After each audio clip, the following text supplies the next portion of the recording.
Thanks again for joining us for yet another live stream. Players Championship 4 is the stream that we're going to be covering today. So we'll be crowning the 4th winner of the Players Championship event. Just going to get it straight on screen so you can see it already. We will be getting underway very shortly.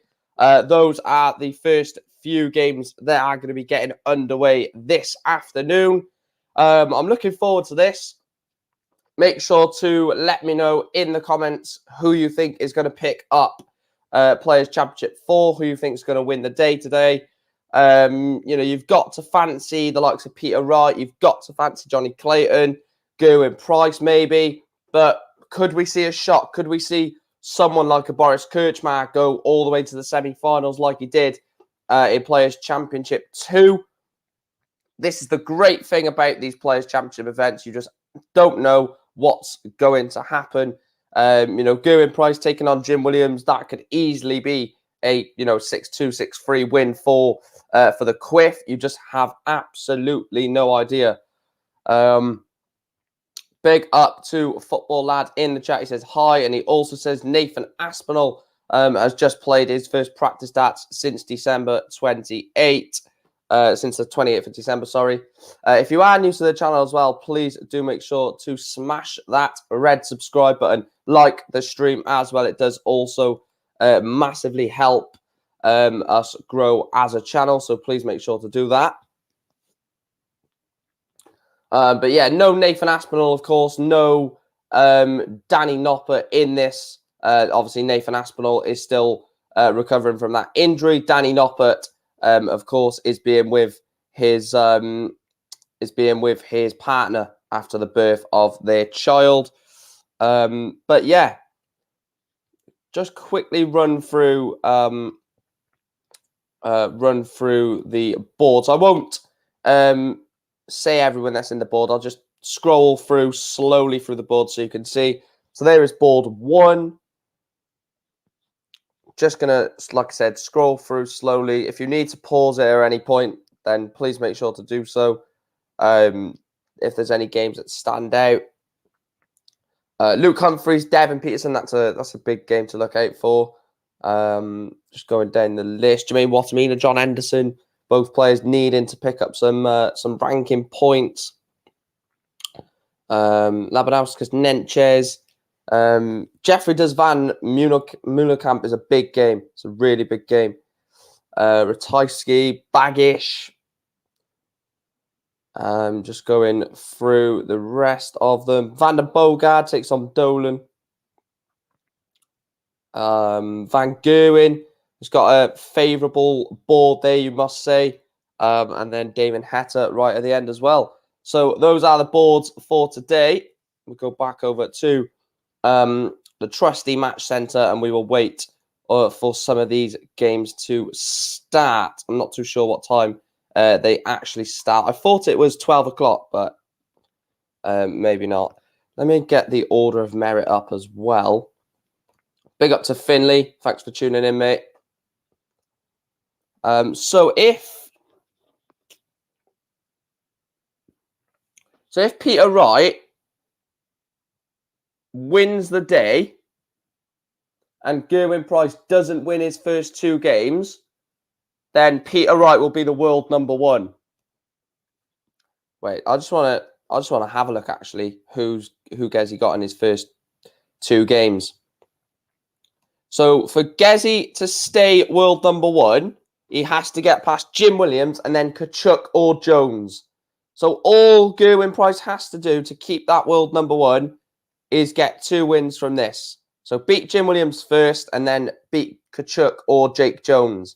If he doesn't do that and Peter Wright wins the day, Peter Wright will be the new world number 1. The games are getting underway now as well, as you can see on screen.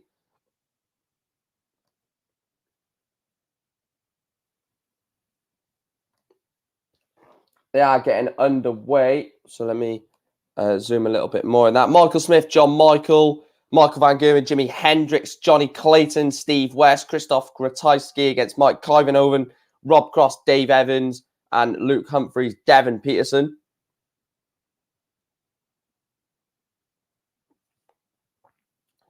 There's a few players that, need to pick up some wins now, isn't there?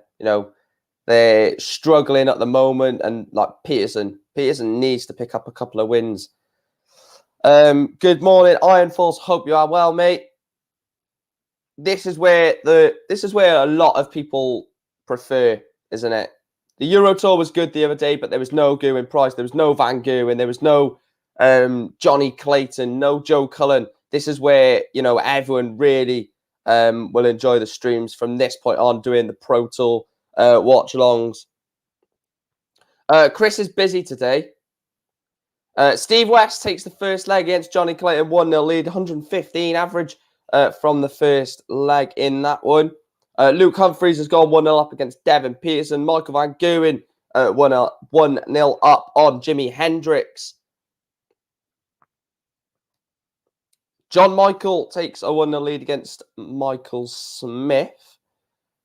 Right, shall we put a game on? I think we should put a featured game on, and then I'll call the scores around the board. So, what game do you want me to put on first from this first section? Gezi? Yeah, let's put Gezi on. Let's put the Gezi game on. I'll put the Price game on, and then we'll interchange it throughout the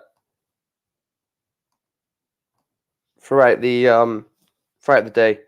Gerwyn Price wants tops for a holder throw, and it goes 13. That holder throw for Gerwyn Price, very comfortable there.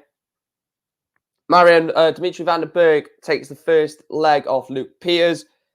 Mike Hyvenhoven takes leg number 1 against Christoph Ratajski. Rob Cross is 1-0 up on Dave Evans.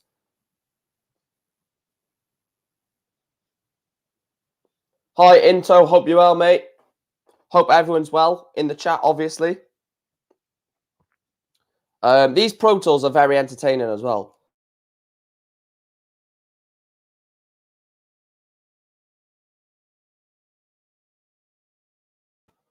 I love the Pro Tours because, like I said, anything can happen. Oh, imagine Gezi done the 9. Boris Kurtzman takes a 1-0 lead against Damon Hatter. Peter Wright 1-0 up on Glenn Durrant. Durrant averaging 71. Devin Peterson has levelled it up against Luke Humphries. It's 1-1 on board number 4. Ryan Searle is 1-0 up on George Killington. A few results going as you expected. Adam Hunt leads James Wade. James Wade averaging 114, but losing 1-0 to Adam Hunt at the moment. Gerwyn Price wants 130 for a 12 dart break a throw. That means he would have gone 13 to hold, 12 to break. Is he going to do it? No, he's left him. Oh, he's left himself tops. Great darts. John Michael 2-0 up against Michael Smith.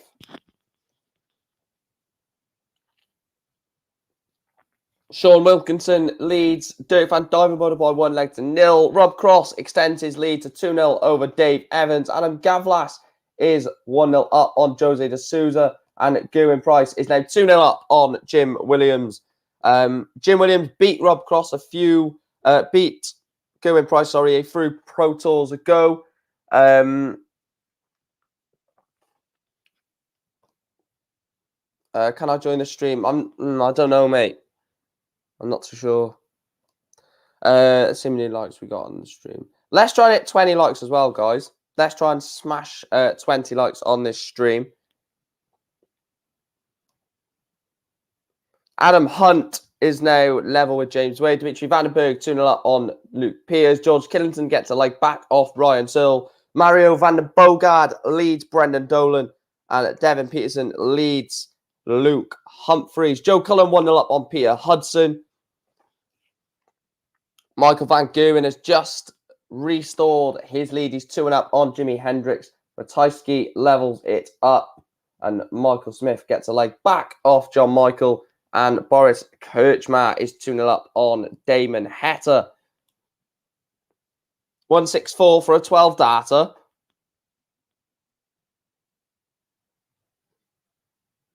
What?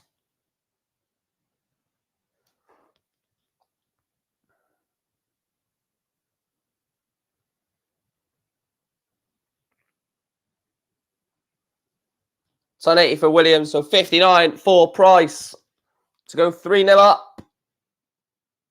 And he gets it. 2 data. 3-0. Gerwin Price averaging 112. His fellow World Cup teammate, Johnny Clayton, is averaging 83, as he leads Steve West by 2 legs to 0. Joe Cullen has been pulled back by Peter Hudson. It's 1-1 on board number 5.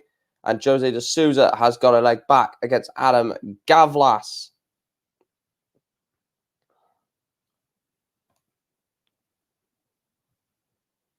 Peter Wright could be the world number 1 today. Don't think he will be.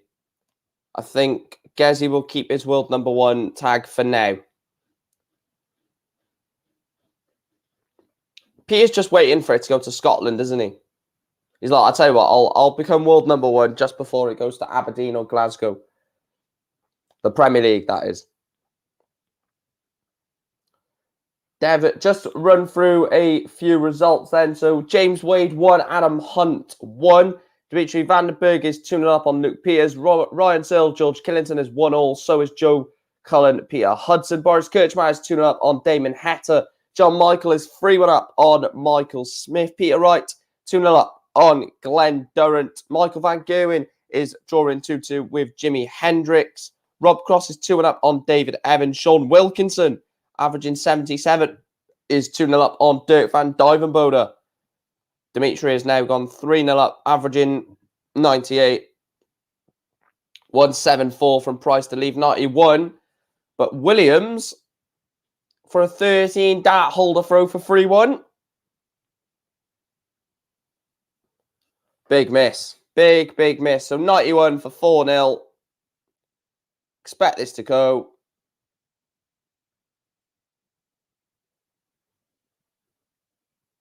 It's going to go. It doesn't. Left himself tops. Double 16 for Jim Williams. And it goes. The Quiff gets it back to 3-1. Van den Bogard 2-0 up on Brendan Dolan. Michael Smith is in an absolute game against John Michael. It's 3-2 to the Greek at the moment. Devin Peterson leads Luke Humphreys. Adam Gavlas is 2-0 up on Jose de Souza. Quite a few of the seeds could potentially be dropping early on in the afternoon.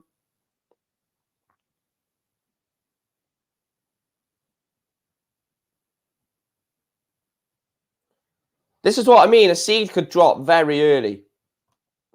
That's why I never want to bet on a Pro Tour, because it's just unpredictable. You just don't know. Because anyone could turn up, perform well for like 2 or 3 games, and then they've got all the way to a quarterfinal or a last 16. Adam Hunt 3-1 up on James Wade down. James Wade averaging 99 and he's 3-1 down. It's just what James Wade does at the moment. Steve West 3-2 up on Johnny Clayton. Dimitri Vandenberg is making light work of Luke Peters. He's 4-0 up, averaging 12 points more in the average than his Dutch opponent. Ryan Searle is also in a bit of trouble on board number 3. He's 3-1 down to George Killington.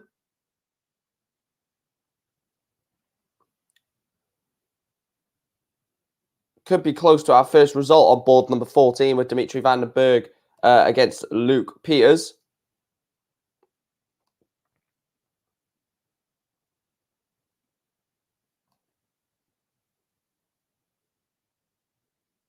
And there's it. 103 checkout. Price is 4-1 up on Jim Williams, averaging 105. Just as you do from Gerwin Price, you could say.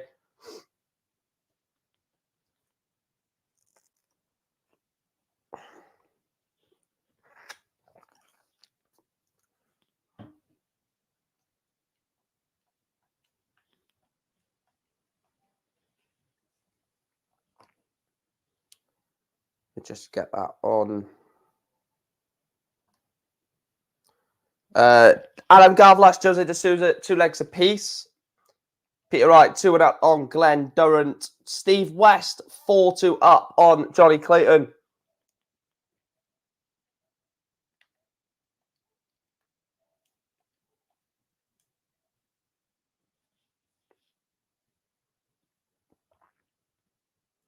Mario van der Bogard is now 3-0 up on Brendan Dolan.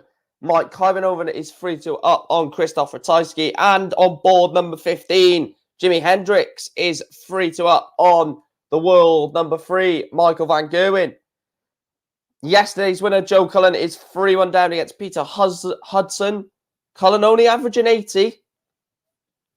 Expect more from the Rockstar, considering he did go on to win the event yesterday. This is what I mean. If you go on to win the event one day, you could easily lose your first game the day after. It's ridiculous. 8-8 for Williams. And it goes. Jim Williams, 4-2 against Gerwin Price.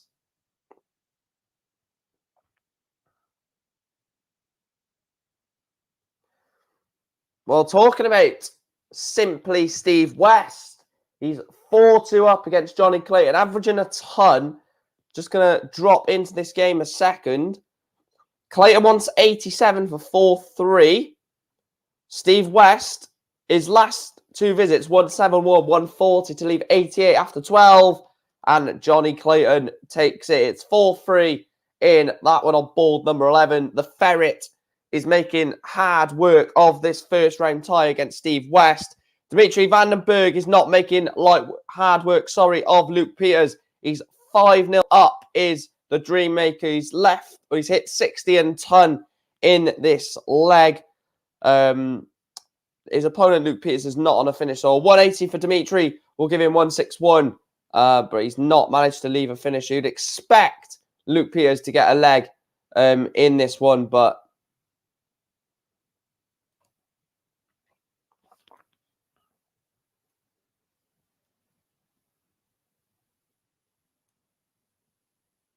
he's definitely going to beat a lot of players this year, Steve West. Definitely. Like Iron Force says. If you are new to the channel, guys, please make sure to hit that red subscribe button. Please make sure to like the stream as well. It does massively help the channel. Gerwin Price is now 5-2 up on Jim Williams. Averaging 100, or I was going to say averaging 106, but he's not. Averaging a ton. 5-2 up. You'd expect him to go on to win this now 6-2. And Dimitri Vandenberg does get pulled back. It's not going to be the first whitewash of the day because Luke Peters takes leg number 6. Dimitri, a bit slow in that leg, but brings his average massively down to a 91. And he's only gone 40 to start leg number 7. Peters has only gone 58, so it's no biggie anyway. But any other results?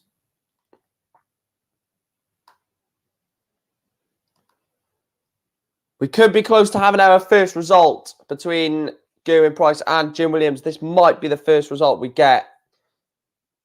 Gezi has gone 130.97.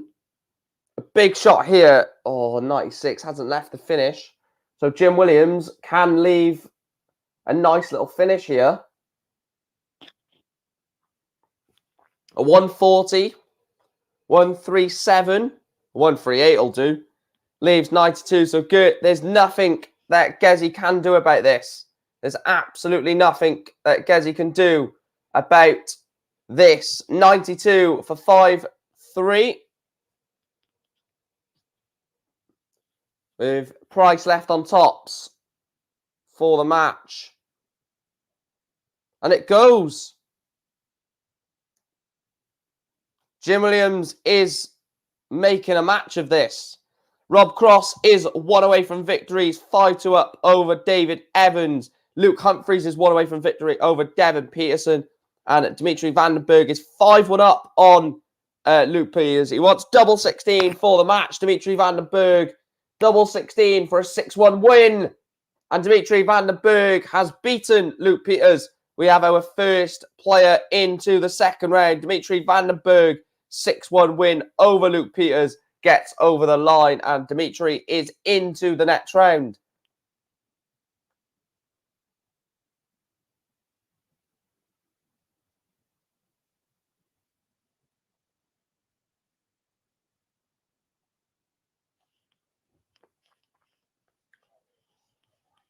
Michael Smith missed the 9, did he? What's Smith's average? Where's he gone? Michael Smith. Where are you? Has he won? Oh, he won 6-3. Michael Smith beats John Michael 6-3. Gezi is close to victory.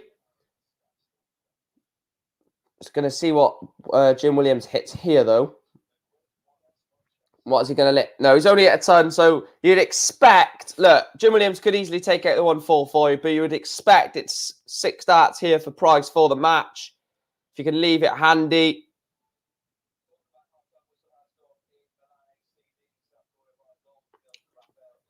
1-3-5 to leave tops. Fantastic darts from Gerwin Price to leave himself tops. There's nothing Williams can do apart from take out the 1-4-4. And it doesn't go. So tops then for the match for the world number 1 to march on into the last 64. And it goes. Gerwin Price is into the next round. Also into the next round is Cool Hand Luke Humphreys. A 6-4 win over the African warrior, Devin Peterson. Going to put the result or the scores back on now. Rob Cross, 6-2 win over Dave Evans. Gets him over the line as well.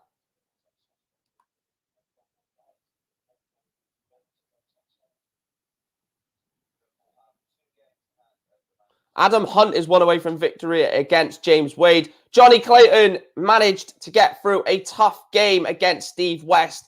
In the end, the ferret was too much for Steve West. A ton average for simply Steve West. But Johnny, the ferret Clayton, is into the next round. George Killington and Adam Hunt are both 1 leg away from knocking out Ryan Searle and James Wade, respectively. Michael Van Gerwen has turned it around. From 3-2 down, the world number 3 is 5-3 up. Adam Gavlas is playing some very good darts, averaging 109, and he's 4-3 up against Jose de Souza.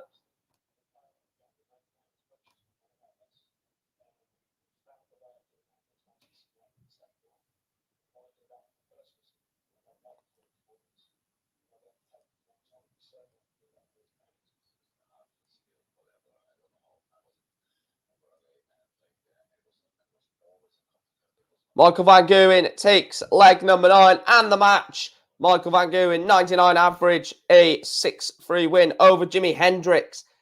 I didn't expect Michael to lose that, but, you know, when you're 3-2 down and he's not in the best of form of his career, you're like, maybe he could lose this, but Michael Van Gerwen into the next round for the world number 3. Like I said, Adam Hunt, 5-3 up on James Wade. George Killington, 5-3 up on Ryan Searle. Both are 1 away from victory.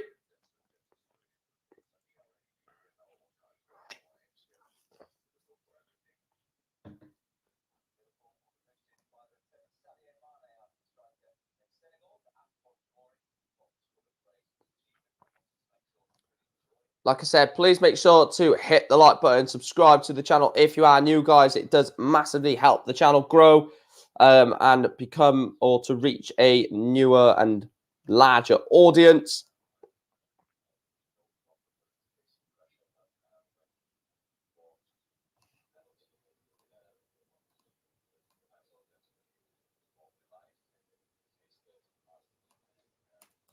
We're also, guys, 11 subscribers away from 2.4K. So if we can hit that during this stream, it will be absolutely fantastic. It'll be great to hit that on a stream, hitting 2.4K subscribers.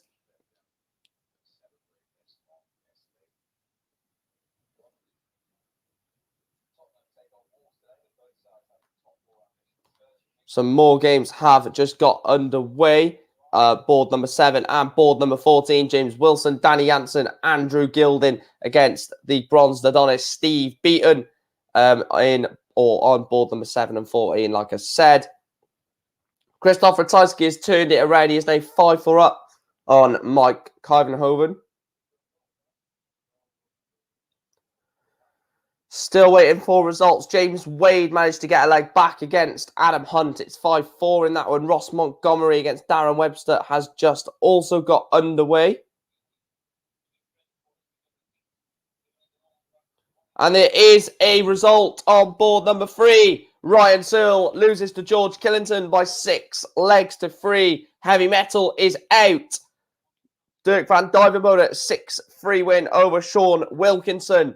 Wilkinson at times looked like he was going to knock the Aubergenius out, but Dirk is through. The rock star, Joe Cullen, yesterday won the event, and he will be in the last 64. The rock star come through a tough game against Peter Hudson, 6-3 win for Cullen.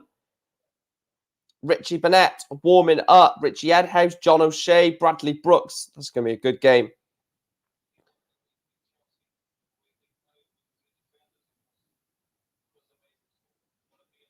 Mario van den Boogaard, 5-1 up on Brendan Dolan. Steve Beaton takes the first leg against Andrew Gilding in that one. And we do go to a last leg decider between James Wade and Adam Hunt. It's 5-5 on board number 2. Adam Gavlas takes the lead against Jose de Souza to go within 1 of victory. Also within 1 of victory is Boris Kirchmar, Peter Wright, and Mike Kyvenhoven.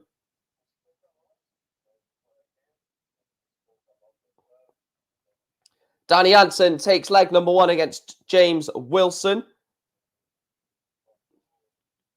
Richie Edhouse, John O'Shea, Christoph Kachuk have all got underway, so I'll have to zoom out a little bit to manage to get all the games in. The good thing is there's not going to be more than 16 games at a time, which is good. Peter Wright, 6-2 win over Duzzer, 82 average for Durrant. Unfortunately, it's just unfortunate that Durrant is going through this at the moment, isn't it? You know, he's a it's just unfortunate. It really is. But yeah, 6-2 win for Peter. Didn't expect anything less than a Peter Wright win in that one. Christoph Ratajski, 6-4 against Mike Kyvenhoven. Kyvenhoven played well in that game. He led, I think, for either 4-2 or 3-2. Was in a massive position to potentially win that game. Ratajski showing why he is the world, or why he's in the top 16 in the world and on the Pro Tour. Mario van den Boogaard has knocked out yet another seed. Brendan Dolan is toppled. Get the taxi for the history maker. 6-1 win for Mario van den Boogaard. 98 average. Dolan only an 87 in that one, so poor performance from the history maker. Let me read a few comments a minute. Michael says, morning here, but good afternoon to you, Mike. Thanks again for the stream. You're very welcome. Adam Gavlas has toppled Jose de Souza. The number 3 seed is out. 6-4 defeat to Adam Gavlas. Iron Force says Montgomery versus Webster is a seniors tour preview. Yes, agreed. And he says, what do you win if you win the whole tournament? 12 grand, mate. 12 grand if you win the tournament. James Wade doing Wadey stuff. Gets over the line 6-5 against Adam Hunt. That is just a Wadey performance, isn't it? Not the best, but a 6-5 win in the decider.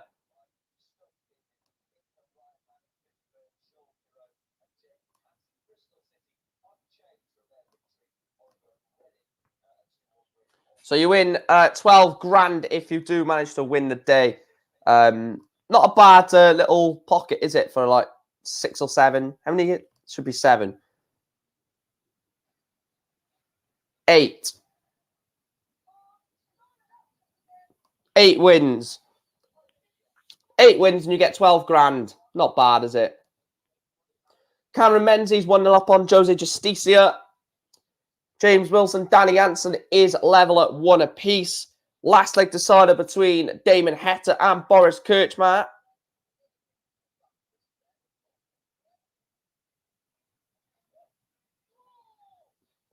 Boris Kirchmar takes out Damon Heta.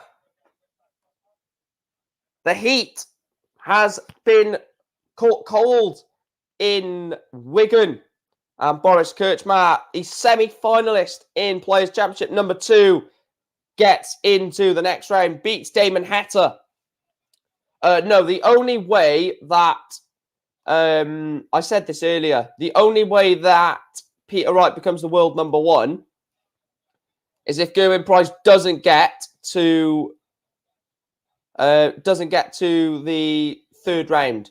If Price loses his next game and Peter Wright wins the day, Peter Wright is the world number 1. But I don't see Price losing his next game, so probably not today.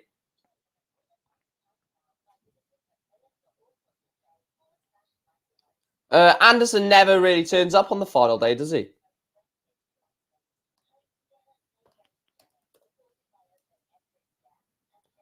Gary Anderson never turns up on the final day of a Pro Tour. I don't know why. It's just Gary Anderson, isn't it? He does what he wants, to be fair, and he's a 2-time world champion. So, oh, I tell you what, I really enjoyed the darts last night, Iron Force, for the live league. Oh, that was brilliant. Unfortunately, Matthew Edgar didn't get into Champions Week, but I was enjoying that. I was proper enjoying that. Yeah, it's interesting why Anderson doesn't do it, but it's just Gary Anderson in it, so does what he wants. Karen Benzie's 2-up on Justicia. James Wilson is 2-up on Danny Jansen. I believe all the seeds of 3, 4, 5, 6, 7, 8, 9, 10, 11, 12, 13, 14, 15. Yeah, all the seeds, not all the seeds, but all the first on the board. So let's see what seeds have dropped then. So Price, Wade through. Ryan Searle has dropped. Humphreys, Cullen, Van Dyvenbode, Smith, Cross, Wright, Ratajski, Clayton. Dolan has dropped. D'Souza has dropped. Van den Berg, Van Gerwen, Hetter have dropped. We've already lost 4 seeds. We've already lost 4 seeds today. Mental. No, I do not want Peter Wright to be world number 1 because I'm a massive Gerwyn Price fan. I'm just looking if anyone can overtake anyone today.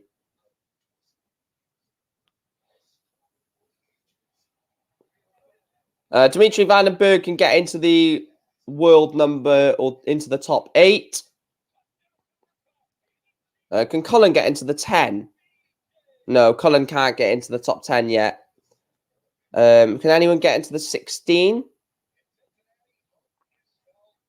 No, no one can get into the 16. Can anyone get into the 24? Ian White could get into the world number 24. So could Mensa Sulovic. Can anyone get into the 32? No. I'm always interested to see how people progress. Do they progress up the rankings? You're going to subscribe because I prefer Gerwyn Price over Peter Wright. I mean, it's up to you, man, but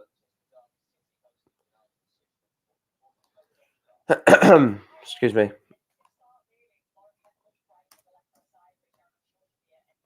Guys, we're 10 subscribers away from 2.4. If you can hit that red subscribe button, it does massively help the channel. Seeing a few comments. Football Lad says, yeah, he wants his Sunday roast. I noticed Max Kopp has climbed from the edge. Exactly.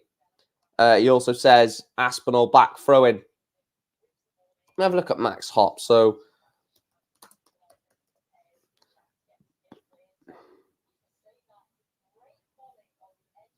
I'll tell you what, Alan Suter is doing well this year, isn't he? Alan Suter is currently sat in the world number 4 as the world number 49, and he's only, well, I say only,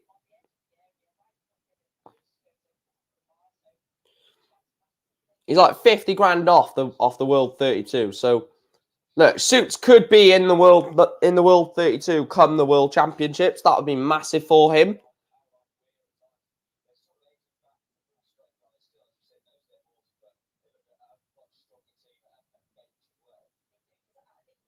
Let me know if can you see all of the fixtures? Let me know if you could see all of the fixtures on this screen right now, because I think this is all 16 of the boards. 1, 2, 3, 4, 5, 6, 7, 8, 9, 10, 11, 12, 13, 14, 15, 16. Yeah, this is all. So when all boards are on, this is what it'll look like. So let me know, obviously, when a game finishes and they take a board and no one's playing on that board. So let me know if you can see every game there. That was a shock about the semis on crash of Matthew, but had said whomever won that first tie would most likely make the final and have a good shot at the bonus coins. Yeah, it was a good event. Who won the final again? It was Scott Baker versus Mike Gillett. You can tell me who won the final because I'm not going to go back and watch it. I'm going to be too busy over the next couple of days and it'll get spoiled anyway. So who won that final, Iron Force? Because it was Mike Gillett against Scott Baker, wasn't it? Thomas reckons Michael Smith will win the day. I don't know.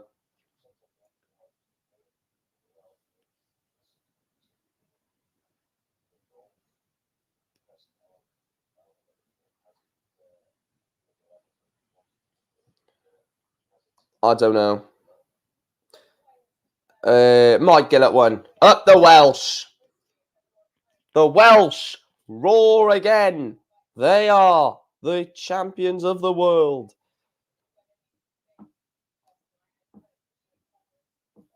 Let's see who Michael Smith got in his second game. So I've got two tabs open. I've got the boards open, and then I've got the obviously the live scores, which you can see. Michael Smith has got James Wilson or Danny Jansen. No, this is not on TV. This is the only way you can watch it.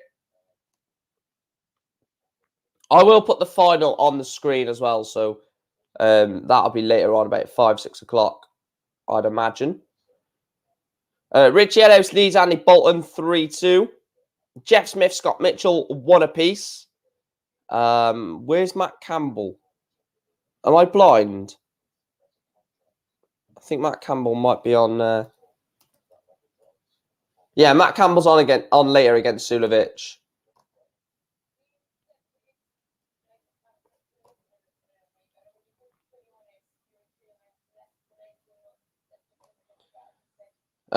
So the world number 6 and the world number 7. So if you look at it, right, out of the top 16, there's 4 players not in the event, either through not entering or knocked out. Gary Anderson, Jose De Souza, Nathan Aspinall, Ryan Searle. Actually, let me have a look at... I want to see where they predict... where they predict Jose to end. They predict Jose De Souza to end as the world number 10. I don't know. I think he may be a bit lower than that, Jose, unfortunately. Lorna says, is Gary not playing today? No, Gary Anderson today. Not turned up. Played yesterday, didn't he? Yeah. I can't remember who he lost to yesterday, but he definitely played yesterday. I haven't missed any results, have I? No. It's always hard when you do this to make sure you don't miss any results. 1, 2, 3, 4, 5, 6, 7, 8, 9, 10, 11. Yeah. The way I work it out to see if I've missed the game is I'll count how many boards are in play. If there's less than 16, then I know I've missed a result. Go through a few results. And Gert Voss 2-up on Mike De Decker, Damien Mole 2-up on Brett Claydon, John Worsley 2-up on Rusty Jake Rodriguez, Steve Haggerty 2-up on Simon Whitlock, Danny Baggish 2-up on Kevin Burness, Jeff Smith has just gone 2-up on Scott Mitchell, Jose Justicia, Cameron Menzies is level at 3 apiece. Luke Woolace is 2-up on Martin Clearmacher, Jack Main 2-up on Jamie Clark, Barry Vampire 3-0 up on Richie Burnett. James Wilson is 3-3 against Danny Jansen. Also 3-3, Richie Ellis, Andy Bolton. Bradley Brooks is 4-3 on the Joker, John O'Shea. Christoph Kachuk, 3-2 up on Jake Jones. The Demolition Man, Darren Webster, is 4-3 up on Ross Montgomery. And Goldfinger is 5-2 up on the Bronze Dodonist, Steve Beaton. Van der Voort beat Gary, did he? I knew he lost. It was the last 16 or last 32. Can't remember, but I knew he lost. So he was on the same board as Van Gerwen, wasn't he? No, he wasn't. No, he wasn't.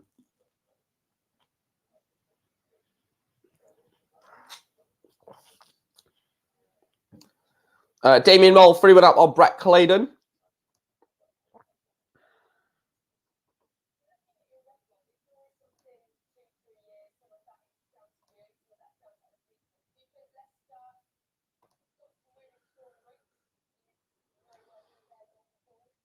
Last 64, so second round. Andrew Gilden is 1 away from victory. Let me just have a quick look at this score. Andrew Gilden has once 1-3-3. Steve Beaton is left on 2-5-6. Good turn there for Beaton to leave 1-5-6. So 1-3-3 for Gilden for the match.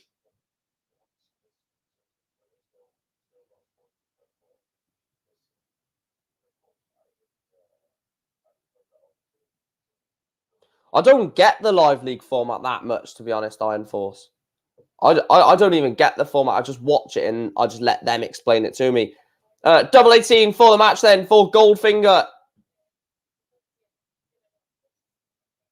And it goes.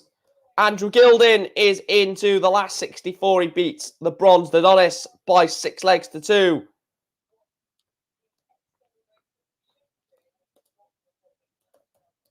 Andrew Gilden will play Dimitri Vandenberg in the next round in the last 64.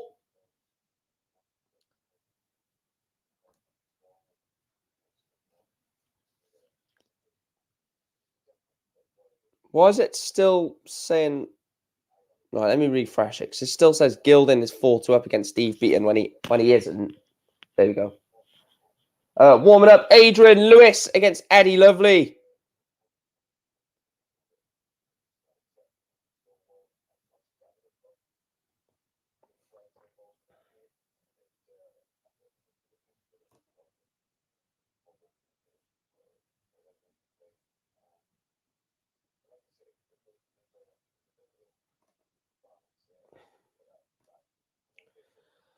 Baggish, 3-2 up. Jeff Smith, 2-2. I am keeping an eye on the North American players, obviously, for Iron Force in the chat. Keeping an eye on the Dutch, because I know I do have a few Dutch watchers of the channel as well. So making sure I keep up to date with certain players for you. Darren Webster, the Demolition Man, beats Ross Montgomery by 6 legs to 3. Darren Webster gets a place into the last 64 of Players' Championship 4. 6-3 win for Darren there, 91 average.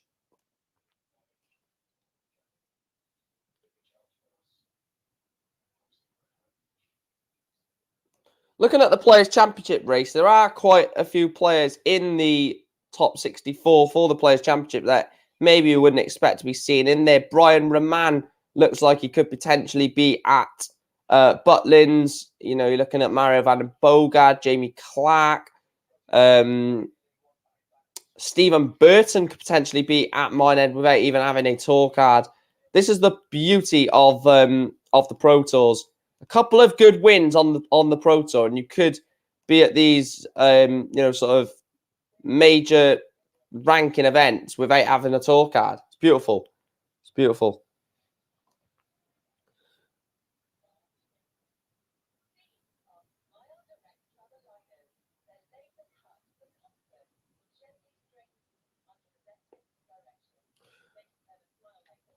The Belgian derby between Gert de Vos and Mike de Decker is currently 3 legs apiece. Jeff Smith is now 3-2 up, and we have a result.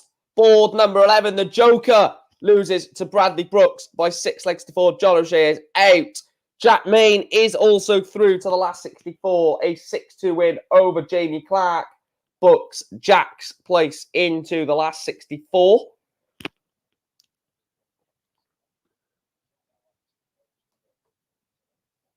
Gert Vos takes a 4-3 lead over Mike de Decker. Warming up, Martin Schindler, Vincent van der Voort, and Chris Dobie.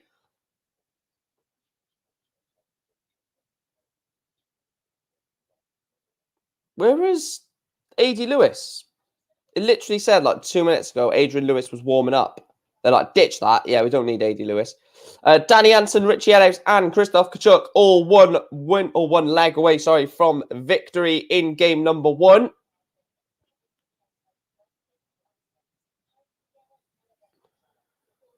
Danny Baggish 4-2 up. Simon Whitlock is named 4-2 up on Steve Haggerty. Was in a little bit of trouble early on in that game, but Simon Whitlock showing why he is a top 32 player. He's 4-2 up on Steve Haggerty now. Another result, Christoph Kachuk gets over the line, 6-2 win over Jake Jones. Only an 89 average, but who cares? It's all about getting over the line and a 6-2 win for the Pole. John Worsley is 5-0 up on Rusty Jake. Didn't see this coming from Worsley, but Rusty Jake, not averaging bad, averaging 90s, probably just not having a chance with John Worsley just taking out everything, assumingly. Danny Hansen knocks out the flying or the lethal biscuit or the jammy dodger, whatever he's called these days. He's knocked out James Wilson 6-3. Damian Mole is 2 away from victory, against Brett Claydon. Barry Vampire is 5-up on Richie Burnett. Danny Hansen, like I said, is a victor over James Wilson. That hasn't refreshed yet. Clemens and Alan Suter both warming up now on board number 14 and number 1. Danny Baggish 4-3 up, making hard work of this this first round match between him and Kevin Burnett. Jeff Smith 4-2 up now on Scott Mitchell, Scotty Dog. Martin Clearmacher is 4-3 up on Luke Woodhouse.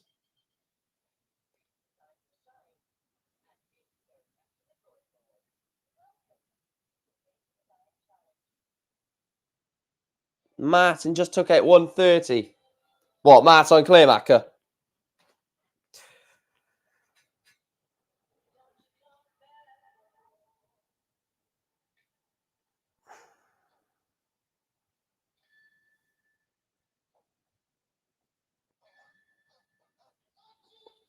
Mike Dedecker, 5-4 lead over Gert DeVos.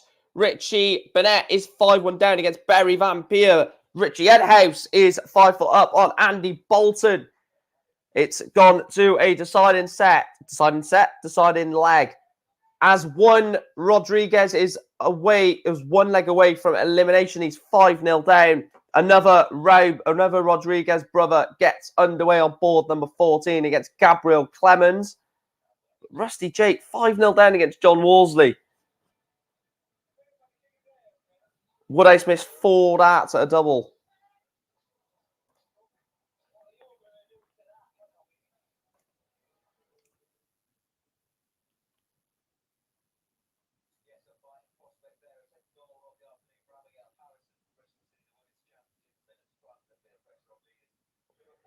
Barry Vampire 6-1 lead over, or 6-1 win, over Richie Burnett. Barry Vampire, it's nice to see him getting some results and some wins. Chris Dobie just got underway against Jamie Hughes. Rusty Jake has got a leg on the board. It's 5-1 in that one. Simon Whitlock has dropped another leg against Steve Haggerty. Danny Baggish 1 away from victory. 5-3 up on Kevin Burnett, the Iron Man. Also 1 away from victory is Richie Ellis, Andy Bolton, last leg decider.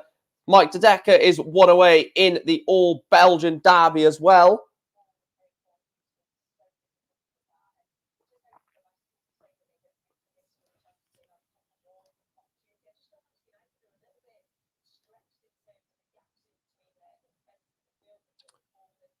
Kim Hybrett's Josh Rock has just got underway as well. You think Callan Ridds to make at least the semi-final? If you are new to the channel, guys, please make sure to hit that red subscribe button. We are 9 subscribers away from 2.4 thousand subscribers. Absolutely fantastic support from you guys yet again. How's Big John doing? Who's he against? I think he's lost, hasn't he? No, he's got Jermaine Watamina, sorry. He's got Jermaine Watamina on board number 5.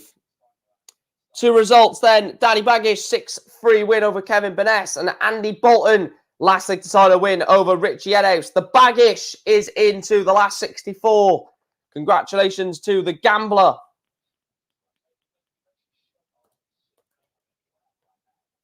He will have Krzysztof Ratajski in the next game. That is going to be a good game. Ratajski against Danny Baggish. I can't get Chris on, mate. He's busy today, unfortunately. I was going to ask him until he sent me a message saying what he's up to today. So, unfortunately, we can't. But who cares? Well, not who cares. That's rude. We miss you, Chris. Chris will be on Tuesday anyway for the podcast. So, the podcast at the normal time of 6 o'clock after 2 weeks ago when I had to do it earlier. Josh Rock takes the first leg from Kim Hybrex. Interesting game, this one. Suter against Raman. Someone who was excellent at Q School last year against someone else excellent at Q School this year. Mike Tedeka beats Gert de Vos in the All-Belgian Derby 6-5 win for Tedeka. Mensur Suljovic, Matt Campbell has just got underway as well. Should be an interesting one to see if the Ginger Ninja can knock out Mensur Suljovic. Got a darts game on Tuesday, but had no time to practice, so we'll probably lose. Don't think like that. The moment you think they've lost, you'll lose it instantly, I guarantee you. Don't think like you've lost, even if you haven't put the practice in. Martijn Kleermaker, it's shit. Is one away from victory against Luke Woodhouse. I'm gonna have to do that every time I mention Martijn Kleermaker. It's shit. A win on board number 16, Damien Mole. A 6-4 win over Brett Claydon. Nothing to shout about in that one. Damien getting into the next round. Let me have a look at this Kleermaker game, because he's 5-4 up against Luke Woodhouse. Martijn Kleermaker. He wants 60. Woodhouse is on 25, though, for the deciding leg. Big moments in this match. 25 for a deciding leg, or Kleermaker will have 60 for the match. So Woody wants 25, 9-8, 1-12, 5-10. And it goes last leg decider between Luke Woodhouse and Martijn Kleermaker. He might be thinking that is very shit. Can you try and get Bradley Brooks on the podcast? Yeah, I'll just phone Bradley Brooks up, mate. No worries. It's going to be bloody impossible. Stephen Bunting has just started on board number 8 against Boris Koltsov. Alan Suter, 69 average. Wow. Gabriel Clemens 2-up on Rabi John Rodriguez. Oh, did Worsley win that game? Yeah, he did 6-2 in the end over Rusty Jake. Vincent van der Voort 1-up on Scotty 2 Hottie. Chris Dobie 2-up on Jamie Hughes. Josh Rock 2-up on Kim Hybrex. Warming up is Raymond van Barneveld, Ross Smith, Daryl Gurney, Ryan Joyce, and Callan Ridds. Jeff Smith is making hard work of this game against Scott Mitchell. He's 5-4 up now, Jeff, but you know he's had so many chances to pull away in this match against Scotty Dog, but showing why Scott Mitchell is a capable player. He's keeping Jeff Smith, or he's staying on the coattails of Jeff Smith.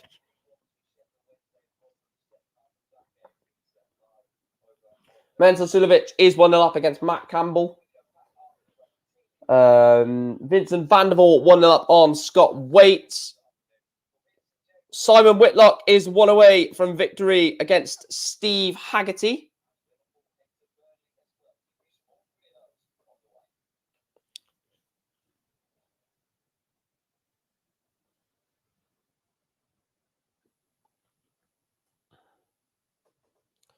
This last leg decider between Woodhouse and Kleermaker.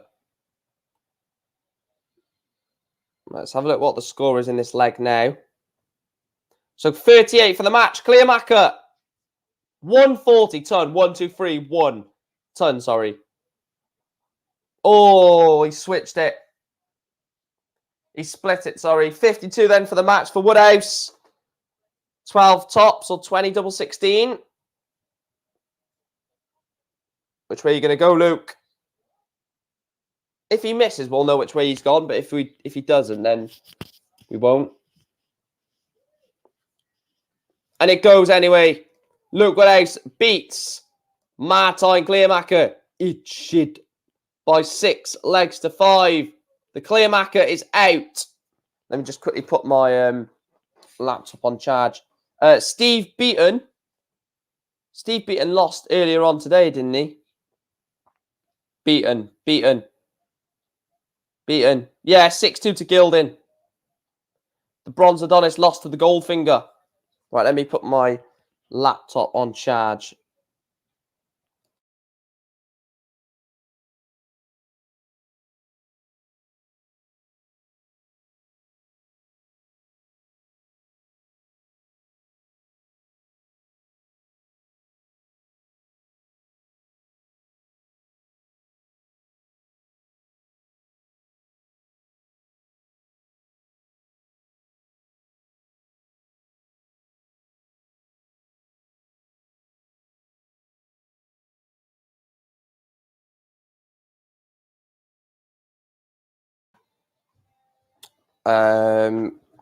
Gold out. Yeah, exactly. Gold outdoes bronze.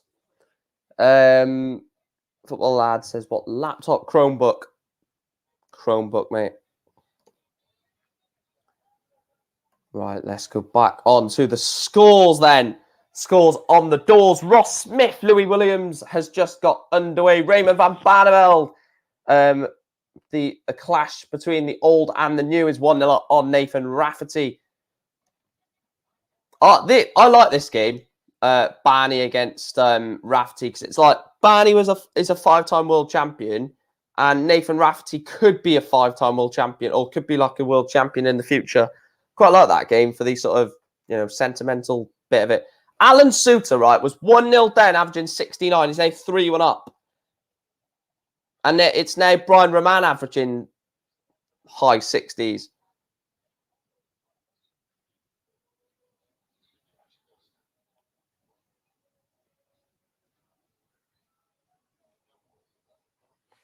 Last leg decided between Jeff Smith and Scott Mitchell, Steve Haggerty and Simon Whitlock.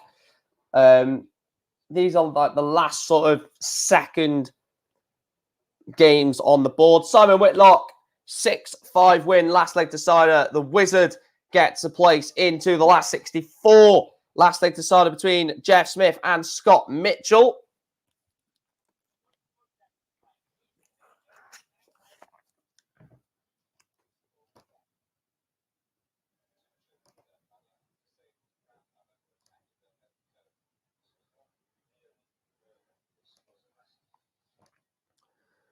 Kim Hybrex now 3-3 against Josh Rock.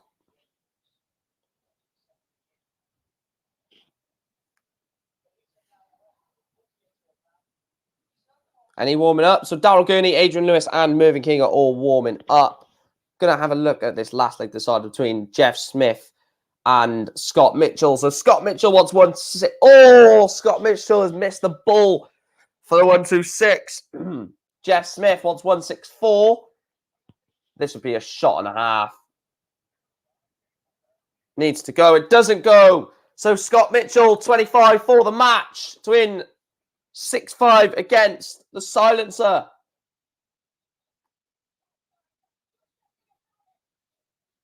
This is going to be heartbreak for Jeff Smith. Oh, that's going to hurt. Jeff Smith was in that game for the entirety of it, and he's lost in a last leg decider, last dart in hand. 6-5 over Scotty Mitchell. Scotty Dog, that's going to hurt a lot. You know when certain results just hurt even more? The fact that he could have put Mitchell away in that match, but unfortunately couldn't.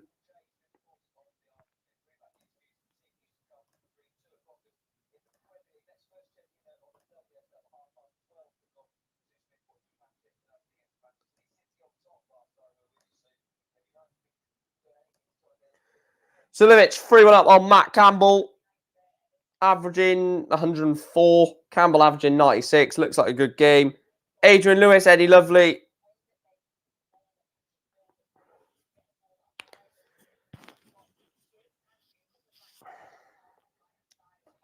This is the only way you can watch the live score, mate. This is the way that is like final score on the football, like Soccer Saturday, basically. So if you are new to the channel, like I say, please do make sure to subscribe. It does massively help grow the channel. Let me go on the Pro Tour order of merit. If Colin was to win the day, Colin would be the Pro Tour #2 in the world.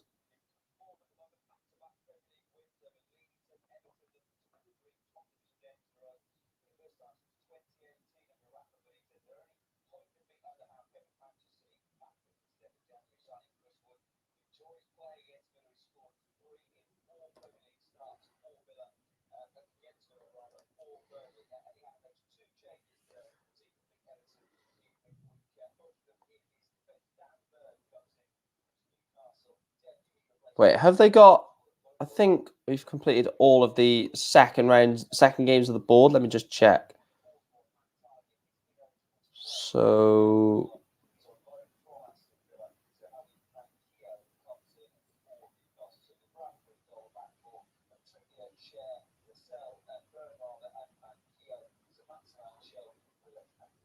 yeah.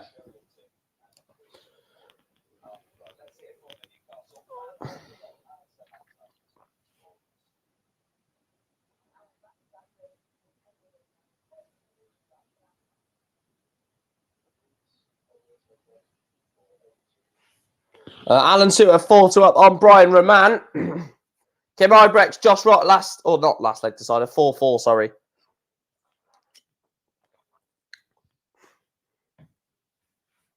Raymond van Barneveld 4-0 up on Nathan Rafferty.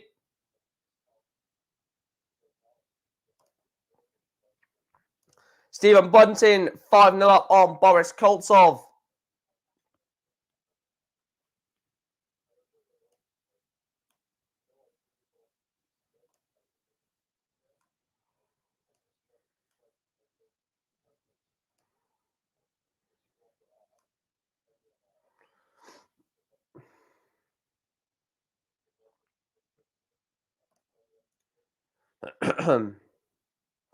Six-goal thriller, red card, limbs. Why have you just copied and pasted my title from my vlog yesterday? Very weird.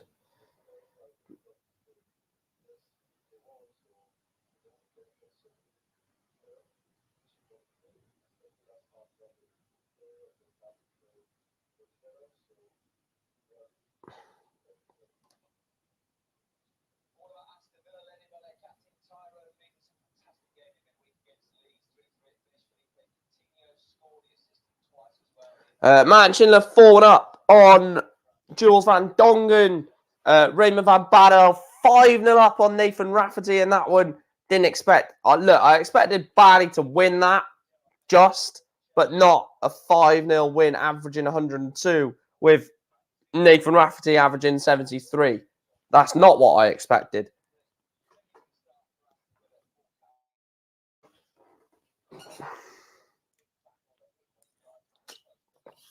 Stephen Bunting, 6-0 win over Boris Koltsov, gets over the line.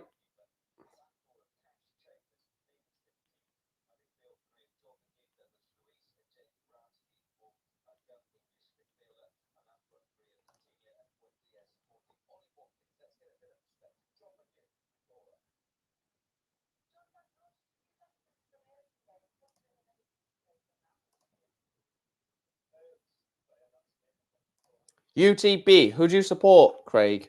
UTB up the... Not sure who that is.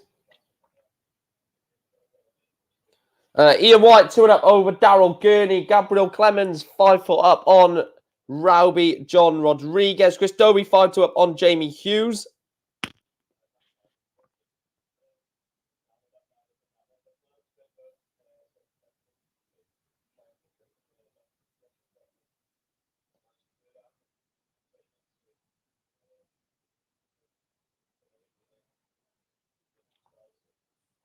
William Borland, of course, the 9-dart hero. 1-0 down against Mervyn King. Pete Burgoyne, who is a sort of filler for the missing players in the Pro Tour, is 1-0 up on Dave Chisnell. Louis Williams, 3-1 up on Ross Smith. Oh, of course it's Middlesbrough. Of course it is.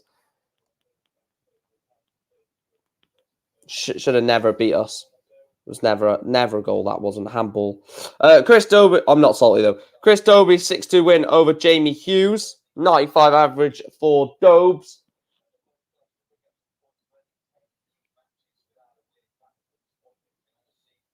Kim Hybrex, 6-4 win over Josh Rock as well. Yeah, Durant lost again today, mate. 6-2 to Peter Wright. Look, there's nothing bad with losing to Peter Wright, is there?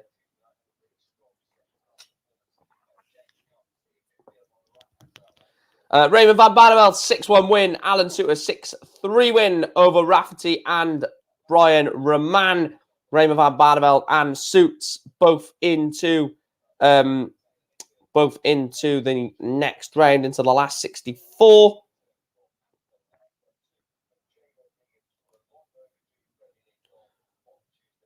Another result on board number 14. Gabriel Clemens knocks out the second Rodriguez brother. Both Rodriguez's brothers are out of the day today, so they can both get in a taxi together on the way home.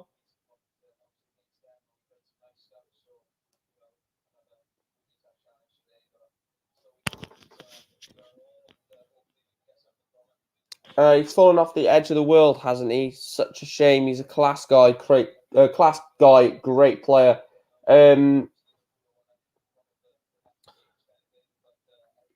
He's currently sitting. Glenn Durant. But he's not this low, is he?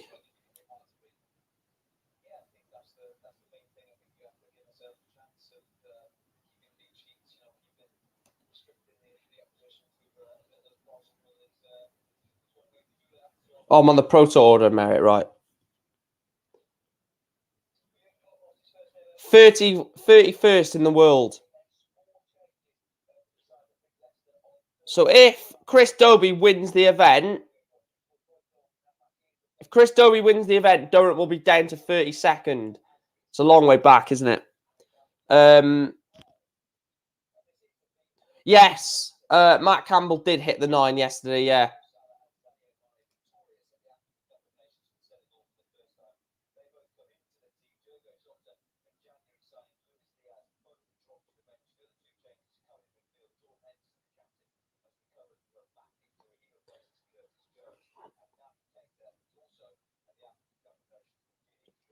Mervyn King 3-0 up against William Borland. Mental Silovic 5-2 up on Matt Campbell.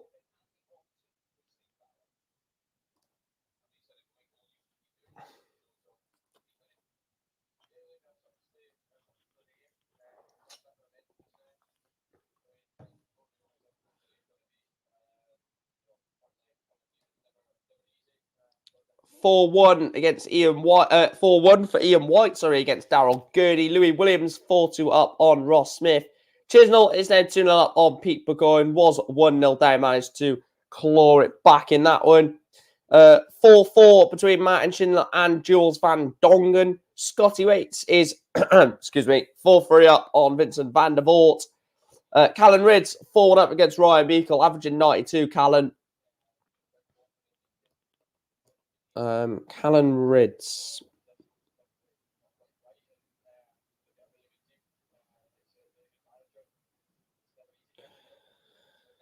Callan Ridds is only... he's quite a bit off the top 16, Ridds.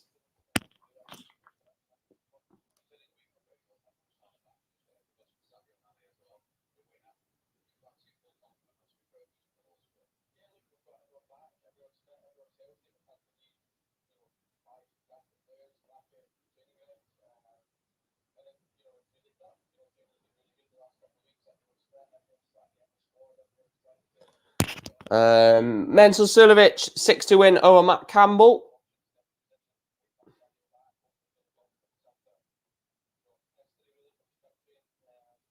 I don't know why it's not refreshed.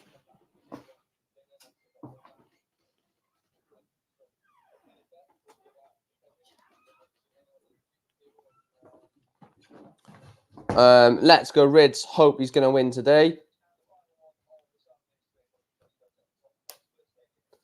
Look, I think I don't know. Callan Rids is a very good player, isn't he? But let me look at his potential route to the final. Right, where are you, Callan? So he's got Gordon Mathers or Nick Folwell in the next round. Then he will have excuse me, James Wade or John Worsley, and then he's got and then he's potentially got Gerwin Price in the last 16.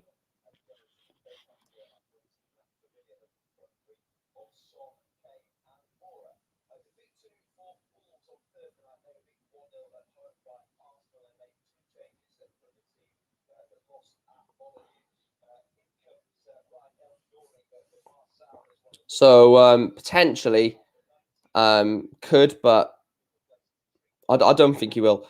Kevin Duets, Tony Martinez, Ricardo Pichko, Ricky Evans, Jim McEwen, Keegan Bryant, and Jeffrey Does Van Ron Munelkamp just getting underway.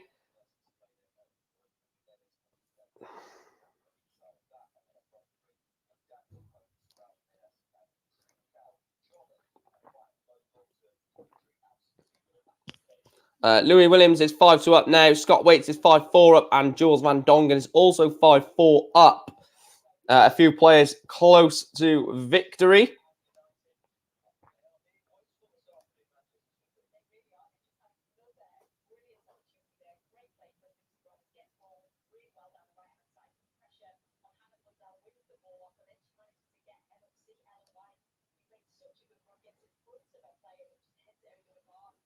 Just zoom out a little bit.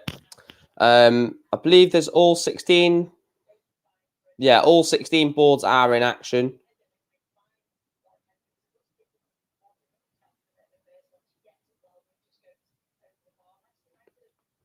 2, 4, 6, 8, 10, 12, 14. 15 boards in action. That's fine.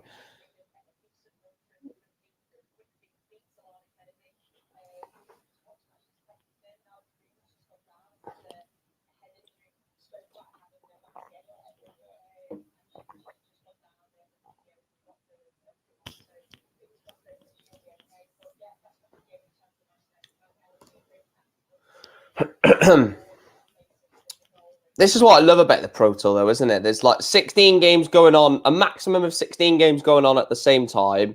They're missing chances on that board. Oh, we need to go over to board number 4, for example. There's a chance there, and it's great. I love it. I do. I absolutely love it.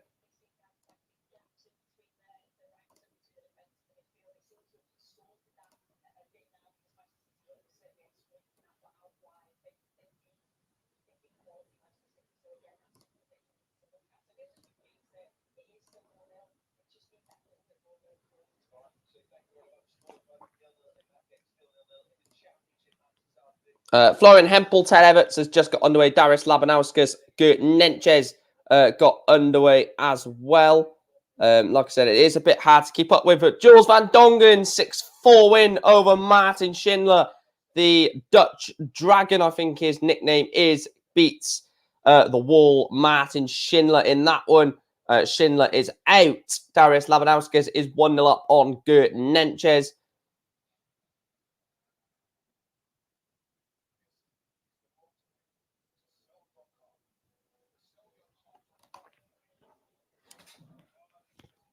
Looking at players that potentially need to perform today, there are quite a few, that may need a big run soon. Jeffrey Does Van has just leveled up against Ron Munelkamp.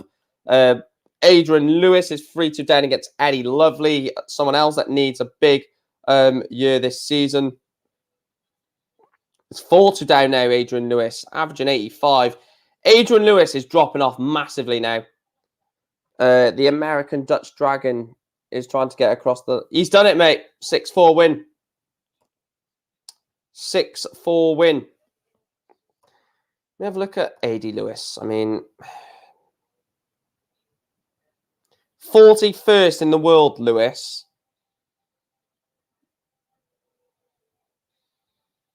He's only 102. He's only like 50 grand inside the top 64. Adrian Lewis, if he doesn't start picking up wins, could not even have a tour card next year, which is ridiculous. Absolutely ridiculous that the two-time world champion might not even have a tour card next year if he drops off as quickly as we expect him to. In terms of the world match play, is he in the match play? He's in the match play as it stands. Is he in the Grand Prix? He's in the Grand Prix as well. Should be in the Worlds. Oh, that's from last year.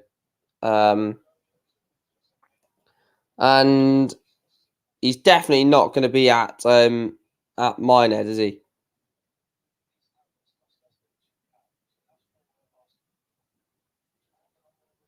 No. So he will be at quite a few events.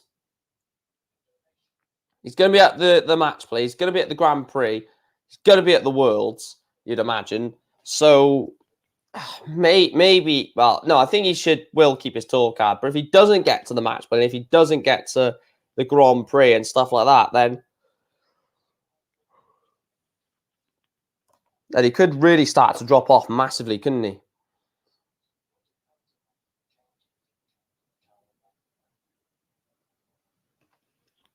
Louis Williams is one away from victory against Ross Smith.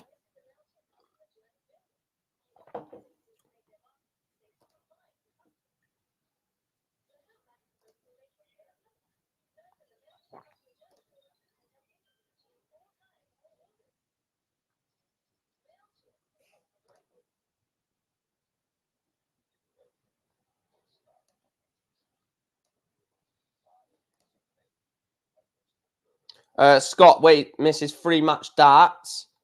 Where is Scott Waits? Aussie lost. Scott Waits.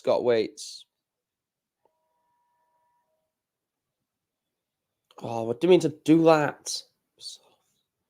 Yeah, 6-5 to Vincent van der Voort. Scotty Too Hotty is out.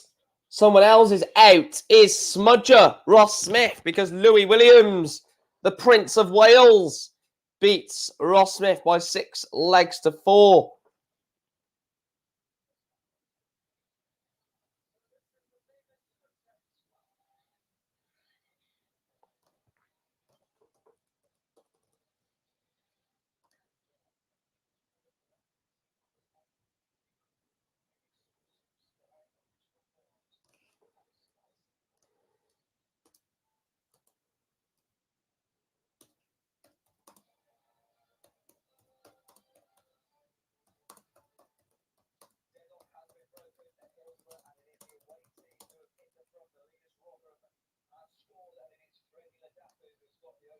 And I think today's match between Joe Miller and Max Hopp is very interesting. Yeah, definitely.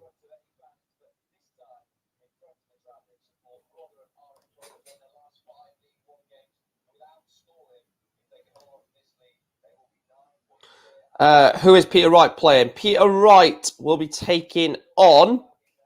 Let me check for you. Mike Dedecker. And then if he wins that, he will play Ryan Joyce, Jason Lowe, Joe Mernon, or Max Hopp. So Peter probably is into the last 32, isn't he? Last 16, sorry.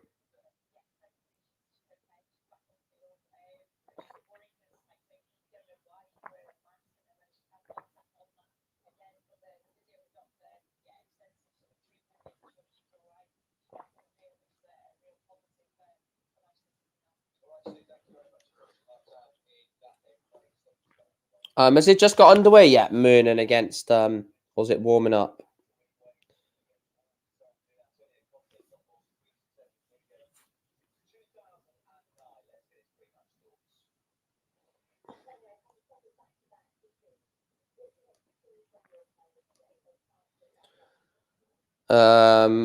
Let me just have a look at something. Michael Smith is closing in on James Wade, isn't he? Dimitri Vandenberg could still move to world number 8. Should he get further than Johnny Clayton?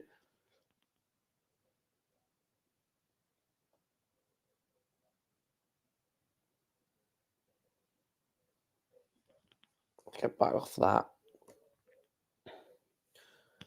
Who is going to win the Premier League? Do you mean darts or football? I'm presuming you do mean darts, so I'm just going to say Peter Wright. But if you mean football, then it's going to be Man City. Result on board number 2. Ryan Meikle has knocked out the Riot. The barber has cut the hair and cut the end of the tournament for Callan Rydz. Callan Rydz is going home, back to Newcastle. Wow.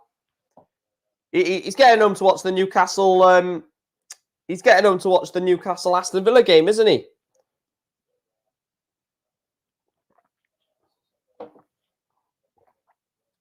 Yeah, then Peter Wright. Peter Wright for me.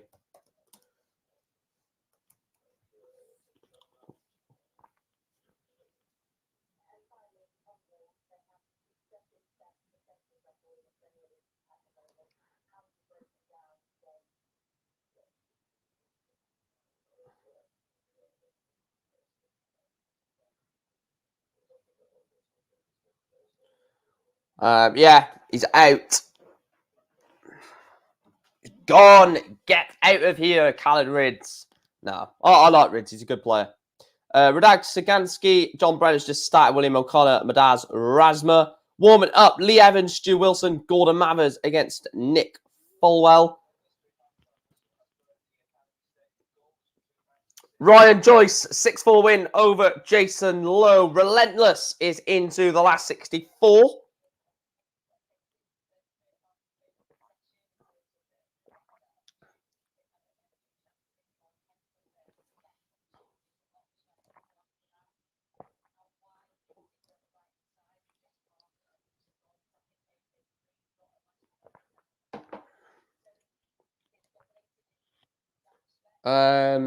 Yeah, you're viewing Newcastle, mate. Yeah, I know. I literally just said that. Any other results? Martin Lukeman 5-0 up on Mickey Mansell. Wow. Didn't expect that. Ricky Evans 5-1 up over Ricardo Pitchko. He just wants to get the game done, doesn't he, Ricky? Dave Chisnell gets over the line in a tough game against Pete Burgoyne. 6-5. Chizzy gets over the line there. Did Suits won, didn't he? Won 6-3, wasn't it? Or 6-2? 6-3, yeah, over Jose Justicia. Score prediction for Aston Villa Newcastle. I'll go what I said the other day, 4-1 Villa.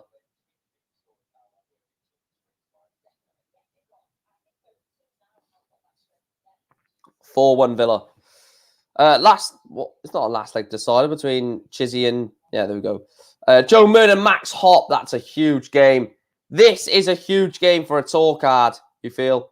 Eddie Lovely has knocked out Adrian Lewis. Jackpot. It just gets worse and worse for the 2-time world champion.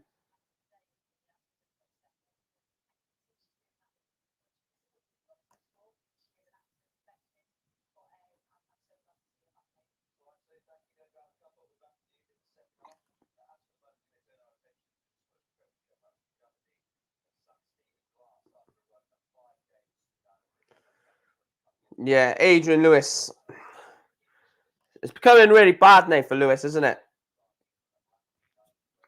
It is becoming a bit bad now for Adrian Lewis, and a bit of a worry, a real worry. Ricky Evans 6-1 win over Ricardo Pietschko. Very good game this, Martin Lukeman Mansell, both 100 plus average, but Lukeman is 5-0 up. You think Max is going to take it 6-4? I think Mernon takes it 6-3.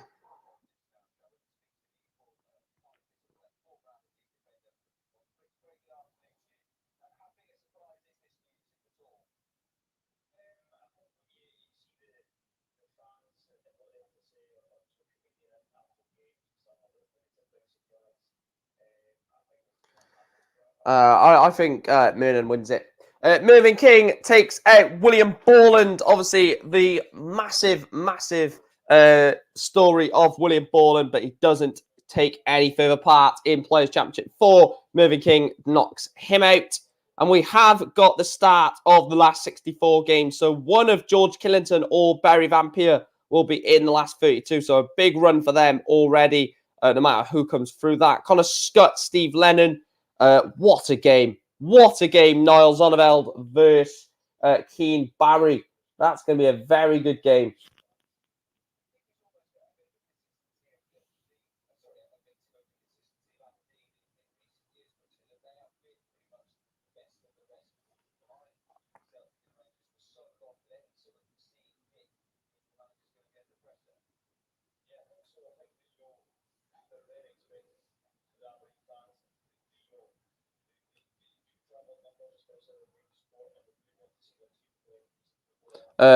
You can watch his friend Jose. Where is Justicia actually? Who has Justicia got? That is him. Jose.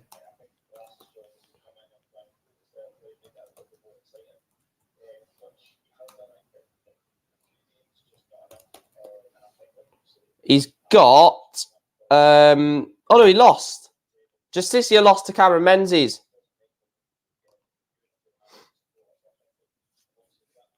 What do you think about Johnny Clayton versus Bradley Brooks? Who do you think is going to win?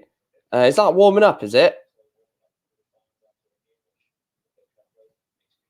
You sure he's got him? Johnny Clayton? Yeah, he has got him, actually. Yeah, you're right.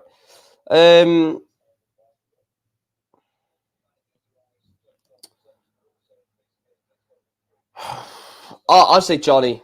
Johnny wins that. 6-2. 6-2 or 3 for me.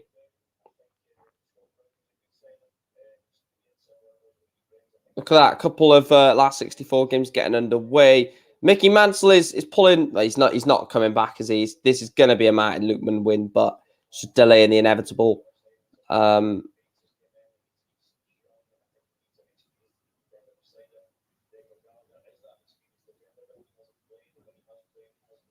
Lukeman, there it is. 6-1 win over Mickey Mansell. It was just a matter of time to when Martin Lukeman was going to get over the line in that one. It's a 6-1 win for Lukeman.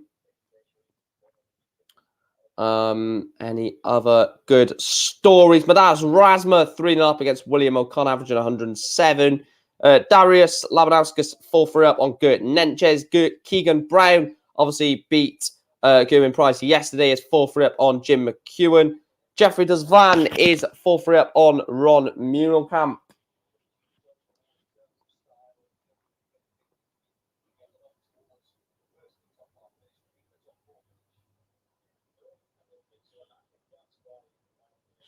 Boo says Bam Bam 6-2. So you think Bradley Brooks is going to beat Clayton 6-2? I don't see that.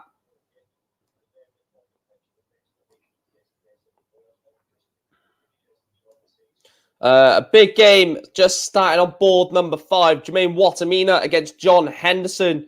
Both players needing, again, a big year. Jermaine Wattamina currently sitting 36 in the world, just outside the top 32 by 40 grand. And John Henderson currently on the edge of the 64. So as it stands, if the season was to end right now, John Henderson would lose his PDC tour card.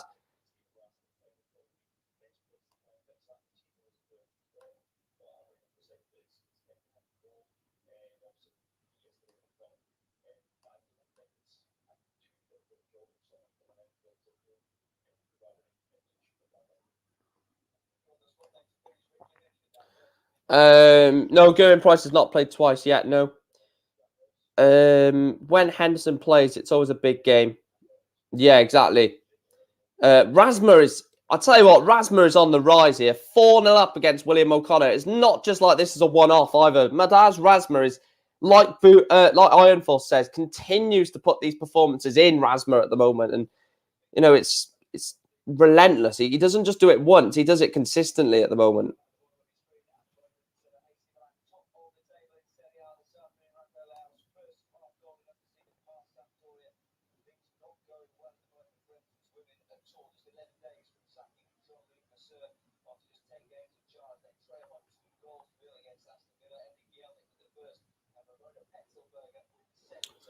Agreed, boo.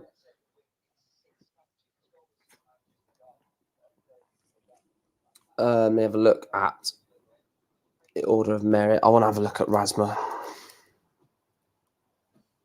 47th in the world, Rasma. I mean, a good run today put him. I mean, if Rasma was to win it, that would be sensational, wouldn't it? But you know, if he gets a couple of wins, well, he needs to get to the final to go above Does Van. But you know, he's currently sitting 80 grand off the 32. Again, someone else that could put you know, really good like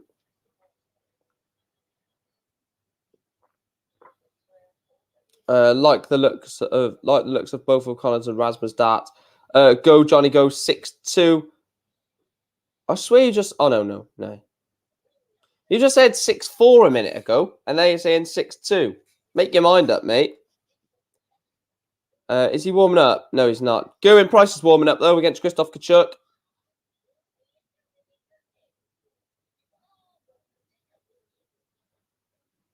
Look, I'd expect Gezi to comfortably win. Chizzy at 1-4-6 with opponent on a double to win. Who did Chizzy beat? Oh, you mean earlier, right? He beat someone earlier. Yeah, Burgoyne. Yeah, that was earlier on, wasn't it? 6-5. I thought he meant in the last 64 then. I was going to say, bloody hell, Chizzy's already playing in the 64. The last 1-8 games for the day, I think. Are these the last 1-8?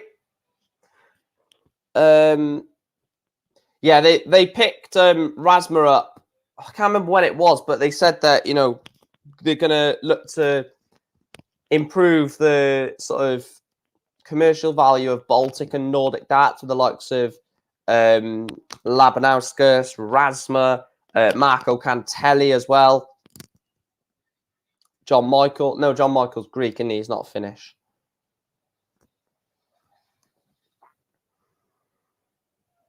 Oh, I can smell my roast dinner cooking lovely as well. Can't have that until this stream ends.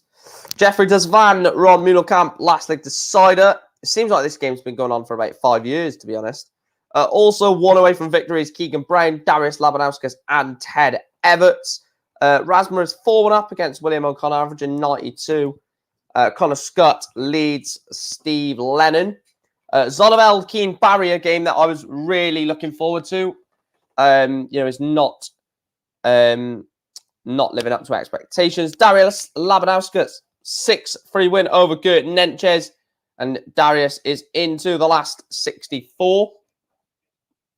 Once all the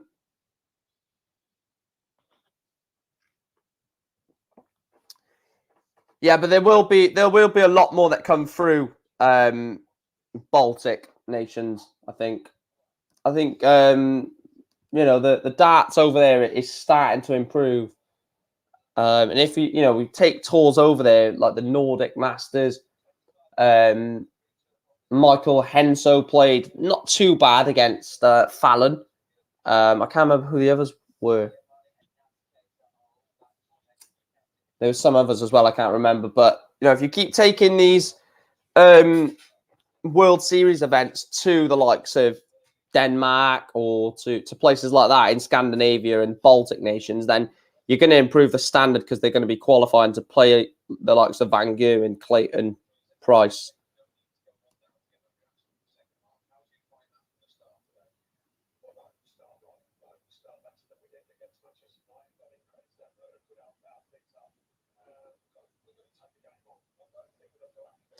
Ron Muhlenkamp finally wins the longest game of the day.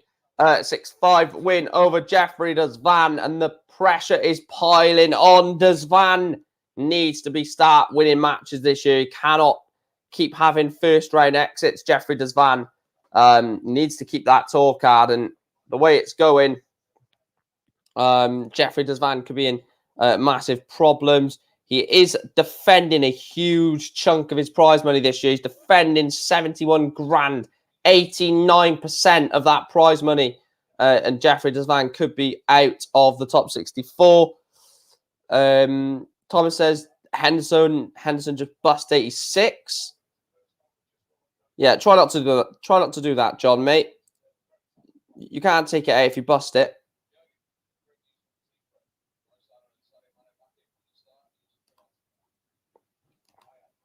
John Henderson is 3-1 down to Watamina. Keane Barry 3-1 down to Niles Zonnevel. Keegan Brown and Ted Everts both 5-4 up. Radak Sagansky gets a win on the PDC circuit. 6-1 win over John Brown. 15 points in the average, the difference. Sorry, that's mental. When the last 1 to 8 games are done, I will be taking a quick break, and then I will be back for the 64 to get on with that, and then throughout the rest of the day. I just don't want to take a break now because we're coming towards the end of the first round. I want to do it when all the first round is done, so it's easier to recap if I miss anything. So Jason Heaver, Ted Everts, and Keegan Brown are all, and Madaz Razma are all 1 away from victory. They all, apart from Razma, they're all 5-4 up. So it's big legs in this. If Williams, Hempel, and McEwen all get a leg, they take it to a last leg decider, where as if O'Connor gets it, it's nothing. And we have our first last leg decider out of the 3. Florian Hempel takes leg number 10. It's 5-5 in that one between Hempel and Ted Everts. Dimitri Vandenberg is 2-1 up against Andrew Gilding in the second round. Gerwin Price is 1-0 up in the second round as well over Christoph Kachuk. Joe Mernon 4-0 up on Max Hopp. Who called it? Who said Joe Mernon's going to beat him? That was me. I'll let you know. Madaz Razma 6-2 win over William O'Connor. Gets over the line. Does the Latvian.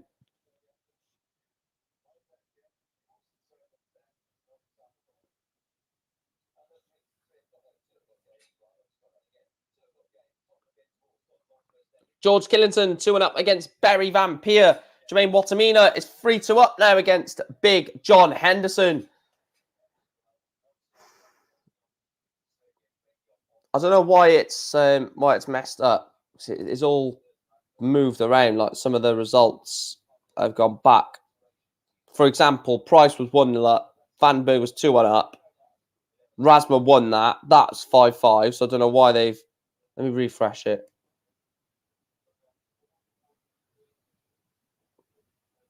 There you go. Jim McEwen has taken it to a last leg decider as well against Keegan Brown. Jason Heaver is still 1 away. Are we going to have 3 last leg deciders? All of them were sat at 5-4. Could we get all of them to get to 5-5? Go on, Scotty.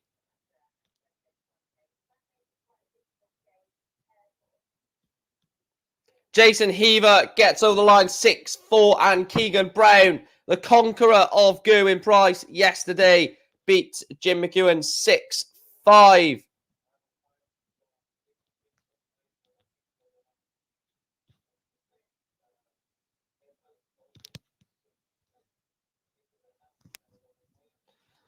Last leg decider between Florian Hempel and Ted Everts. I'll call this in. Ted Everts wants 56 for the match. Hempel sat on 42. So Ted Everts, 16 for tops, 20 for double 18 for the World Youth Champion. And he doesn't. So he did go 16 for tops. 42 for the match for Hempel.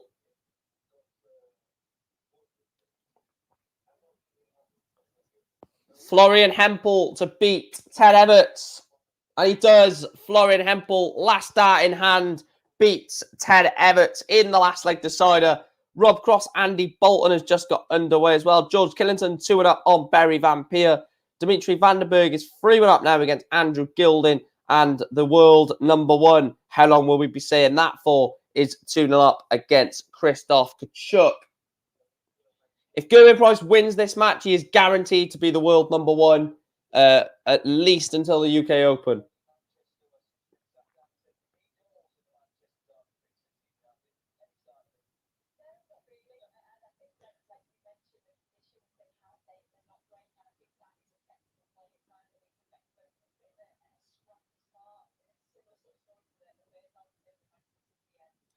Neil Zonabel, 5-2 lead over Keane Barry. Gerwin Price, 3-0 up. 3-0 up. 3-0 up, man, against Christoph Kachuk. It's going to be easy for Gazzy, this, isn't it? I'm predicting 6-0. Jermaine Wattamina, it's 4-3 there against John Henderson. 6 more first round matches before the first round is concluded.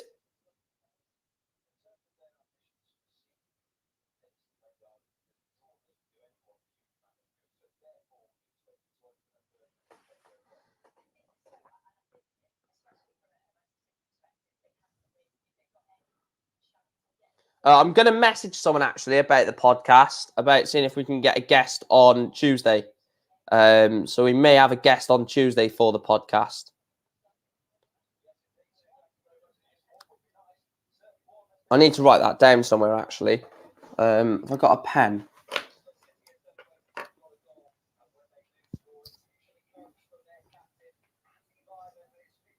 No, I don't know where it is.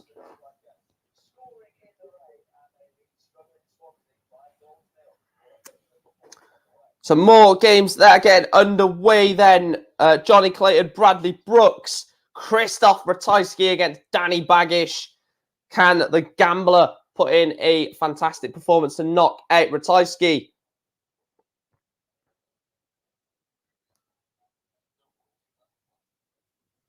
Jermaine Wattamina, 5-3 against John Henderson. Neil Zonabel, 5-3 against Keane Barry. Joe Mernon, 5-1 against Max Hop. Gordon Mathers, 4-4 against Nick Folwell. Michael Van Gerwen has just got underway on board number 15 against Cameron Menzies.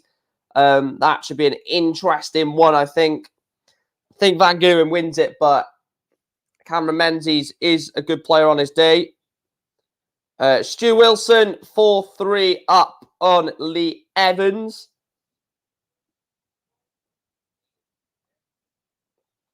George Killington, 4 up on Barry Van Peer.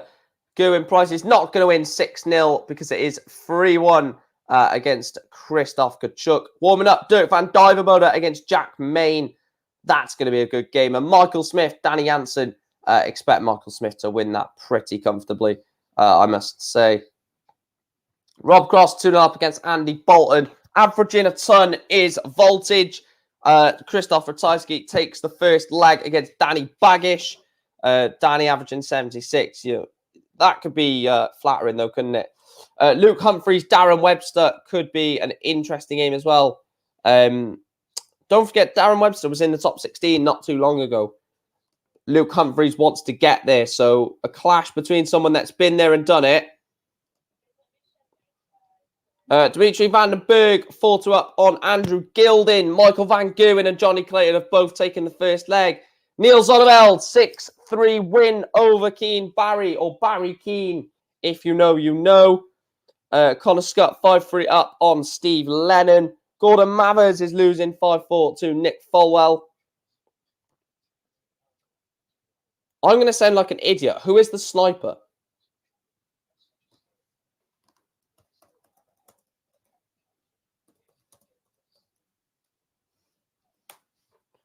The sniper.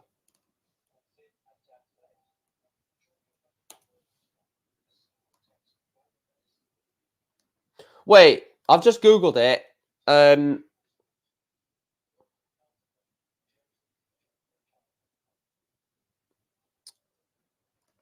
Mernon, 6-1 over Max Hop. If you're on about the sniper as Darren Webster. He's not called the sniper anymore. Oh, Connor Scott. Is that his nickname? Is it the sniper? I didn't know that. Learn something new every day. Yeah, he's 5-4 up against Steve Lennon. Gavin Price 4-1 up over Christoph Kachuk. Aiden says, mate, if Price goes out and Peter Wright wins, Price is not going to go out. Price is 4-1 up. He's bossing Kachuk. He's not going to go out. I'm sorry to burst your bubble. Jermaine Watamina is 6-4 winner over John Henderson. No, it was. I just typed it, just searched it up, and apparently it was. It was originally Darren Webster, but it's obviously he's the Demolition Man now, so that's where I got confused. Michael Smith 1-0 up on Danny Jansen. Adam Gavlas, Simon Whitlock warming up. Peter Wright is warming up on board number 9, taking on Mike De Decker. We are coming to the last 3 games of the first round. Michael Van Gogh pegged back by Cameron Menzies. Johnny Clayton 2-0 up against Bradley Brooks. Luke Humphreys 1-0 up on Darren Webster. Danny Baggish has levelled up on board number 10 against Christoph Ratajski. Come on, Danny. Come on, Danny Baggish. Danny Baggish. Da, da, da, da. Danny Baggish. Da, da, da, da, da, da, da, da, da, da, da.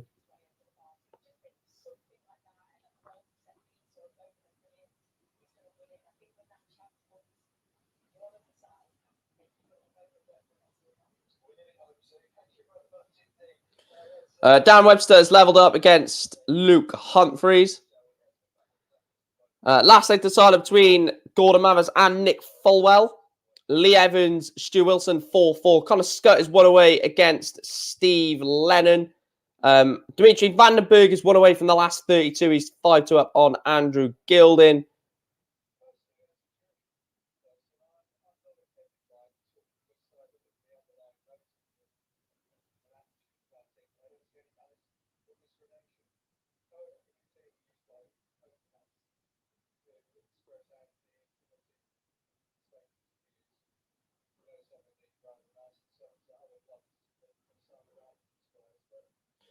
Michael Van Gogh 2-1 up against Cameron Menzies.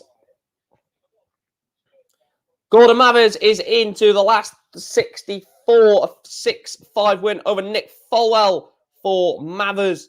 Good win for him in that one. He's going to want to be the last standing Australian, Mike. Dimitri Vandenberg is into the last 32. 6-2 win for Dimitri.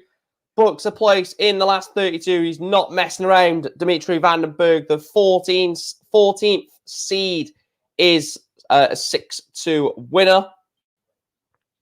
Connor Scott, Steve Lennon, last leg decider. Lee Evans is 1 away as well against Stu Wilson.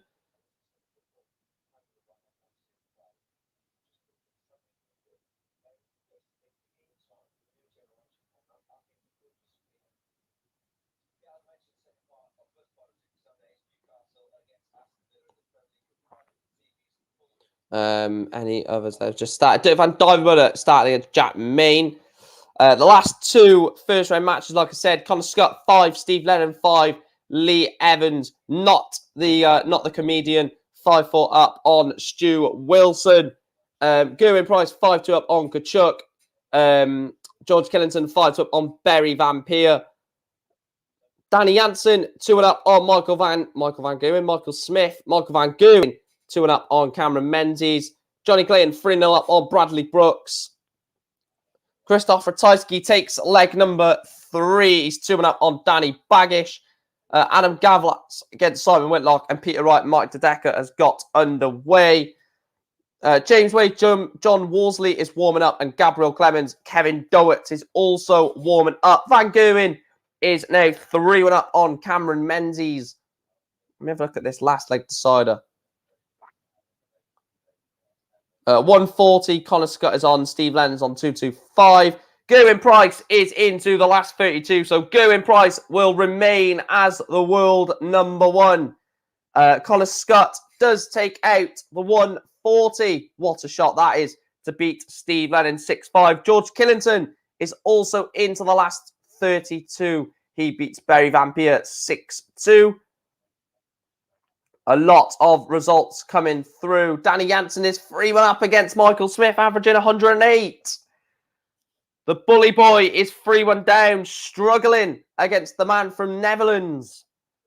Alan Suter, Martin Lukeman is warming up. So is Joe Cullen against Luke Woodhouse. Dirk van Duivenbode takes leg number 1 against Jack Main. It's 1-0 to the Orba Genius.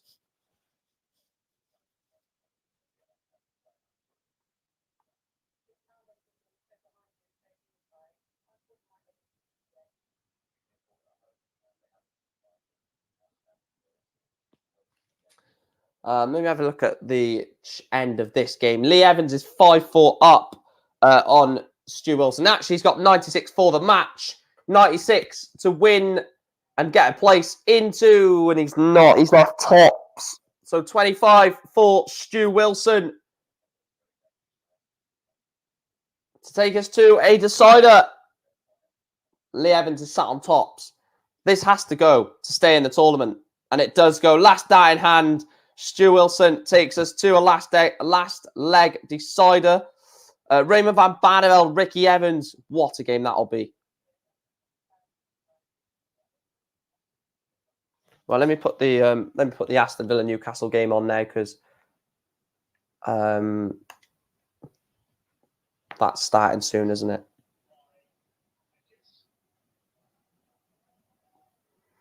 Ratajski 4 up on Baggish. It's probably going to be Ratajski getting over the line, isn't it? Andy Bolton 3-2 up on Rob Cross, though. Wilson has gone ton. Lee Evans has gone 81. So this leg is last leg decider. Lee Evans, Stu Wilson. I will call this in. What can Stu Wilson do? 59, but as long as Evans doesn't hit anything big, then it's not bad. A ton would not hurt that much. 140 or more obviously would hurt. It's a ton. So advantage Stu Wilson. Stu Wilson's on 342. Lee Evans on 320. Obviously Stu Wilson has the dart, so you'd expect obviously he's going to at least get 22, so he will be in front. 98 there. Leaves 244 after 9.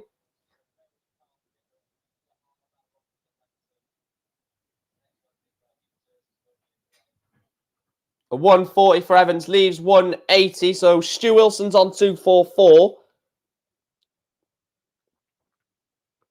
A maximum would do him the world of good, but a ton is probably not enough. 96 is definitely not enough.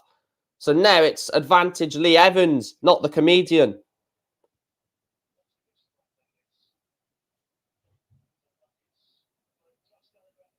Oh, he's only at 60. That's poor.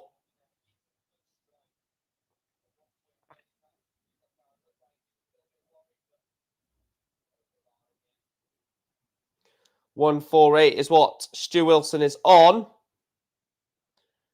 So 120 for the match for Lee Evans to take the final place in the last 64. 120 for Lee Evans. Does it go?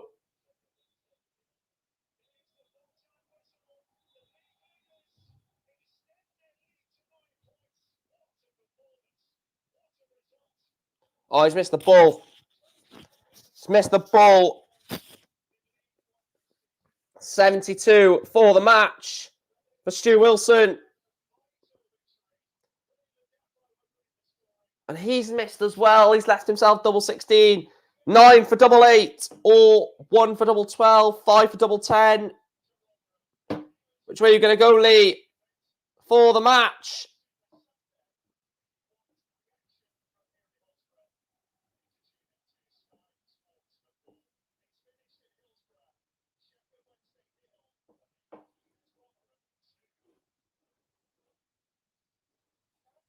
For the match, Lee Evans. It's got to go. Surely it goes, Lee Evans. And it does go in 2 darts. Lee Evans books his place into the last 64. Luke Humphreys. Right, let me quickly round up these results in the last 64. So Gerwyn Price, 6-2 win over Christoph Kachuk. George Killington, 6-2 over Barry Van Peer. Dimitri Vandenberg, 6-2 over Andrew Gilding. And Luke Humphreys. What was the Humphreys score? It's just happened, isn't it? 6-2 against Darren Webster. I'm just going to take a quick break. I will leave all of these on the screen for you so you can see them still. And I'll be back in literally a minute. So I'll see you then, guys. I'll put the music on as well, so you can hear that music whilst I'm gone. See you in a second.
There we go. Back now.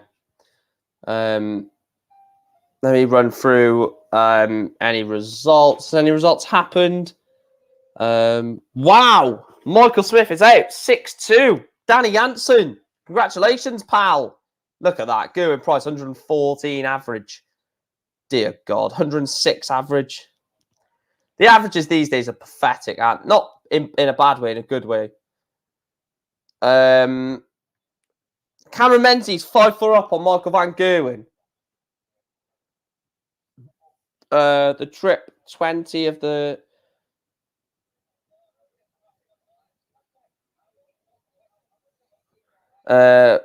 yeah. A bit better than Unicorn. He's beat him. Cameron Menzies knocks out Michael Van Gerwen. 6-4 for Cameron Menzies. Gets over the line. Magnificent. Magnificent. Michael Van Gerwen is gone. Cameron Menzies is the destroyer of the world number 3. Someone that is definitely not going to lose is Johnny Clayton. 6-3 win over Bradley Brooks. Books himself his place in the last 32. But Van Gerwen is gone.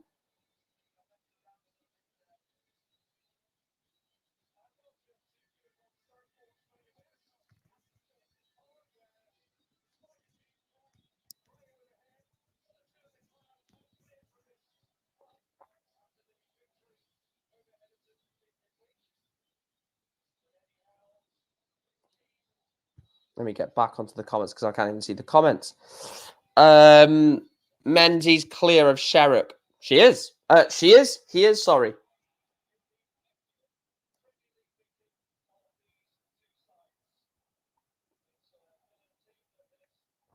Andy Bolton is one away from beating Rob Cross by the same scoreline that Cameron Menzies beat Michael Van Gerwen. What is in the food of the Scotsman? both Andy Bolton and Cameron Menzies putting in some decent performances today. Jules Van Dongen against Jason Heaver. Peter Wright has taken a 3-2 lead over Mike De Decker. Andy Bolton 5-4 up on Rob Cross, like I said. Dirk Van Duijvenbode 5-1 now on Jack Main. Warming up, we've got a few really good ties warming up. Menzel Sulovic against Florian Hempel warming up. That should be a very, very good game. I'm looking forward to seeing how that one pans out.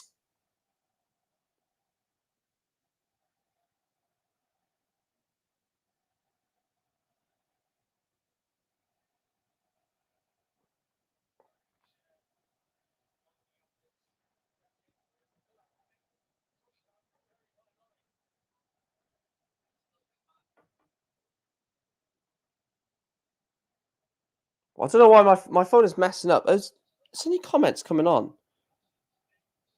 Oh, yeah, there they are. The comments just disappeared for a second then. Just proper disappeared. Kevin Dowett's 3-1 up on Gabriel Clemens.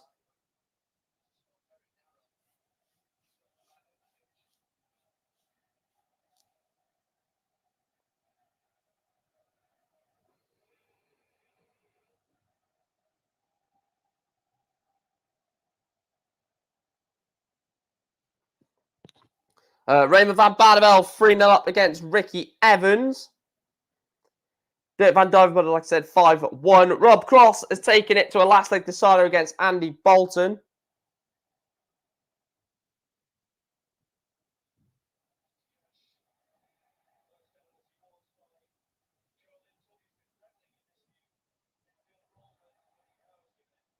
And there is the result. Dirk Van Duijvenbode, a 6-1 win, 90 average.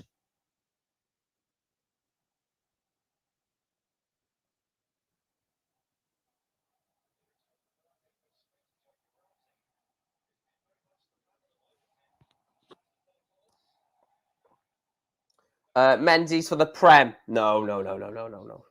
Stop it. Louis Williams, Radek Sagansky has just got underway, sorry, not warming up. Silovic, Hempel, Dobie, Brown, both warming up. James Wade, this is what he needs. He needs a good run here, Wade, to get ready for the Premier League on Thursday. Joe Cullen, 3-2 up over Luke Woodhouse. Raymond van Barneveld, 3-0 up on Ricky Evans.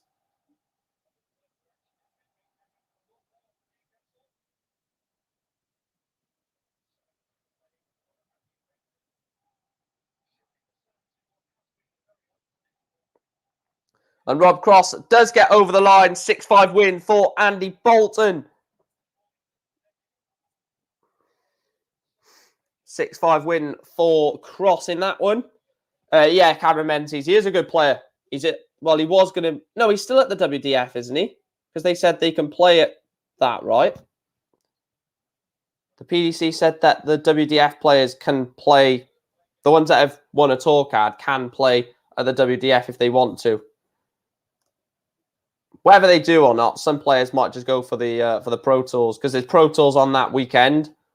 There's Pro Tours, sorry, during the WDF World Championships, and whether they rather play in a World Championships or try and get prize money to play in the PDC World Championships. But if you ask me, if someone said to me you could play in a World Championship or you can play in Pro Tours to potentially qualify for the PDC World Championship and play at Ali Pali, it would be an absolute no-brainer. I would definitely pick the WDF because yes, you could be in a position of qualifying for the PDC World Championships, but at the end of the day, it's still a World Championships that you're going to be in, and the WDF field is obviously less quality than the PDC. Like Cameron Menzies is not going to... I'm sorry to burst anyone's bubble, but Cameron Menzies is not going to first qualify. Well, I think he could qualify for the Worlds, but if he qualifies for the Worlds, he's not going to win it.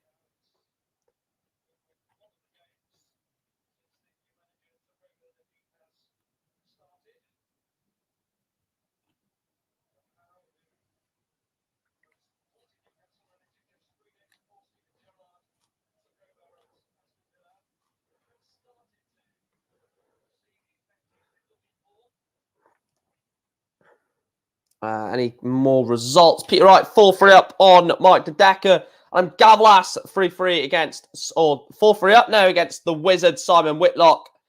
Alan Suter 4-1 down against Martin Lukeman. Real shot that is. Another 4-1 scoreline. Raymond van Barneveld 4-1 up on Ricky Evans. James Wade 4-1 up on John Worsley. Didn't mean to click on his game. Sorry, Wadey. Kevin Dowerts 5-1 up on Clemens. Look, I said this at the start of the year. I said Gabriel Clemens could be sliding down that world rankings very quickly if he doesn't start to put performances together. Could that be happening for the German giant? I don't know.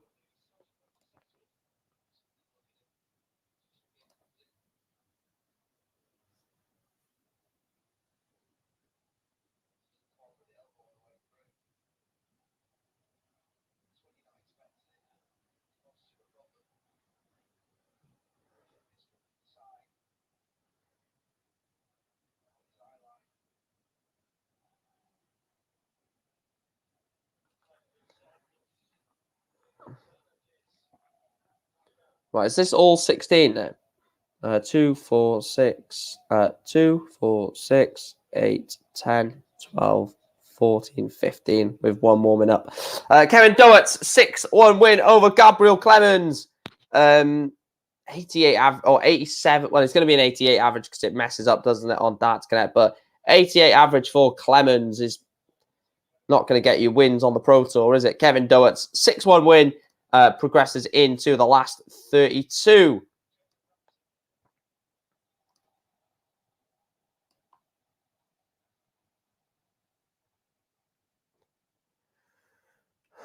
Just having a look at the Cameron Menzies board. What board is Van Gogh on? 16, isn't he? Or was? Yeah. So Cameron Menzies potentially could be playing Menzel Sulevic for a place in the last 16. The winner will play either Kirchmar, Moll, Gurney, or Evans. So we could have a last 16 game between Daryl Gurney and Menzel Sulevic, with one of them qualifying for the quarterfinal. It's mental. What's happened? Oh, it's bloody come off. That's irritating. Don't know why that happened. Put that back on. Thank you. I don't know why that just decided to come off. It's been a naughty person. Madaz Rasmus continuing this great run. Madaz Rasmus 1-0 up against Van der Voort. Dobie 1-0 up on Keegan Brown. Labanauskas 2-0 up on Hybrecht. Sulevic 1-0 up on Hempel. Sagansky is 2-1 up on Louis Williams. Jason Heaver 3-1 up on Jules Van Dongen. 2-0 now for Sulevic. Kirchmar and Moll is 2-2. Van den Bogard, Mitchell 2-2. Get your words out, put your teeth in. Van Barneveld 4-2 up on Ricky Evans. Joe Cullen 4-3 up on Luke Woodhouse. Martin Lukeman 4-2 up on Alan Suter. James Wade 5-1 up on John Worsley. Peter Wright 5-4 up on Mike Dedecker. And Adam Gavlas 5-3 up on Simon Whitlock. James Wade 6-1 win over John Worsley. And Menzel Sulevic is 2-0 up on Florian Hempel. Suits is coming back, and this is 4-3 now with Alan Suter. Stephen Bunting, Ron Munelkamp is warming up on board number 8.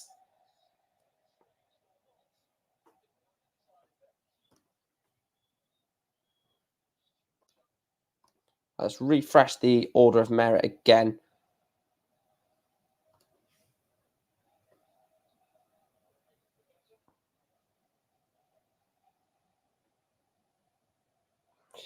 Out of the top 8, this is crazy. Out of the world's top 8, there's only 4 left. Van Gogh, Michael Smith, Gary Anderson, Jose de Souza. Obviously not Gary, not in it, but mental. This is what I mean about the Pro Tour. And we get another result. The Wizard of Oz, Simon Whitlock, is eliminated. Adam Gavlas with a 6-3 win in that one.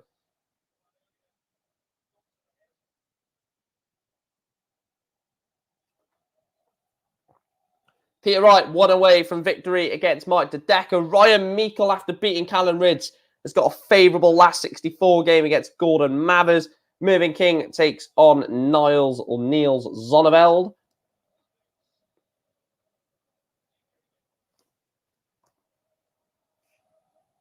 We're 9 subscribers away, guys, from 2.4k. If you're watching this and you've not yet hit the subscribe button, please make sure to do so. It does massively help the channel. Please make sure to like the stream as well. If you want to donate to the channel, you can do that from 79p via the dollar sign and becoming a member from as little as $1.99 a month, that is.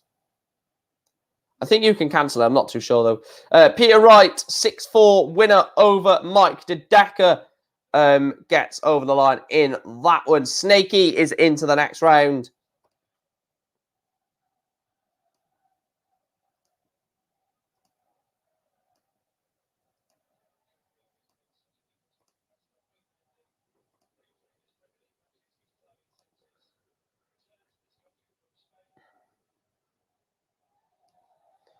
I am getting a bit hungry now, but who cares? Martin Lukeman is now 1 away from victory against Alan Suter. Suits needs to win the next 3 legs of the match if he's going to beat Martin Lukeman. Joe Cullen, the rock star, is 1 away from victory against Luke Woodhouse. Just about getting over the line in these games for Joe Cullen. I'm going to have a look at the Pro Tour order of merit. So if Cullen gets to the final or wins it, Cullen will be in the top 3 in the Pro Tour order of merit.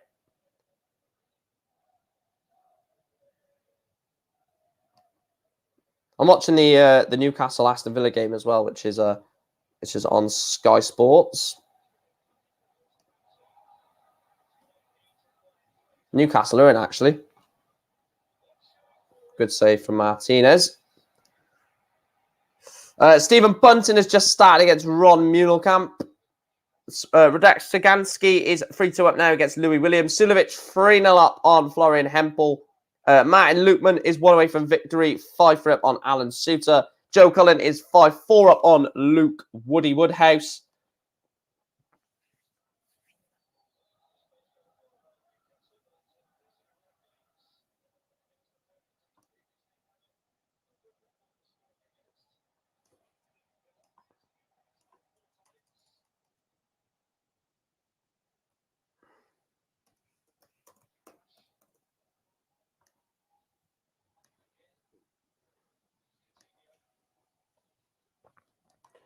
Raymond van Barneveld is now 5-4 up against Ricky Evans. Playing some nice darts, Barney, today. Leads Ricky Evans, like I say.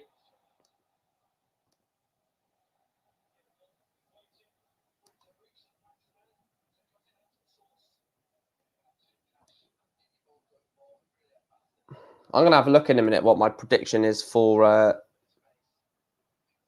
Right, let me have a look at my prediction for the final. I'll make my semi-final and final prediction. So I think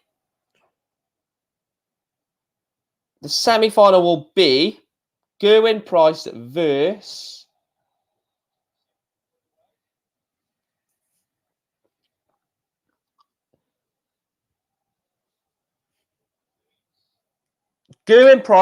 Rob Cross in semi-final 1. Semi-final 2, Peter Wright against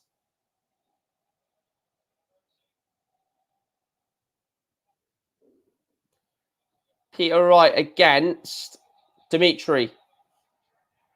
So I'm going Gerwyn Price against Rob Cross in semi-final 1. And semi-final 2, I'm going Peter Wright against Rob Cross. And I think Price will beat corner third Newcastle. I think Price and Wright will get into the final. I think Price will beat Peter Wright in the final.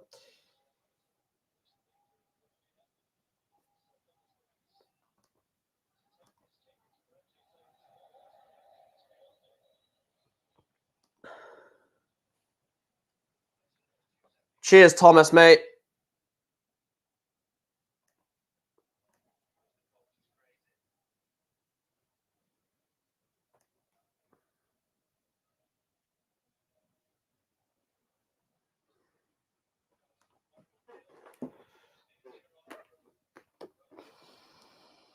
Let me have a look at...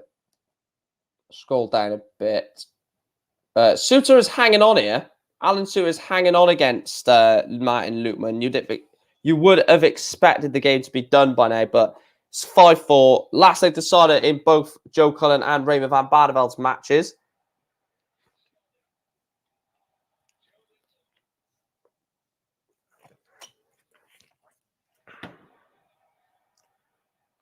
And Ricky Evans has beat Raymond van Barneveld. Ricky Evans progresses into the last 32. I was literally bigging up Raymond van Barneveld, saying how good he's played, but Ricky Evans beats the 5-time world champion and progresses to the last 32. Last leg decided between Joe Cullen, and it is the rock star that prevails. Joe Cullen is into the last 32, into the third round of the tournament.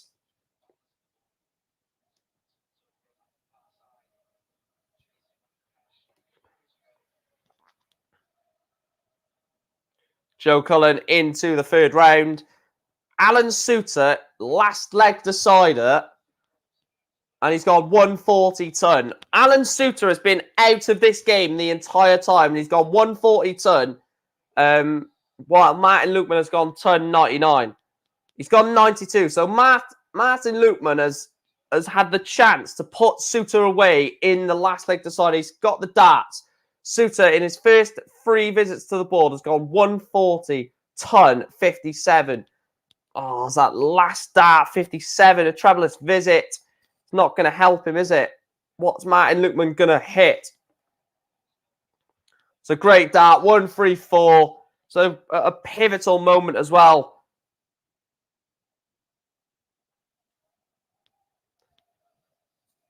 Oh, Suter goes 140. So advantage Martin Lukman 76 for the match in the decider. And he misses. Alan Suter 64 for a great comeback. 64 for Suits.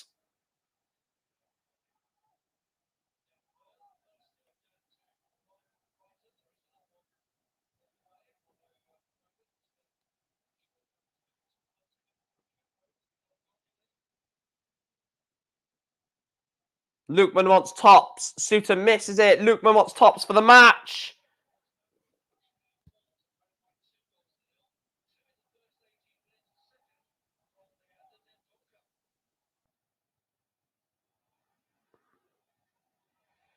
Martin Lukman takes it out. Martin Lukman beats Alan Suter 6-5. Scott Mitchell is into the last 64, 6-3 win over Mario van den Boogaard, who was absolutely extraordinary at Q-School, wasn't he, Mario? Super Mario, as everyone was calling him.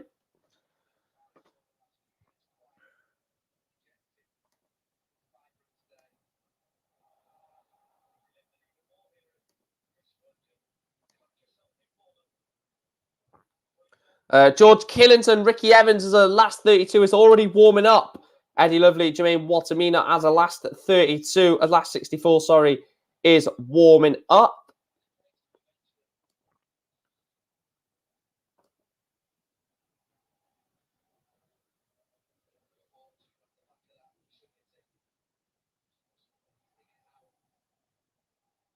Jason Heaver beats Jules Van Dongen 6-3. And another result as well. Boris Kirchmar. I didn't see the score for that, so I'm going to have to go back on my stream. Boris Kirchmar loses 6-4 to Damian Moll. Another result. Radek Sagansky 6-3 win over Louis Williams.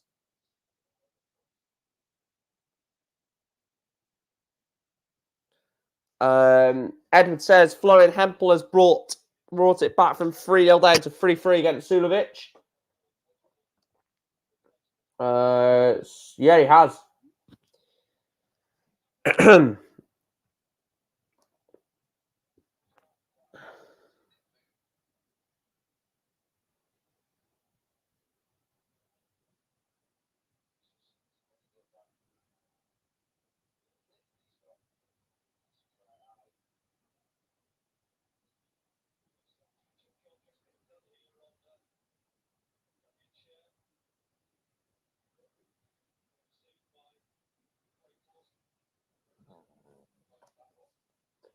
Have a look at this. Florian Hempel is now 4-3 down. Kim Hybrex, Labanauskas 4-4 in that one. Two similar players, Hybrex, Labanauskas. I think, they're on their day, they could beat anyone. But if they're not on their day, they could get annihilated, which has happened to both recently.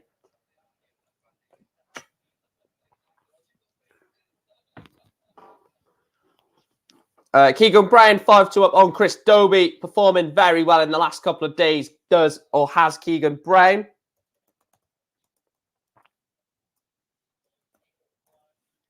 Big year for Keegan this year.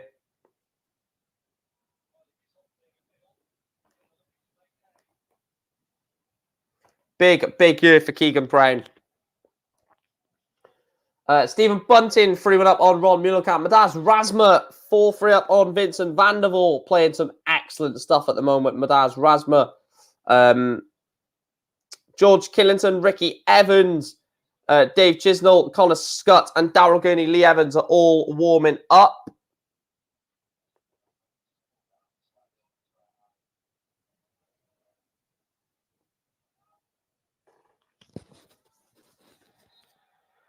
Keegan Brown, like I said, is one away from victory against Chris Dobie. Someone that I just didn't expect to put a performance in like this over the, over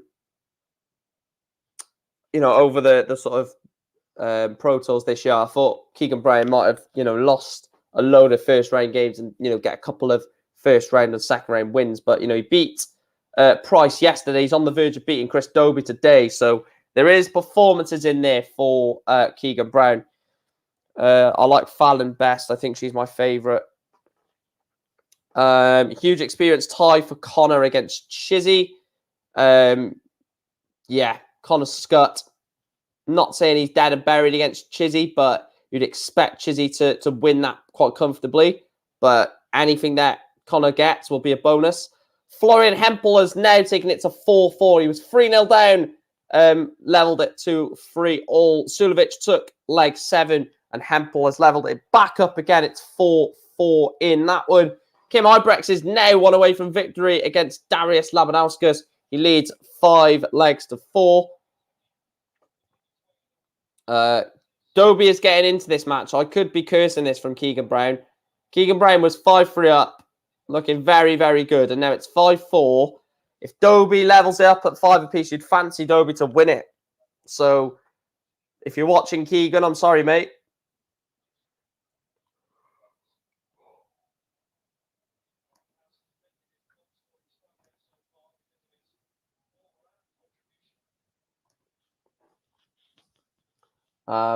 Stephen Bunting, 4-1 up on Ron Mullenkamp.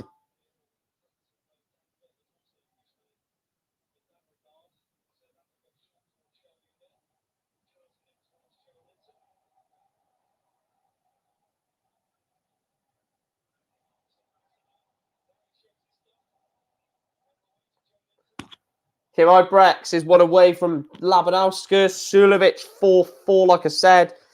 Gurney has found his release point more often. Gurney is in some really good form, Daryl Gurney. Zonneveld is 4-1 up against Mervyn King. Didn't expect that happening, to be fair. I thought Merv was going to have a decent day today. You always expect Merv to at least win his first game. I don't think I've seen that many times when Mervyn King loses the first game. It's normally the second round when he's playing someone that you'd expect him to beat more than the first round.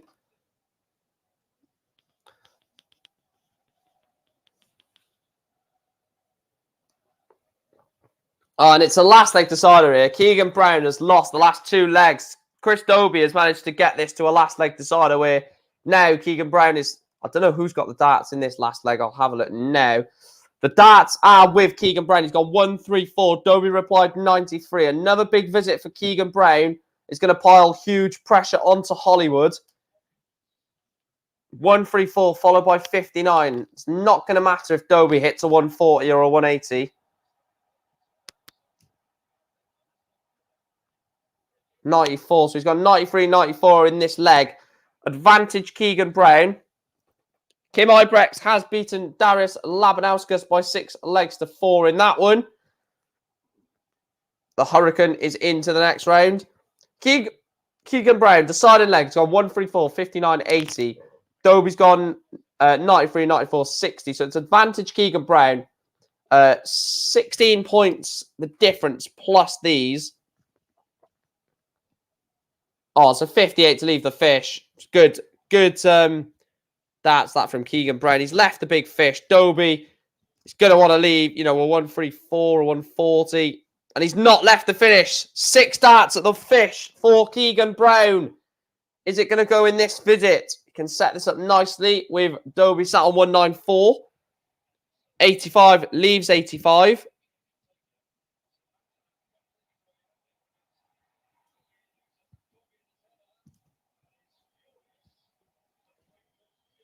A ton leaves 94. So 85 for the match for Keegan Brown. He's gone 85 to leave 85 and he's left 36. Dobie wants 94 for the match. Oh, Keegan, you've got to feel for him if this goes. It doesn't go. Advantage Keegan Brown. Double 18 for the match. And it goes. Second dart in hand. Keegan Brown into the 32.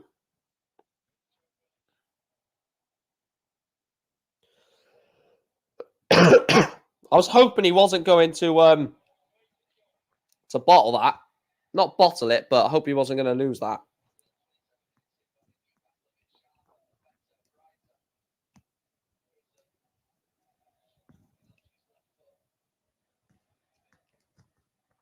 What's the score in this Sulovic game? It's still not 4-4, is it? No, it's 5-4 Sulovic. So why is it not refreshed? Oh, it has now. Typical, isn't it? Absolutely typical. I think these are the last 64 games. No, they are last 64. I think these are the last of the 64 games. Gurney 1-0 up on Lee Evans. Dave Chisnell 1-0 up on Connor Scott. Watamina 2-1 up on Eddie Lovely. Ryan Joyce 3-1 up on Joe Murner. Neil Zonnevel 5-1 up on Mervyn King. Ryan Meikle 3-2 up on Gordon Mathers. Stephen Bunton 5-2 up on Ron Mulekamp. Vincent van der Voort, Madaz Rasma, last leg decider. Mensa Sulovic beats Hempel by 6 legs to 4. Neil Zonneveld, 96 average from Zonneveld, beats Mervyn King by 6 legs to 1. Good performance that from Niles Zonneveld.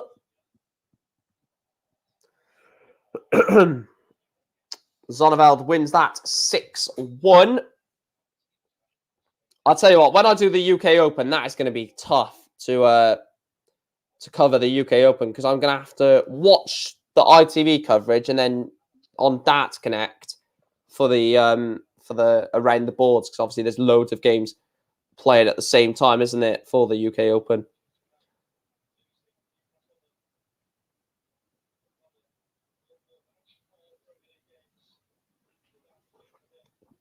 In fact, for the UK Open, I've got a very, very good series for the UK Open. So I'm looking forward to releasing them videos. It's going to be pretty good. I am looking forward to doing that series. I'm probably only going to do it for the UK Open because it might be like a UK Open sort of exclusive where it would only work for the UK Open, if that makes sense. It wouldn't work for like the Premier League. It might work for the Worlds, but you'll know what I mean when I do it. Stephen Bunting, 6-2 win over Ron Muhlenkamp, gets over the line in that one. I'm going to call this result in for Vincent van der Voort against Rasma. Rasma wants 58 for the match.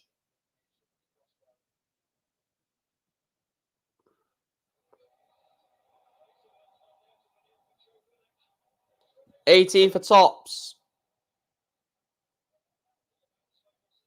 18 for tops for Rasma. And he misses 2 darts at top. 7 for Vincent van der Voort. 1 for double 3. Or 3 for double 2.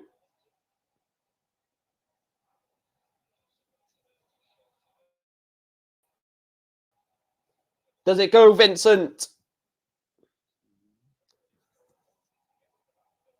Rasma will be back for tops. Should this not go?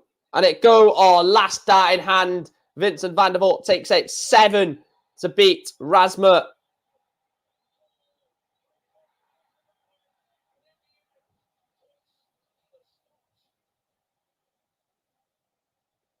Newcastle have a penalty in the Newcastle game. I don't know who's been fouled here. I will just quickly have a look. Joe Willett cuts inside. And it's Callum Chambers, is it?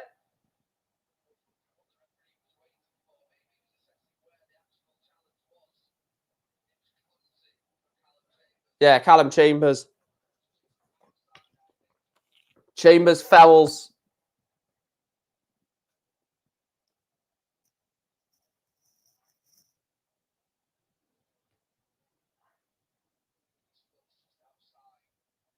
I don't think this is a penalty. I think Callum Chambers fouls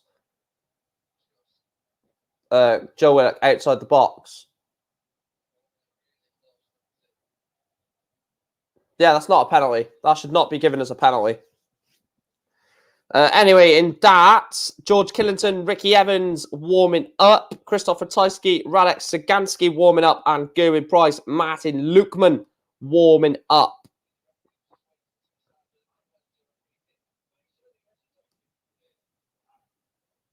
Ryan Meikle is one away from doing... I need to rephrase that. Ryan Meikle is one away from defeating Gordon Mathers.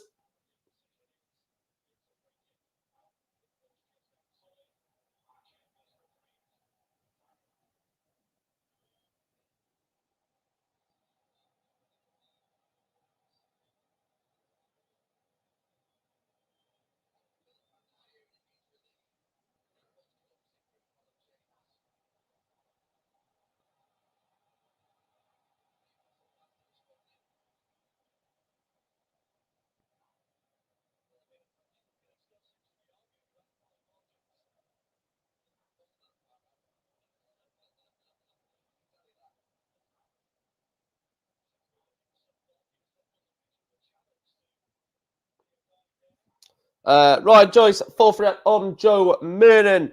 An all-Polish tie between Krzysztof Ratajski and Radak Sagansky. That's going to be an interesting one. The best Pole in the world, Ratajski, against one of the up-and-coming Poles in Radak Sagansky. That's going to be interesting, actually.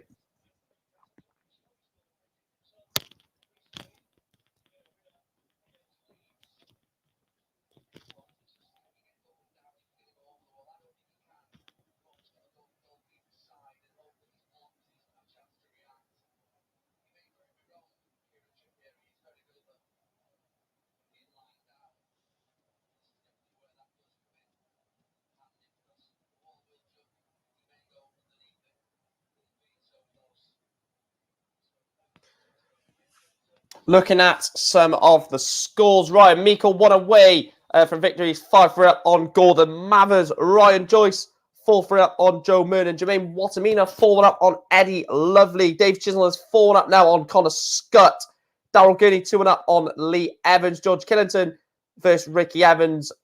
Christopher Tyski against Radak Sagansky. Gerwin Price, Martin Lukman, and Luke Humphreys. Jason Heaver have just started. Oh my God, Kieran Trippier has just scored a free kick for Newcastle.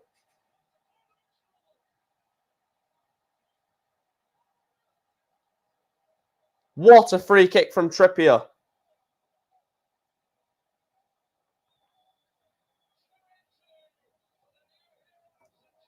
What a free kick from Trippier. I need to tweet that.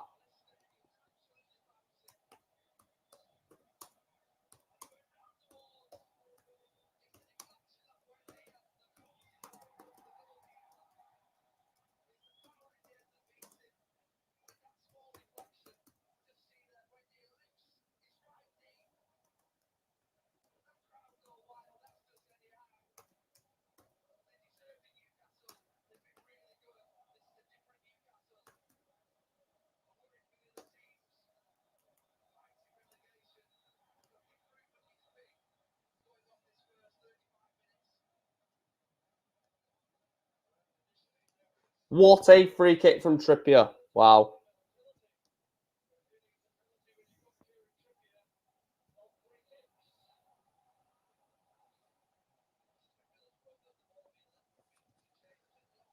Dave Chisnell, 5-1 up on Connor Scott, like I said. Daryl Gurney, 3-1 up on Lee Evans. Jermaine Watamina's 5-1 up on Eddie Lovely. Great performance this from Watamina. He was well against John Henderson. He's doing well again against Eddie Lovely. Ryan Meikle, 5-4 up on Gordon Mathers. Dimitri Vandenberg has just started against Kevin Doert. Radek Sagansky is 2 on Krzysztof Ratajski. Who would have thought the last Polish player left in could be Sagansky, with obviously Kachuk and Ratajski in the tournament?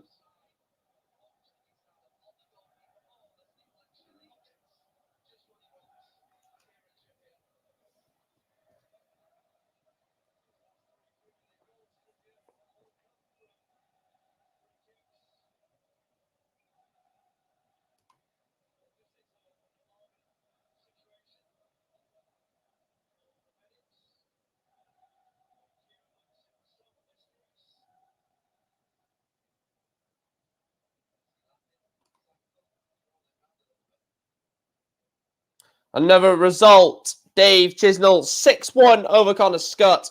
107 average for Chizzy, but it was expected. Connor, look, he's played very well in the Pro Tours this year, but you just expected, don't you? Expect Chizzy to win that one. Very much expected.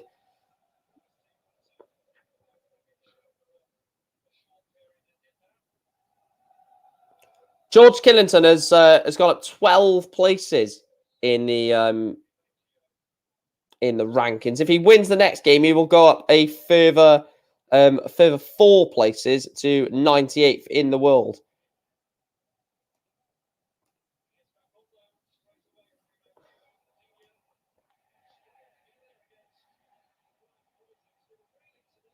So the first lot of 32 games are getting underway, and Ryan Meikle, talking about the 32, Ryan Meikle is into the last 32. He beat Gordon Mathers by 6 legs to 4. Danny Janssen, Kim Hybrex is warming up. Gerwin Price, 108 after the first 2 legs, is 1-1 against Martin Lukman. Kevin Doert takes the first leg against Dimitri Vandenberg. Luke Humphreys 2-0 up on Jason Heaver. The machine gun, Jermaine Watamina, is 6-1 winner over Eddie Lovely. Beat John Henderson in the previous round. He's now knocked out Eddie Lovely as well. The machine gun looks like he could be on a bit of a surge.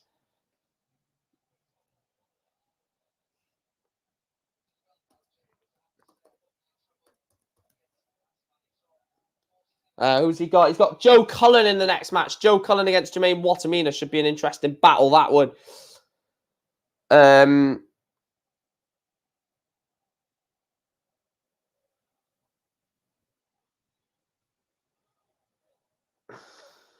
He did get battered, to be fair, didn't he, Connor Scott?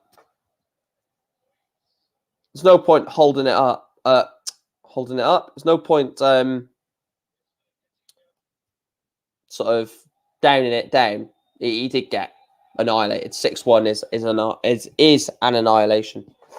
Danny Janssen, like I said, Kim Hybrex. Or look at these last 32 games. Rob Cross, Stephen Bunting. Yes, please. James Wade, Ryan Meikle. Yes, please. There's some very good games starting and warming up, isn't there? Wait, I want to see where they've predicted Chizzy at the end of the year. Chizzy at the end of the year is predicted 22nd. I don't think that's going to happen. Don't think that'll happen, personally.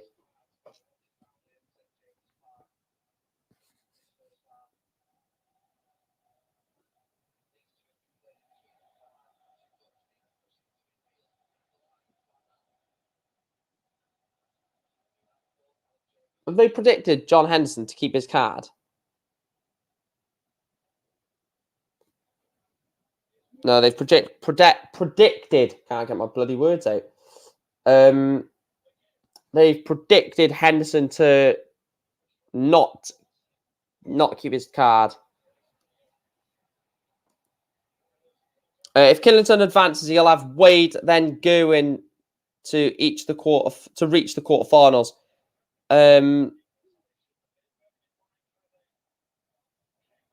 Basically, they base it off everyone else because there's players around Chisnall like Searle, Humphreys, etc. Callan Ridd pushing up. So it's all based off like what if you have the same year as you did 2 years ago, and stuff like that. Is they base it off quite a lot of stuff and provisional. It's basically all provisional money. No, I think what it is actually, sorry, it's if no one earned any money, but just didn't defend anything that they had 2 years ago. Basically, I think it is.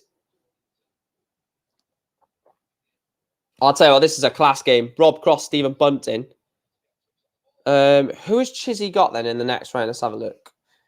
Dave Chisnall.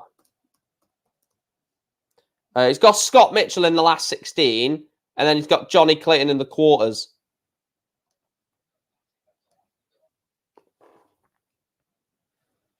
If Dimitri bottles it against Doertz, I'm going to laugh. Doertz has played pretty well throughout the day. He beat someone. I can't remember who he beat. Who did he beat? Doertz. I swear he beat... Yeah, Clemens, 6-1. I knew he beat someone big. Well, not big, but... Gerwyn Price is losing 3-2 to Martin Lukman. Dirk van Duivenbode, Keegan Brown is warming up. Adam Gavlas, Neil Zonneveld warming up. But Ryan Joyce ends the run of Joe Mernon. 93 average from Relentless. 6-5 win. Ryan Joyce is into the last 32. And there's only one last second round match, and that is Daryl Gurney, Lee Evans. See if Daryl Gurney is close to victory in this one. Gurney sat on 201. Evans 139 from Gurney. So this 63 has to go.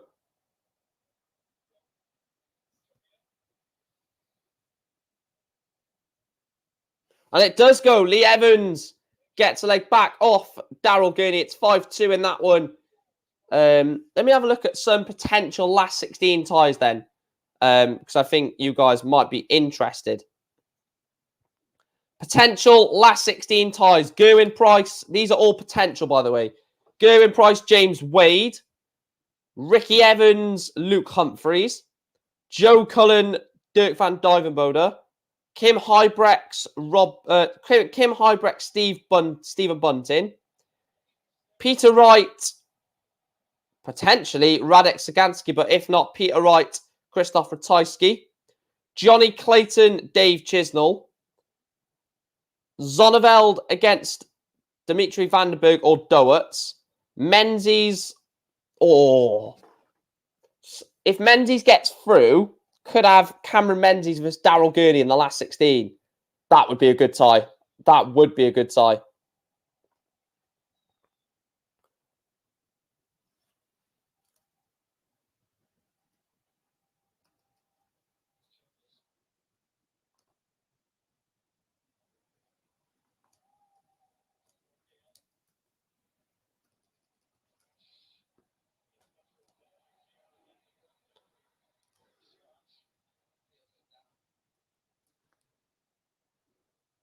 I think they would stream it. I think that would be the sensible one to stream, I think.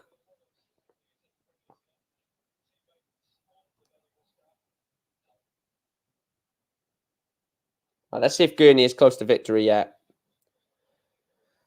Gurney's on 48 for the match then. So Daryl Gurney, 48 for the match, 8 for top, 16 for double. Which way are you going to go, Daryl?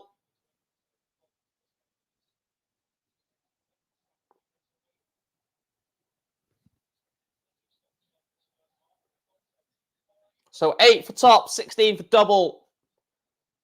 Doesn't matter which way you go, Daryl, as long as you do it. And it goes into Daryl Gurney. 6-2 win. Last player into round 3.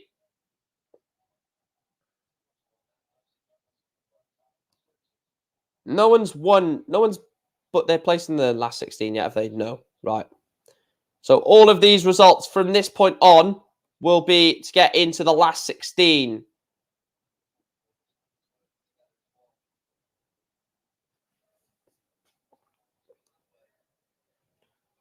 So the closest to victory so far is Gerwyn Price, who currently leads Martin Lukeman 4-3. Oh, sorry, Luke Humphries 5-2 up on Jason Heaver to book himself a place in the last 16. He will play the winner of Killington or Ricky Evans, Luke Humphries. Ricky Evans is 4-2 up. Kim Hybrex 4-0 up against Danny Hansen. Danny Hansen beat Michael Smith 6-2 quite convincingly as well in that game.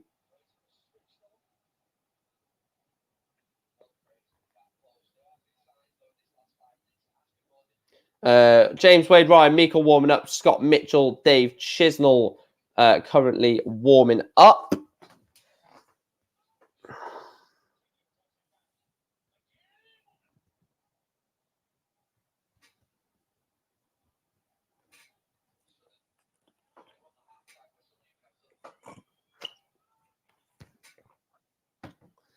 Radak Sagansky is now 4-3 up on Christoph Ratajski. Johnny Clayton, Adam Gavlas, Keegan Brown are all 1-0 up. Rob Cross, Stephen Bunting, 1-1 in that one. Kim Ibrex 4-0 up. Kevin Dowerts, 4-1 up on Dimitri Vandenberg. Luke Humphries, 1 away, 5-2 up on Jason Heaver. Gerwyn Price is 4-3 up on Martin Lukeman. And as a result, first result of the last 32, first player into the last 16, it's Luke Humphries, 6-2 win over Jason Heaver. Ricky Evans, 4-3 up on George Killington. Radak Sagansky, 4-3 up on Christoph Ratajski. Gerwyn Price is 1 away from victory against Martin Lukeman. Don't know why it's messed up. We're going to have to refresh it again. Don't know why it keeps doing that. There we go. Any more warming up? Just those two at the moment. Peter Wright. Who's Peter got? Peter has got... so Peter will be on board number 13. No, he should be on board. Oh, no, board number 9. Sorry, board number 9. Don't know what I was thinking there. Yeah, so Peter Wright has got Ryan Joyce. If he wins that, he's got the winner of Ratajski or Sagansky in the last 16. So getting towards, I think we're past halfway now. We're definitely past halfway. Look at this, both averaging 111.33. Sagansky, Ratajski 4-4. Gerwyn Price is 1 away from victory against Martin Lukeman. How close is he? He's gone 58, 117, 96 in this leg, Price. Lukeman hits a 140 to leave 68. So you'd expect, well, Lukeman will have a chance at 68 for a 5-4 scoreline. But, it's a fantastically timed 180 from Gerwyn Price. 180 to leave 50. Lukeman wants 68 for the match. 68 for 5-4. It doesn't go, so Gerwyn Price, 50 for the match for a 6-3 win for the Iceman. Does he get over the line? And it goes 50 into darts. Gerwyn Price is into the last 16. He joins Luke Humphries. Cameron Menzies, Menzel Sulovic is warming up as well. I don't know why Peter Wright is not warming up yet. I mean, he played Ryan Joyce. I thought Ryan Joyce's game was done not that long ago.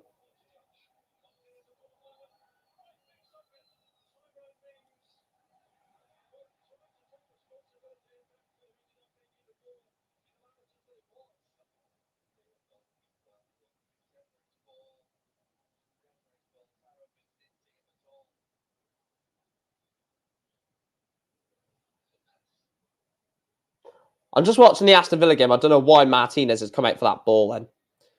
Yeah, Gerwyn took out 1-3-5 and is making Lukeman start thinking early on, missing 56 to go 4-1 up. I don't know. I'm not doing it to take the piss, but I generally was waiting to see Van Gerwen game warm up, and then I was like, hang on, he just lost.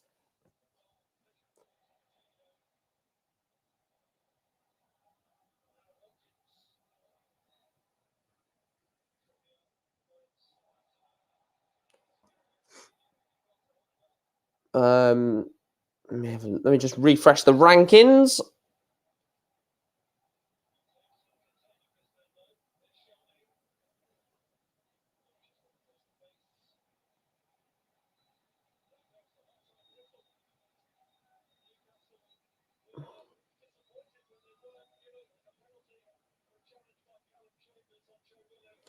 Gerwin Price can extend his lead as world number 1 if he gets another 2 wins, and Peter Wright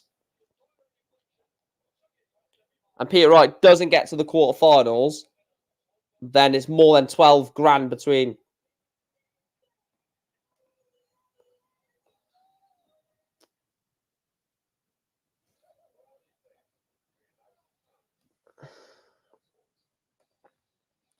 Cameron Menzies, Mensah Sulovic has just started. Damien Mole warming up against Daryl Gurney, and Joe Cullen warming up against Jermaine Watamina. The only players into the last 16 so far is Gerwin Price against Luke Humphrey, or Gerwin Price and Luke Humphreys, sorry. Gerwin Price will take on in the last 16. He will take on the winner of James Wade, Ryan Meikle, and Luke Humphreys will take on the winner of George Killington, Ricky Evans. Some good ties unveiling and starting to come through. Peter Wright is finally warming up against Ryan Joyce. So any Peter Wright fans, Snakey is warming up.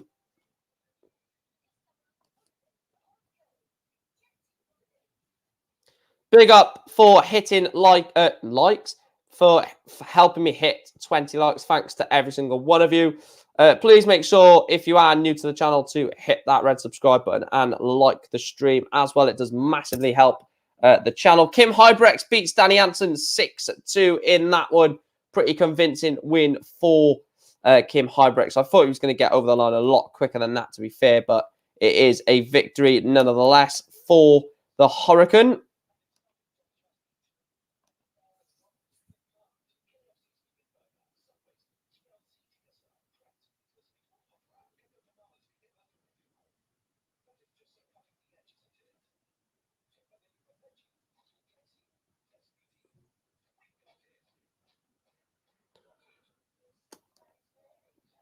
What a game. Rob Cross 3, Stephen Bunting 3. Cameron Menzies is 1-0 up on Mensah Sulovic.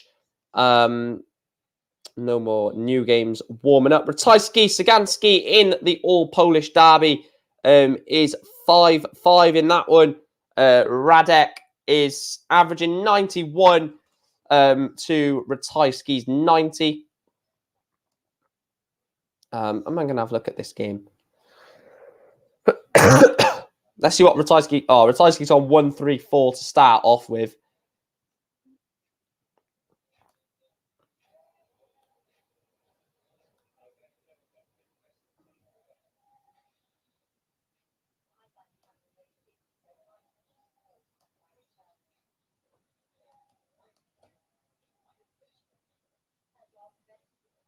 He's gone 1-3-4-99, Ratajski. Sagansky's gone 81 to start off with. So unless this is a maximum, it's a ton. So it's advantage. Ratajski then 2-6-8. 6 darts at this, maybe even 9 for the match. Ratajski looking just to get over the line here in a performance that hasn't been good at all. He's 110 points behind Sagansky, so a maximum puts him in massive contention. So 140, so it keeps him alive in this leg, to be fair, and the match.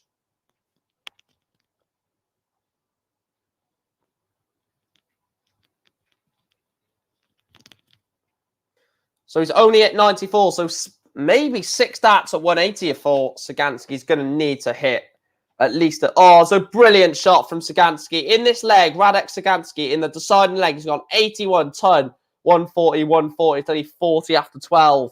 What can Ratajski do off 116? Can he take it for the match?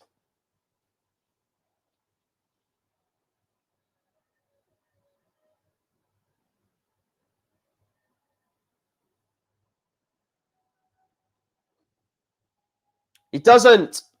So tops for Sagansky to put out Krzysztof Ratajski 6-5 in the decider. Big dart at tops for Sagansky. He's missed. He's come inside. He's left himself 5 18s for Ratajski. Oh, Radek. What have you done, Radek? Oh, last dart in hand. Krzysztof Ratajski Gavlas wins 6-0. And George Killington also beats Ricky Evans 6-5. Oh, that is going to sting. That is going to sting like a cow. Don't know why. I was going to say something else, but mate, I'm literally watching the Newcastle game. You don't have to tell me.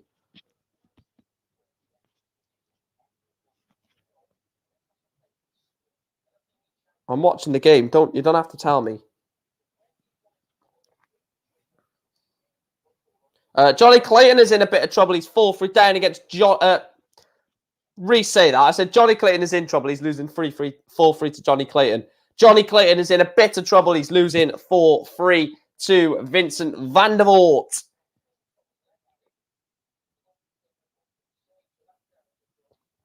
So George Killington will take on Luke Humphreys in the last 16.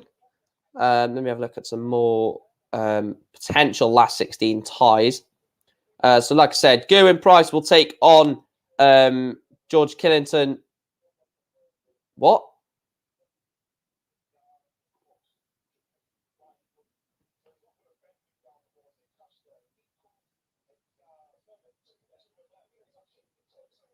I'm so confused. Why is Gerwin...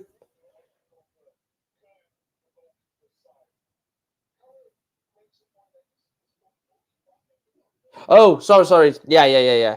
So, who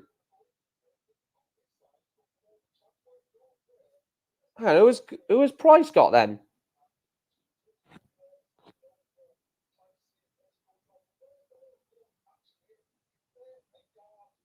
They've messed up there, I think. They've messed up there, yeah. They've put the wrong one in the wrong board. Well, it will be board 2, but yeah. So Gerwin Price will play James Wade or Ryan Meikle. George Killington will play Luke Humphreys. Joe Cullen will play Dirk van Duijvenbode or Keegan Brown. Kim Hybrex will play Rob Cross or Stephen Bunting. Peter Wright or Ryan Joyce will play Christoph Ratajski. Vincent van der Voort or Johnny Clayton will play Scott Mitchell or Dave Chisnell. Adam Gavlas will play Vandenberg or Kevin Doherty. Cameron Menzies or Menzel Sulovic will play Daryl Gurney. So some interesting potential last 16 ties in Players' Championship 4. Teammates playing each other. Who is that then?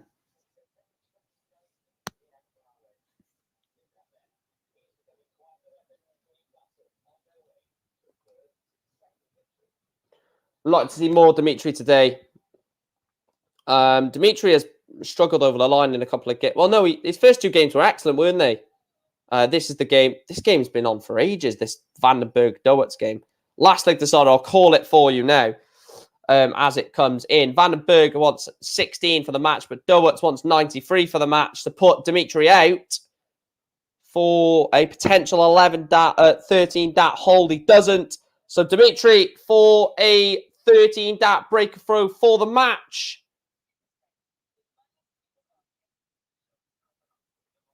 Does it go double 8 for Dimitri?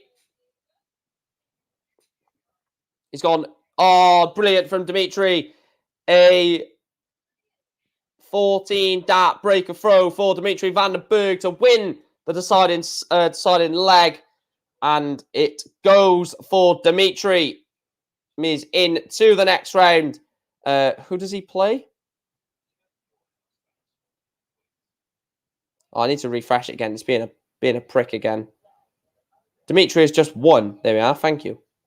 Peter Wright is 2-0 down against Ryan Joyce here, averaging 78. Poor from Peter. Dimitri, that was it. Dimitri has Adam Gavlas against Dimitri Vandenberg.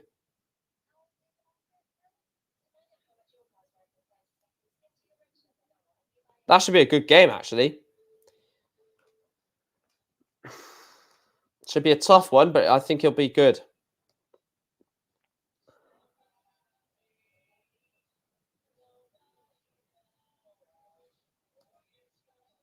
Joe Cullen 4-0 up against Jermaine Watamina. looking very comfortable. Stephen Bunting leads Rob Cross by 5 legs to 4. Keegan Brown is 5-3 up on Dirk van Duijvenbode. Vincent van der Voort 5-3 up on Johnny Clayton. Daryl Gurney 3-0 up on Damien Moll.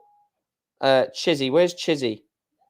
Chizzy 1-0 against Scott Mitchell. So we might not see a Chizzy versus Clayton last 16 tie with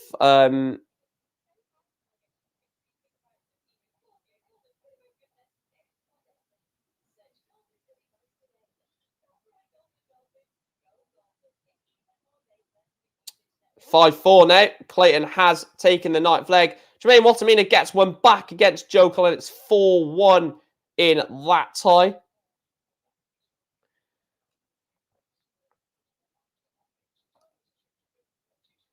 Trippier scored another free kick. The New Ward Prowse. Yeah, this game is boring, to be fair, between Newcastle and Villa. It's half time at the moment, but yeah, Johnny is in a bit of trouble, but I'll see how this leg is going. See if he can pull something out of the bag. He's gone turn 140. Van der Voort has gone turn 137. What can Vincent van der Voort do with his 3rd visit? He's gone turn. So Van der Voort has left 164 after 9. What can Clayton leave after 9? Got to be at least a ton minimum. This is going to be a maximum, isn't it? Ton 40. What a leg of darts from both of them. Johnny Clayton, this is can't speak, put your teeth in. This is to break the throw. So Johnny Clayton to break the throw for Vincent van der Voort, potentially a 12 dart break to level up at 5 apiece.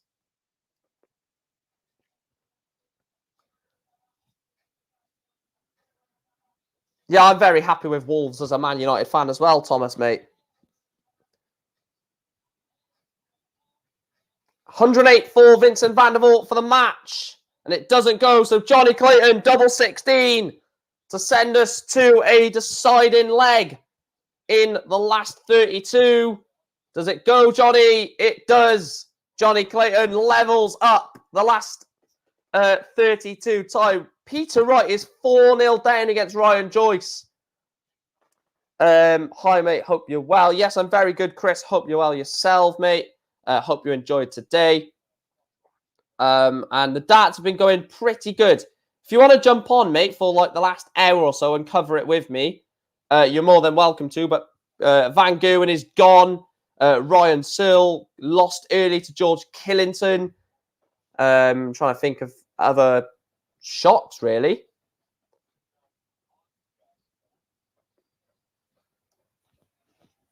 Well, this is a shock right here. Peter Wright losing 4-0 to Ryan Joyce. Yeah, but if you want to come on, Chris, I'll send you the link on Twitter, and you can cover like the last hour with me if you're free. Scott Mitchell, Dave Chisnell, 2-2 now. I'm going to turn my attention to this Clayton match. Vincent van der Voort has gone 180 ton. Clayton has gone 135, 81 ton. So he's not there. Oh, that is poor. Van der Voort's only gone 66. So 185 for Johnny Clayton. He's going to have 6 darts at this. Oh, there's a poor visit as well from Clayton. Only at 58 to leave 127. At least it's a finish. Vincent van der Voort on 155.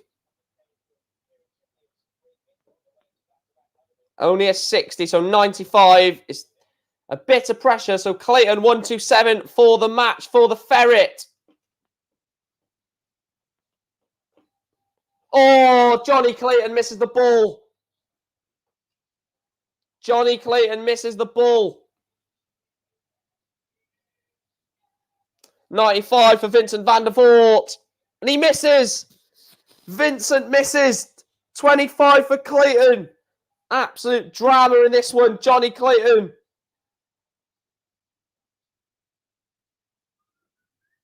And it goes. Johnny Clayton beats Vincent van der Voort. He is waiting on Dave Chisnell to set up a great last 16 tie between Johnny Clayton and Dave Chisnell. Yeah, go on. Yes, we're going to get Chris on. Right, I'm going to send you the link now, Chris.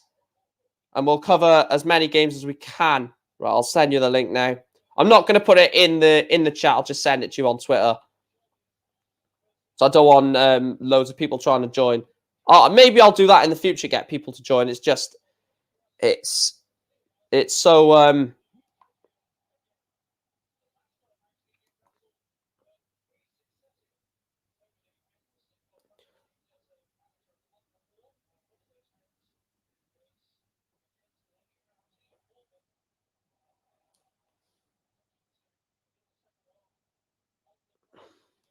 I'll read both of those comments as well, Chris, by the way. What do you call it? I'll read both of those messages that you sent me after the stream. So yes, I've opened them, but I'm not ignoring you. Result: Peter Wright has lost 6-0 to Ryan Joyce. Snakey is out. 6-0 loss for Peter Wright. Joyce averaging 101. Peter Wright averaging 86. What's going on, Peter? Joe Cullen is into the next round as well. He beats Jermaine Watamina 6-2 to set up a last 16 tie with Keegan Brown. I'll tell you what, Keegan Brown is actually developing a lot now, isn't he? To be fair. Mike, at least you apologise for mistakes. Yeah, if I ever make a commentary mistake, I will let you know. Right, let's run through the current potential last 16 ties then. So, Gerwin Price will take on Ryan Meikle. I'll do it as it currently stands. So, Price against Meikle. Killington against Humphreys. Cullen against Keegan Brown. Kim Hybrex against Rob. Kim Hybrex against Rob Cross. There we go. Put your teeth in. Ryan Joyce against Ratajski. Johnny Clayton against Scott Mitchell. Adam Gavlas against Dimitri. Menzies against Gurney, as it stands. Ironforce says Rockstar wins again. Surely not. What is his route to the final, Joe Cullen? I'll get Chris in a minute because I heard that he's just joined. So his route to the final, Cullen, is Keegan Brown in the last 16. And then in the game, and then in the quarterfinal, he's got potentially Dimitri or Rob Cross in the quarters. Right, I'll get Chris in now. Big up, mate. I know you're absolutely buzzing. I'm not going to disclose what for, but you're doing good. Yeah, just my usual self as always, and I don't be multitasking here. I'm not pretty. Hopefully, I can do what you've done for me yesterday with the Man United game. Hopefully Burnley score now. Hopefully Burnley score now. No, Burnley are awful. Have you seen any of the darts today, or no? Just I'll quickly run through the results then, so you can some big results. I'll get it on the separate tab, so you can still cover any results that come in. Gerwin Price won his board, beating Jim Williams 6-3, Christoph Kachuk 6-2, and Martin Lukman 6-3. The board final between James Wade and Ryan Meikle. James Wade has taken out John Worsley. Ryan Meikle beat Callan Ridds. Very big game. Callan Ridds went very, very early. Board 3, Ryan Searle lost as the seed. He lost 6-3 to George Killington. The board final for that was George Killington beating Ricky Evans. Ricky Evans had a good day today, knocking out Barney as well.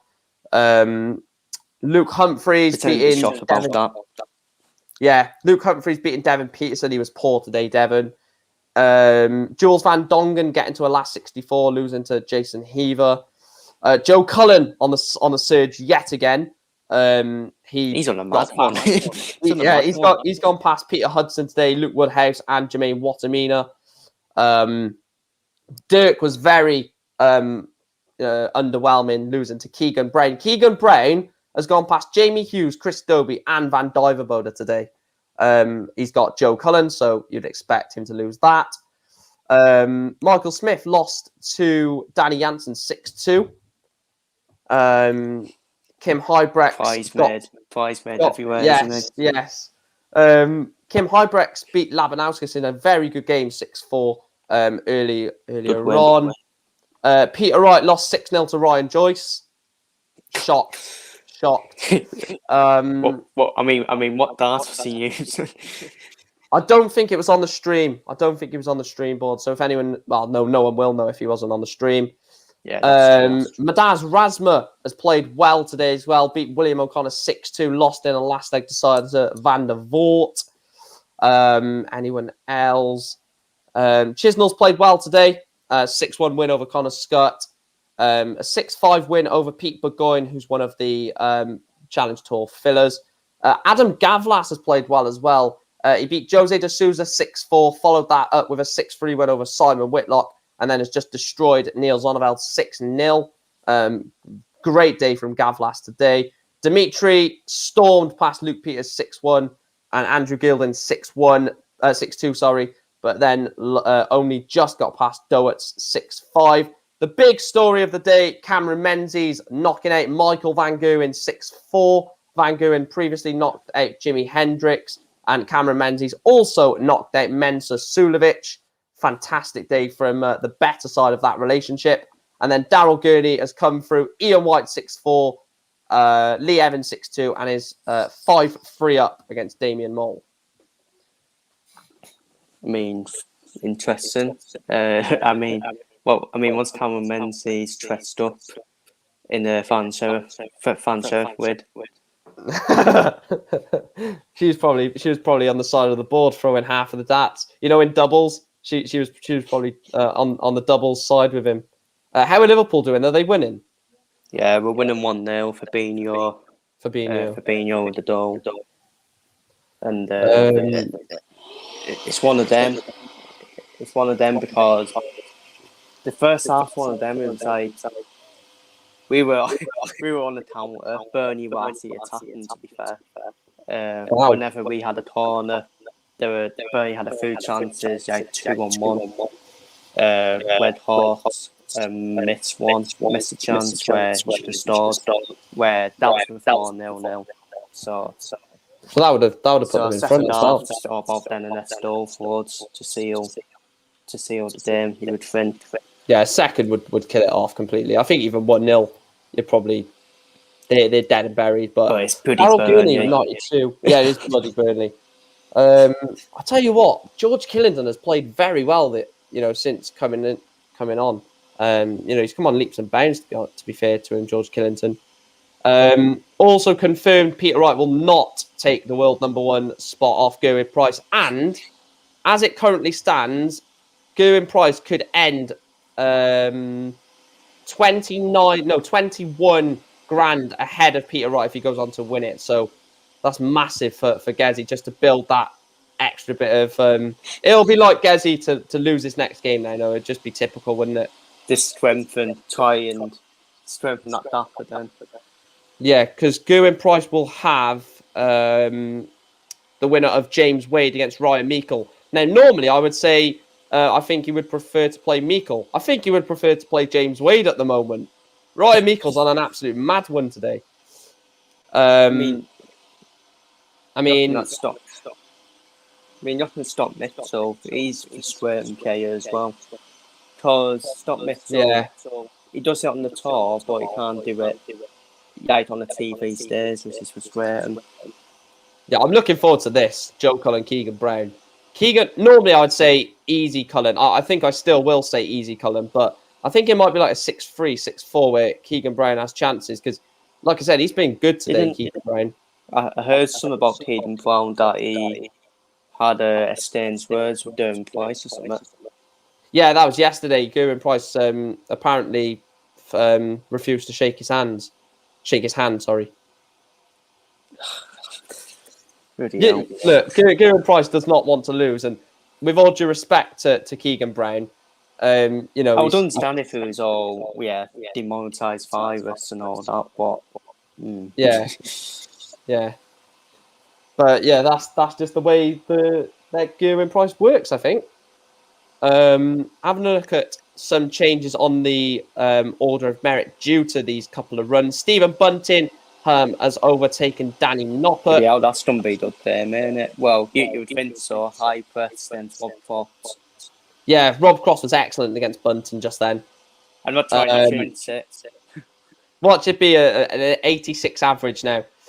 Simon Whitlock and Devin Peterson have both gone up one place. Ian Watt has dropped down to 26th. Ryan Joyce is now only 17 grand off the top 32, so he's making massive strides to get into that 32. Ricky Evans up 2 to 39. Adrian Lewis dropping again to 41. Lost again today, Adrian Lewis. Getting a bit worrying for him. Alan Suter is having the time of his life at the moment. He's 49th in the world, and he's really pushing on, Alan Suter. What a player he is. Yeah, I think Alan Suter was expected, wasn't he? I think he was expected to start this year. Was expected to do up the order merit and came out from nowhere, hasn't he? The only time we probably saw him first was the UK Open where he beat Barney. Yeah, Killington has got 15 places as well. Like, who's this player and all that. George Killington has gone at 15 places. Daryl Gurney 6-4 win over Damien Moll. I tell you what, who was Pretty hell, these Dutch players tongue everywhere, man. Daryl Gurney. Let's have a look. Daryl Gurney will play in the last 16. Cameron Menzies. He got dire accidents. Vandenberg. This is interesting. Yeah, Gavlas has been good today, and Vandenberg's last game was sloppy. So looking on that, I'd actually fancy Gavlas in that one, to be fair. Come on, get this game underway, for Christ's sake. Joe Cullen, Keegan Brown. I mean... Also, in the football, Kieran Trippier did score a wonderful free kick for Newcastle, but it's still 1-0 to Newcastle. Oh, yeah, I've seen that. It's a hell of a goal. Pretend to be shocked. Kieran Trippier scores a free kick. Yeah, pretend to be shocked. I mean, I would say I wouldn't mind him starting for England, but obviously my bias is going to come in. I think... Yeah, I think it depends. It depends what formation. No, in England there'll be 7 at the back. Or will be the international prize made as well. Do you think you're going to win the World Cup? No. Yeah, good. That's what I like to hear. I would vote South for Germany or Spain, in my opinion. St. Maximin, jeez. I'll tell you, he's a baller, St. Maximin. Right, finally, it's still not got underway. Come on, what is happening on board number 3 to make Joe Cullen another interesting game? Cameron Menzies, Daryl Gurney. Yeah, Menzies Gurney. I'll tell you what, if Menzies wins that, I mean, normally when you beat someone like Van Gogh and you lose you lose your next game, don't you? But Van Gogh and Hurst, yeah. But I mean, Daryl Gurney's not been excellent today. He got past Ian White 6-4 in... That was a weird game because Ian White was like 3-1 up, I think, and really bottled it.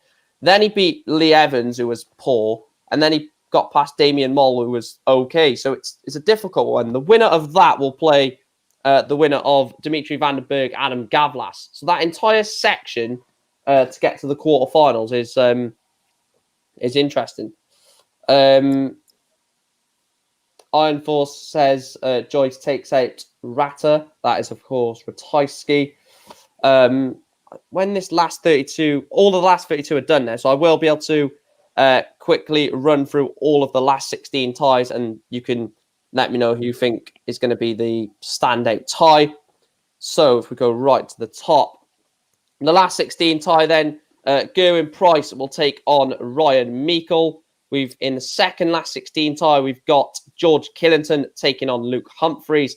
Then we have Joe Cullen taking on Keegan Brown. Then it is Kim Hybrex taking on Rob Cross. Then it is Ryan Joyce taking on Christoph Ratajski. Johnny Clayton taking on Dave Chisnell. Adam Gavlas taking on Dimitri Vandenberg. And Cameron Menzies taking on Daryl Gurney. Some interesting last 16 ties there. Definitely Dimitri against Adam Gavlas that's starting now. I think that could be an interesting one. Dimitri's taking the lead. Oh, average is a killer. Commentators curse. Commentators curse this one, mate. I told you this is going to be a mid-80s average Kim Hybrex against Rob Cross. Yeah, it's not shocking. What a goal. Because Ollie Watkins, Aston Villa have equalised. I think that's another assist from Coutinho, I think. I said 2-1 Newcastle for that. I said 4-1 Aston Villa, so I think I'm starting to regret that. George Killington. Yeah, Killington is doing bits today. He's doing absolute bits. He's 1-0 up against Luke Humphries. I mean, if he wins that, he's got Price or Meikle in the quarterfinals. So I'll tell you what, Gerwyn Price is on a surge today. I think Price wins today. I think he's just like, right, Peter's gone out. If I go on to win this, I'm like 21 grand in front. And he's the type of person that will think that. Like some players don't, and they just play their game and don't check the rankings. But Price, I think he is the type of player that will check it. Talking about being checked, the Aston Villa goal is being checked for offside. Never. Every goal's checked in there, I think. He's not. Oh yeah, we should have had a. I forgot to say that we should have had a penalty in the first half as well. Was it a actual penalty? Do you reckon? He took. I think it's Tartelsi who, from what I remember, took out Salah while Bernie won the counter. So. Oh, so he. Oh yeah. Yeah, you know when he cleared it, and when he cleared it, that's when he fouled him when they were on the break. Yeah, he knocks off Seeds like he's checking out a book at the library. George Killington, that is. He's 2-0 up now against Humphries. Let's check the leg in this one. So, leg 3, Killington wants 164 for 3-0. Humphries sat on 76. Humphries on the throw has gone ton, 45, 180 to leave 76. After 12, he's not taking it. So Humphries wants 76 for 2-1 to get... Oh, it goes into... Don't even know why I tried to expect him to miss that. Luke Humphries takes 76. Just that next goal, fucking hell. In the 65th minute, still 1-0. I'm all... It's nearly time for Liverpool. You've just got to win every game, though. Man City are going to win every one of their games. You've just got to win every game and just hope they do drop points. Oh, no, Man City and winning the league. You don't know? I'm only saying... My attitude is just keep winning and see what happens because I don't see Man City. You're 9 points behind though with 2 games in hand. With a game in hand, sorry. Yeah, if we win this 9 points, then if we beat Yees, which we should, with their defence, 6 points, then we have to play Man City, which will be the decider probably. Yeah, if City win that, the league's done. Tottenham losing 2-0 to Wolves is a great result for us. Fantastic result for us. Don't worry about Wolves, in my opinion. Yeah. Because Wolves are... The librarian, Killington. Is that his nickname? No, I think he's just... Oh, I was going to say, I would question him being Dars in the first place. If he's quiet. Let's have a look. The goal's ruled off. George Killington's from Tottenham. Nickname the Killer. I hate those nicknames when they just basically use the first like the Asp. No. I hate and Duzzer. Well, Duzzer's a bit different because it's not actually. If it was Durra, because people probably call him that in the words. Yeah, that might Yeah, be his. does. Yeah. It's like his nickname, the Divvy at Still or something. Keegan Brown, A Leeds. bit like me told me Wellesley and all that. Which I don't understand at all.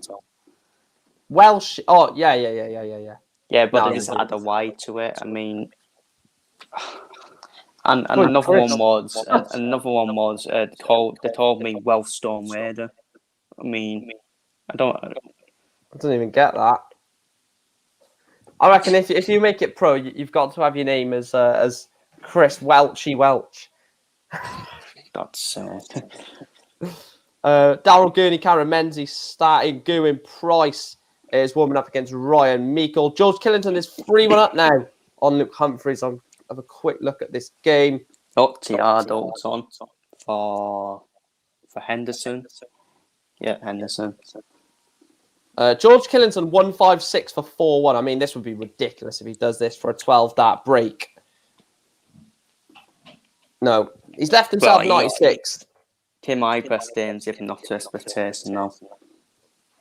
Humphries 132 for 3-2. He's missed. Wow.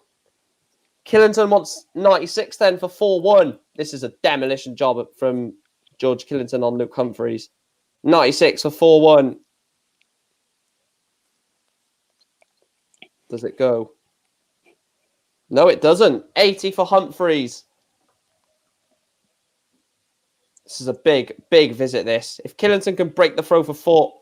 All right, shut up, Michael. It's 3-2. Luke Humphries, 80 in 2 darts. No, I don't expect Darren Price to be a quick then. Mike the Mean Green. No. Ryan Joyce. See, again, go and beat Peter Wright 6-0 and then you 2-0 down against Ratajski. Everyone has that purse, don't they? Like, if you beat the bid 3, the next round you get pretty... Yeah, to be fair, Menzies didn't. Menzies was the only one that didn't because he went on to beat Sulevic. So if he loses this, technically, it's with not. With the greatest threat in the world, I think anyone can beat Surface. I think even you can beat Sulevic at the moment. Yeah, I mean, no wonder Fansurf didn't have to turn up. And it's just meant to Surface at times. We were looking the other day, weren't we, about like where he could end at the end of the year. And it's gone down to 29th now, predicted. But Surface again, he's one of them. He'll probably hold on, won't he? Suter gets in 32, according to this. Who do you think that's in? No, it said Suter gets in, according to that. Yeah, Suter gets in. George the Professor Killington. His name's the Killer. It has been confirmed. And I don't know what's happening with Adrian Lewis at the moment. I don't know. If we don't know what he's going to do. As the Odo Charter comes on for Monday with 20 minutes talking about ago. Adrian Lewis, I was actually looking at that earlier. He's on course to qualify for the match play. He's on course to qualify for the Grand Prix. He's going to be at Minehead for the Players' Championships, or probably will be. And then he'll be at the UK Open. He'll be at the UK Open, and he might be at the Worlds as well. So, as long as he just picks up a couple of wins, yes, he's going to be 43rd, 44th in the world. He's got at least 20 odd grand for these tournaments that he's going to be entering, even if he loses. Yeah, but I think he will also want to be back in the top 32 at Yates. Before the end of the year. Try and turn it around. Right, these are all of the last 16 games then. Let me just check. 2, 4, 6, 8. Yeah. Oh, bloody hell. To win. What was it? So, Gwyn Price leads Ryan Meikle 1-0. Come on, Vandenberg, man. What are you doing? George Killington 4-3 up on Luke Humphries. Rob Cross 3-2 up on Kim Hybrex. Joe Cullen, Keegan Brown 2 apiece. Dimitri Vandenberg, Adam Gavlas 2 apiece. Gurney 1-0 up on Cameron Menzies. Ratajski 4-0 up on Ryan Joyce, averaging 107. Christoph Ratajski. Day out.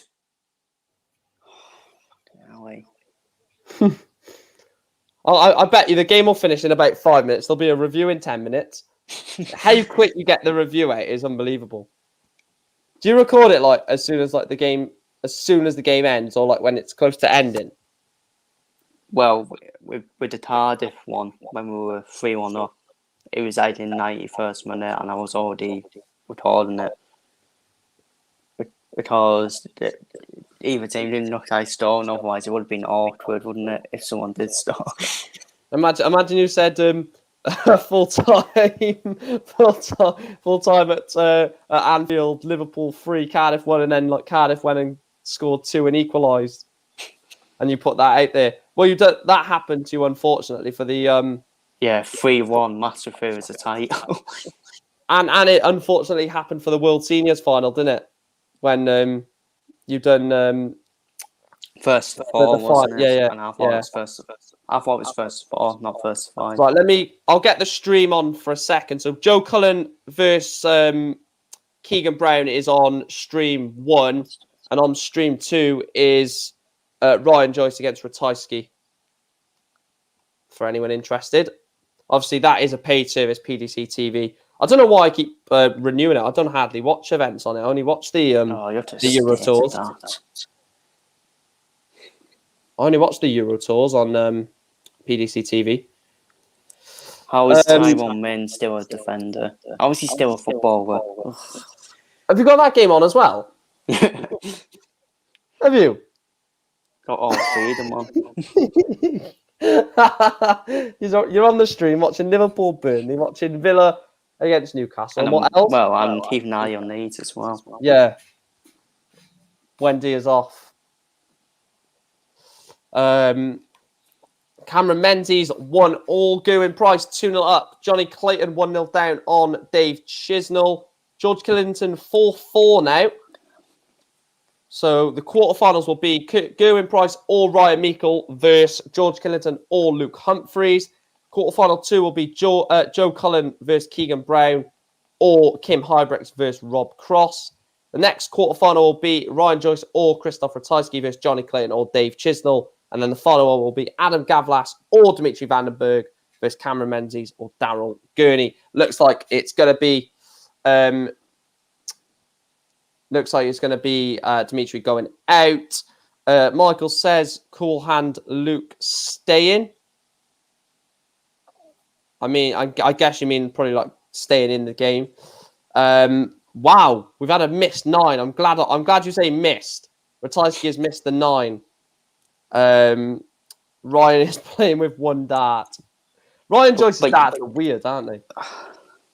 These 9 darters, you need to win the game. Well, Matt Campbell hit the 9 yesterday and lost. Yeah, so it's a worth it then, isn't it? It's a worth it. And yes, you get a bonus for it then. The bonus was a lot bigger years ago, though, wasn't it? But you want to win the game. It's all about winning. I mean, 9 darts is just a pretty... It's just like hitting a double to win again. Doesn't mean it's the end of the match. And Damon Stanley fucking running off the...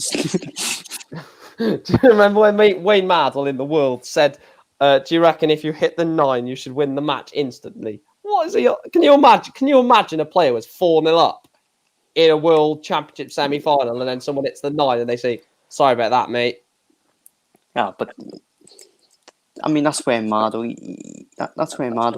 you see it. He says singing fans, he's stupid. And what, to win the match? I mean, what the hell is this? It's not bowling, you know, where you just, if you get a spike, that's it. Can you imagine that, though? You're 4-0 up in a World semi-final. Your opponent hits a 9 data, has been crap all game, a 40 average. It's a 9 data, and then, by the way, sorry, mate. We should be called Wayne Mardles, not P.T. Sherman. Well, is he much better than the current one? Well, I've kind of like calmed down on that, haven't I? The P.T. Sherman. The format that they used for the Premier League is absolutely fantastic. Oh, Yeah, Luke I'll give Humphries Matt, has left. I'll give Matt Porter credit for that. I'm not giving Eddie Hearn credit. No chance. Luke Humphries has left 80 after 12 for probably going to be a 15 dart breaker throw to win the match, but could go into. Luke Humphries 80 then for the match, and he doesn't. So George wants 109 to take this to Why are the last Bernie leg. doing that? Why they made Bernie just took off Gerald Weedheads and Red Hawks and they put on McNeil and Dudold Assy Barnes. Such a I better not say that because and it goes Assy Luke Barnes has a good Humphries. record. Yeah, that penalty at Anfield. But that was behind closed doors. Doesn't count. Doesn't count. Luke Humphries is into the quarterfinal. Come through a struggle against George Killington, but a 6-4 win for Coolhand. 4-1 down, wasn't it? 4. Or was it 4-2 down? 4-2, yeah. 4-2. And his opponent in the quarterfinal looks like it is going to be Gerwyn Price. He's 4-0 up against Ryan Meikle, averaging 103. What a game this Clayton game is, though, to be fair. Gurney is 4-1 up on Cameron Menzies. Joe Cullen is 1 away from victory, 5-3 up on Keegan Brown. Rob Cross is 1 away, 5-3 up on Kim Hybrex. Adam Gavlas, and 2 results at once. Rob Cross will play Joe Cullen in quarterfinal number 2. Voltage gets over the line 6-3, 90 average. Joe Cullen, 102.5. Quality performance. 6-3 win over Keegan Brown. And that's a good Keegan Brown today that he's just beat as well. Keegan Brown has played very well today and he's just beat him 6-3. Keegan Brown seems to be playing well recently, hasn't he? 105 average from Cullen is absolutely pathetic, as it's just too good. He could go on to win the day yet again. He could be. Joe Cullen could be another Johnny Curtin this year. Where he wins these Pro Tour titles and then won the Masters to get in the Premier League. Maybe not as good as Johnny Curtin. I don't think he'll win that many, but I think he'll have a similar. Outrageous. I think he'll have a similar impact. I know Chris is going to have absolute pleasure answering this question. Why is Fallon not playing today, mate? Because he stamped the pace out, didn't he? At Tuesday. She's not got a tour card. And she can't do it. She can't do it without the crowd on the side. Or yet on the bat side. Gerwyn Price 4-0 up. Johnny Clayton is in a bit of trouble, but I mean, when you're playing against someone who's averaging 109 and you're averaging 106, you can't really do much about that. No. I'm not doing that. You know what's going to happen when Dave says no if he wins this game? He's going to be a prize made of them. Well, in the quarters, he will have Ryan. Well, he's going to have Ratajski in the quarters. See, yeah. And then it'll be. Could do a job on him. Gerwyn Price 5-0 up, averaging 101. Ryan Meikle 88. I'm going to call this last leg. I think this could be a whitewash. I think we could be seeing a 6-0 here from Gezi. Ryan Meikle. Come on, 10 minutes ago. Come on. Still 1-0. I'll definitely be watching Leicester West Ham. Come on, you foxes. Sure, you goals in that game. Sure, you.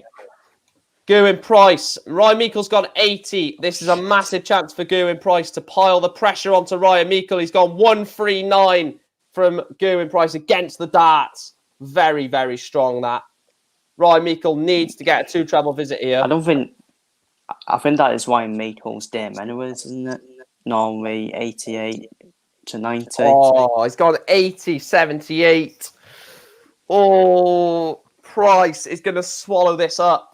1-3-9 with the first visit. Only a 98. Well, to be fair, he could leave 164 after 9 with a ton. He could even leave better than that. A 180 leaves 84 after 9, which is just ridiculous. Joe should shave that spot smooth.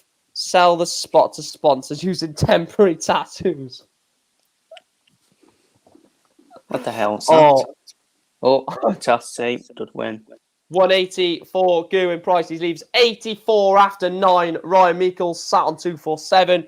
Ratajski does win 6-2 over Ryan Joyce. Will play the winner Ryan of Joyce, Clayton. no mud, did win. Great 180 from Ryan Meikle to leave himself 67 after 12. 84 for Price for an 11 data for a 6-0 win.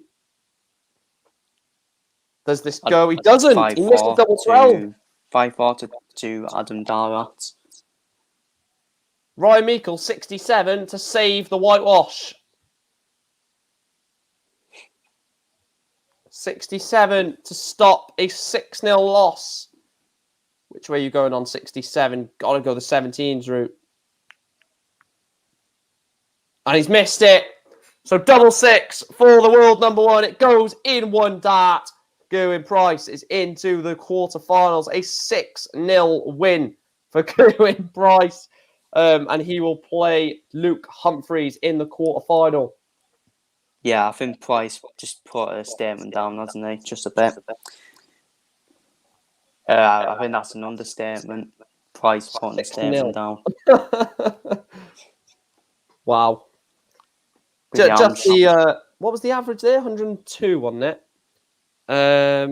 Is it Rotherham 2-0. Well, no, Rotherham won 2-0 at Sheffield Wednesday. Yeah, Bristol. I think Bristol have beaten Swansea. 103 average that was from Price. Yeah, not bad at all, is it? 103 average. Oh no, Swansea won.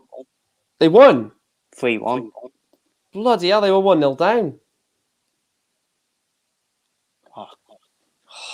See, I hate it when it's 1-0 with pretty 10 minutes to go. Well, yeah, and that. You just know they can end up, especially with Manchester United, as you as a Manchester United fan.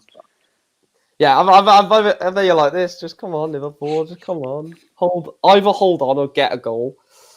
I was expecting you to win it. Yeah, last minute winner. They're a bunch of bottle jobs. Dave Chisnell is 5-3 up on Johnny Clayton. So Chisnell, Gurney, and Gavlas are 1 away from victory in all of their games. How are Newcastle keeping the clean sheet? Fucking hell.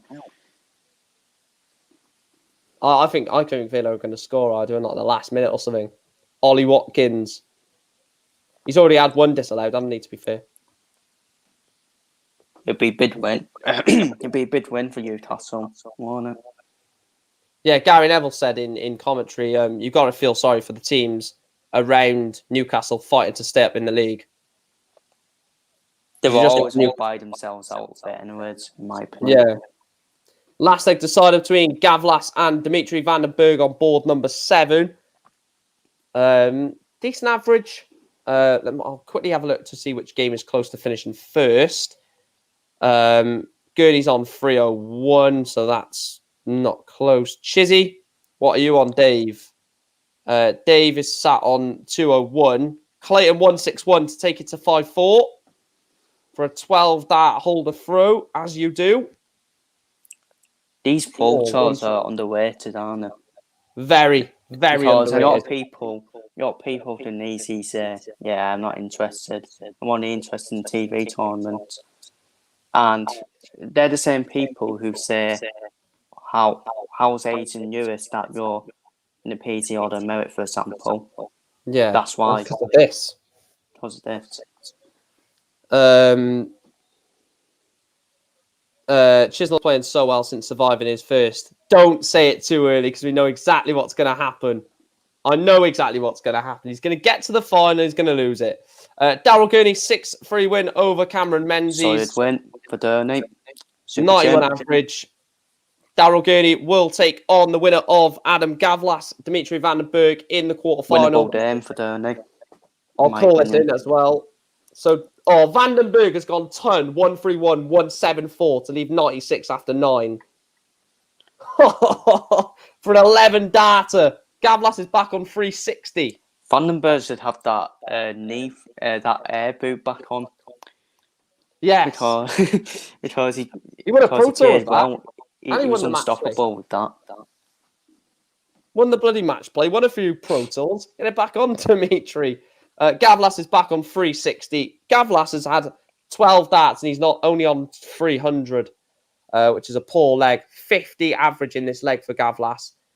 28 for Dimitri then for a last leg decider. Goes in one, double 14.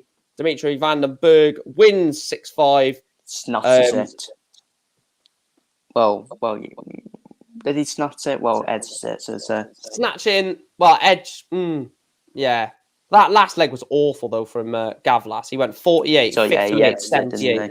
Yeah. So the quarterfinals, as it stands, going Price will take on Luke Humphries. Chizzy winning, then Skaten. This means Chizzy's getting beaten the next game. Yeah, Chizzy is definitely losing. Let me refresh that now. We will put the final on. So as soon as the final is on, that's when we'll put that on. It's going to be difficult to put like quarterfinals on because I only got one screen.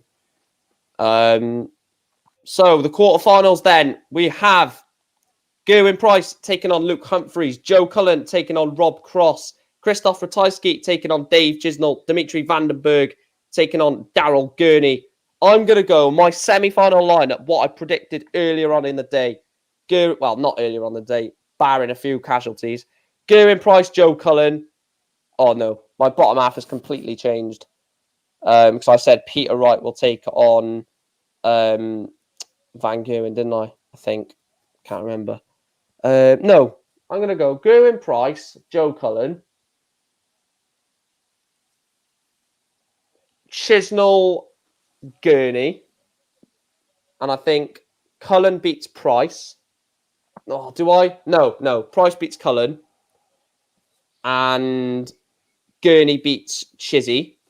And then Price beats Gurney in the final, is what I think.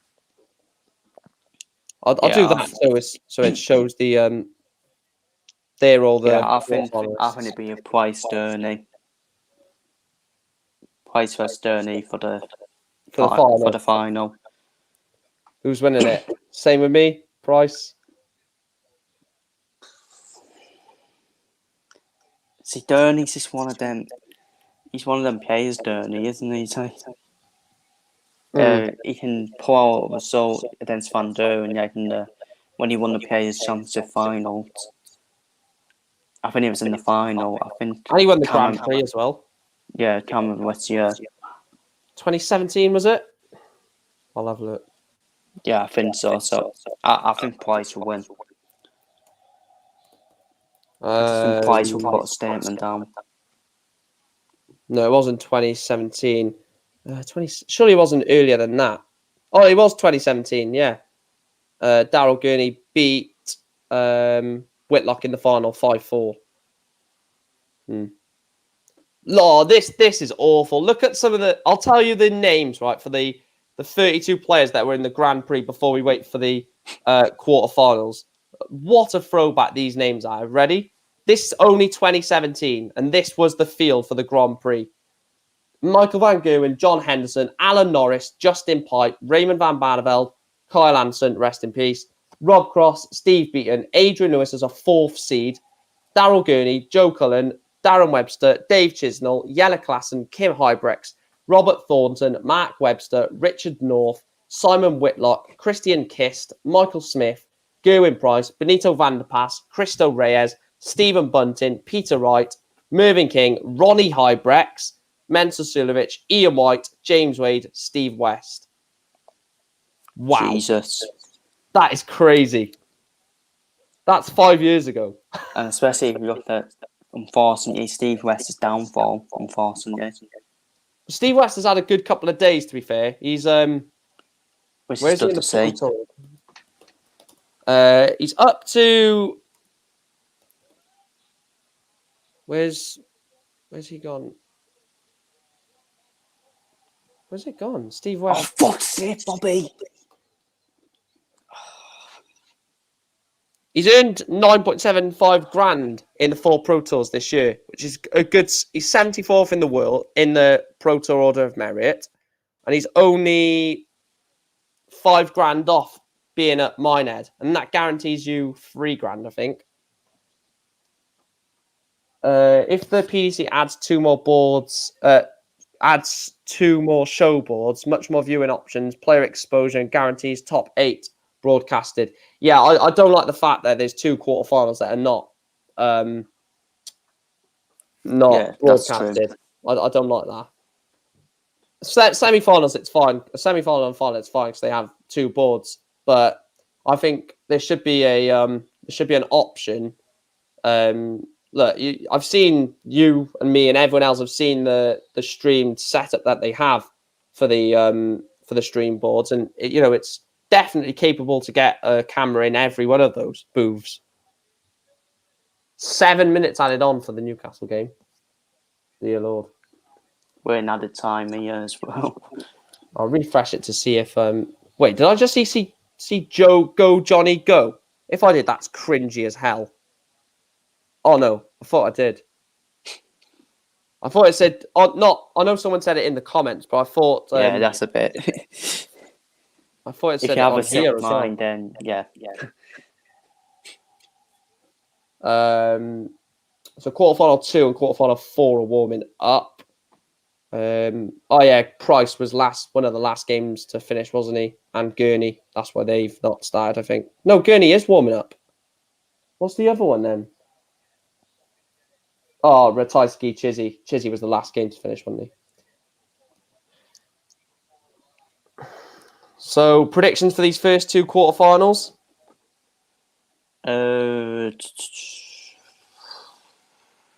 Rob Cross to win. Yeah, Rob Cross. You won. Full time, 1-0. Bloody hell, 1-0. Why are they bringing Guimaraes on for his debut now? Well, what a shit house wearing that was. That's going to be your title, isn't it? For your review. What a shit house win. They've been at a G2 then. Where you just hold on for 1-0. Don't talk to me about League 2 games. Bloody hell, what a game! Yeah, don't talk to me either. We're bottling promotion, we are. And now this got the Newcastle game. But I think Rob Cross will win then Cullen. I think Gurney beats Vandenberg. Yeah, I think Gurney will beat Vandenberg. I'm saying Cullen and Gurney. And then for the others, I'm probably going to say Price and Chizzy, I think. Who's Chizzy dot? Ratajski. Oh no, Christopher Chatterjee for me. Is that just because Chizzy won his last match? The Chizzy yeah, I've seen it all before. And who's Price started then? Humphreys. Oh yeah, Price wins. Especially with how I'm not gonna be rude with how bad that last game was for Humphreys. I know he won 6-4, but you can't be. What was the average? It wasn't that strong, was it?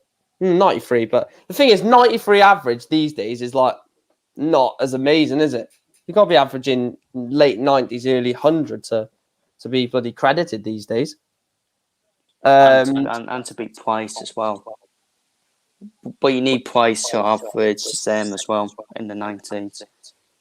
Football Lad says, when's the next match starting? It's just started now. Joe Cullen against Rob Cross. The second one starting will be Dimitri Vandenberg against Daryl Gurney. Then Gerwin Price, Luke Humphreys, and Ratajski Chisnell. Oh my God. See what Newcastle fans are. You're pretty winning the pretty game. You're winning the game and they just sat there. You're going to stay up. This is probably going to... Yeah, they're like this. You're winning the pretty game. 7... Yeah, but they're probably wondering, 7 minutes added on. Nervous. Yeah. To be fair, we can't. If it was 2-0, then I'd be wise. Oh, if Villa get a goal, man. Joe Cullen takes the first leg of the quarterfinals. 115 average, nice 12, is it? I think that's a 12 data, or 13. I think. I can't think of the bloody maths off the top of my head. You have to say these dance players deserve whose credit as well, because especially when they have a Prem League every week. Well, James Wade was in the Premier League Thursday night, was in the Euro Tour qualifiers Friday. And he played on Friday, didn't he? Yeah. And he's got both of the Pro Tour Saturday, Sunday. The only player that has got 4 days in a row of playing. Mental. I bet his wife is like his wife is some back in his seat. Yeah, he's like that. Yeah, you need to do a lot more chill before you want to become a Rocco Miner. You got to be beating teams like this, haven't you? With Villa. No, he needs to do a lot more. He needs to probably get Aston Villa unexpectedly top sets, maybe outside in a Hoover pit. And win a cup as well. Oh my god! Jeez, he's just wriggling through like a bloody worm, St. Maximin. He's bloody unstoppable. The streaming boards, I'll let you know the stream boards now. I'm not watching the streams, unfortunately, only because the stream's behind and it'll just ruin any sort of thing for the watch along. Stream 1 is going to be Ratajski against Chisnell. That's poor. Why have they got that on? And board 2 is Price Humphreys. I'd have gone Price Humphreys, Cross Cullen for me. Yeah, I agree. That was stupid. Why? Stupid challenge. You're on the pretty attack. You're on the attack to try to get an equaliser, and that pretty happened when the Newcastle player pretty does to win the ball. He's going to get booked as well, isn't he? Yeah. Youngsters these days.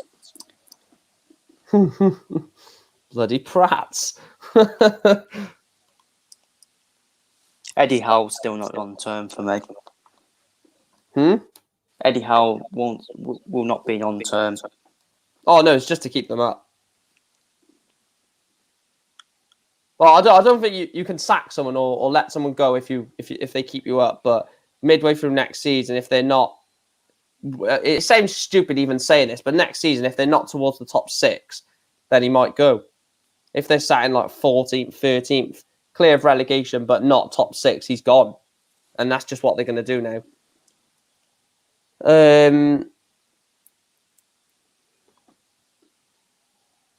Oh, yeah, the Super Bowl's on tonight, isn't it? No offence, Iron Force, mate, but I will not be watching that.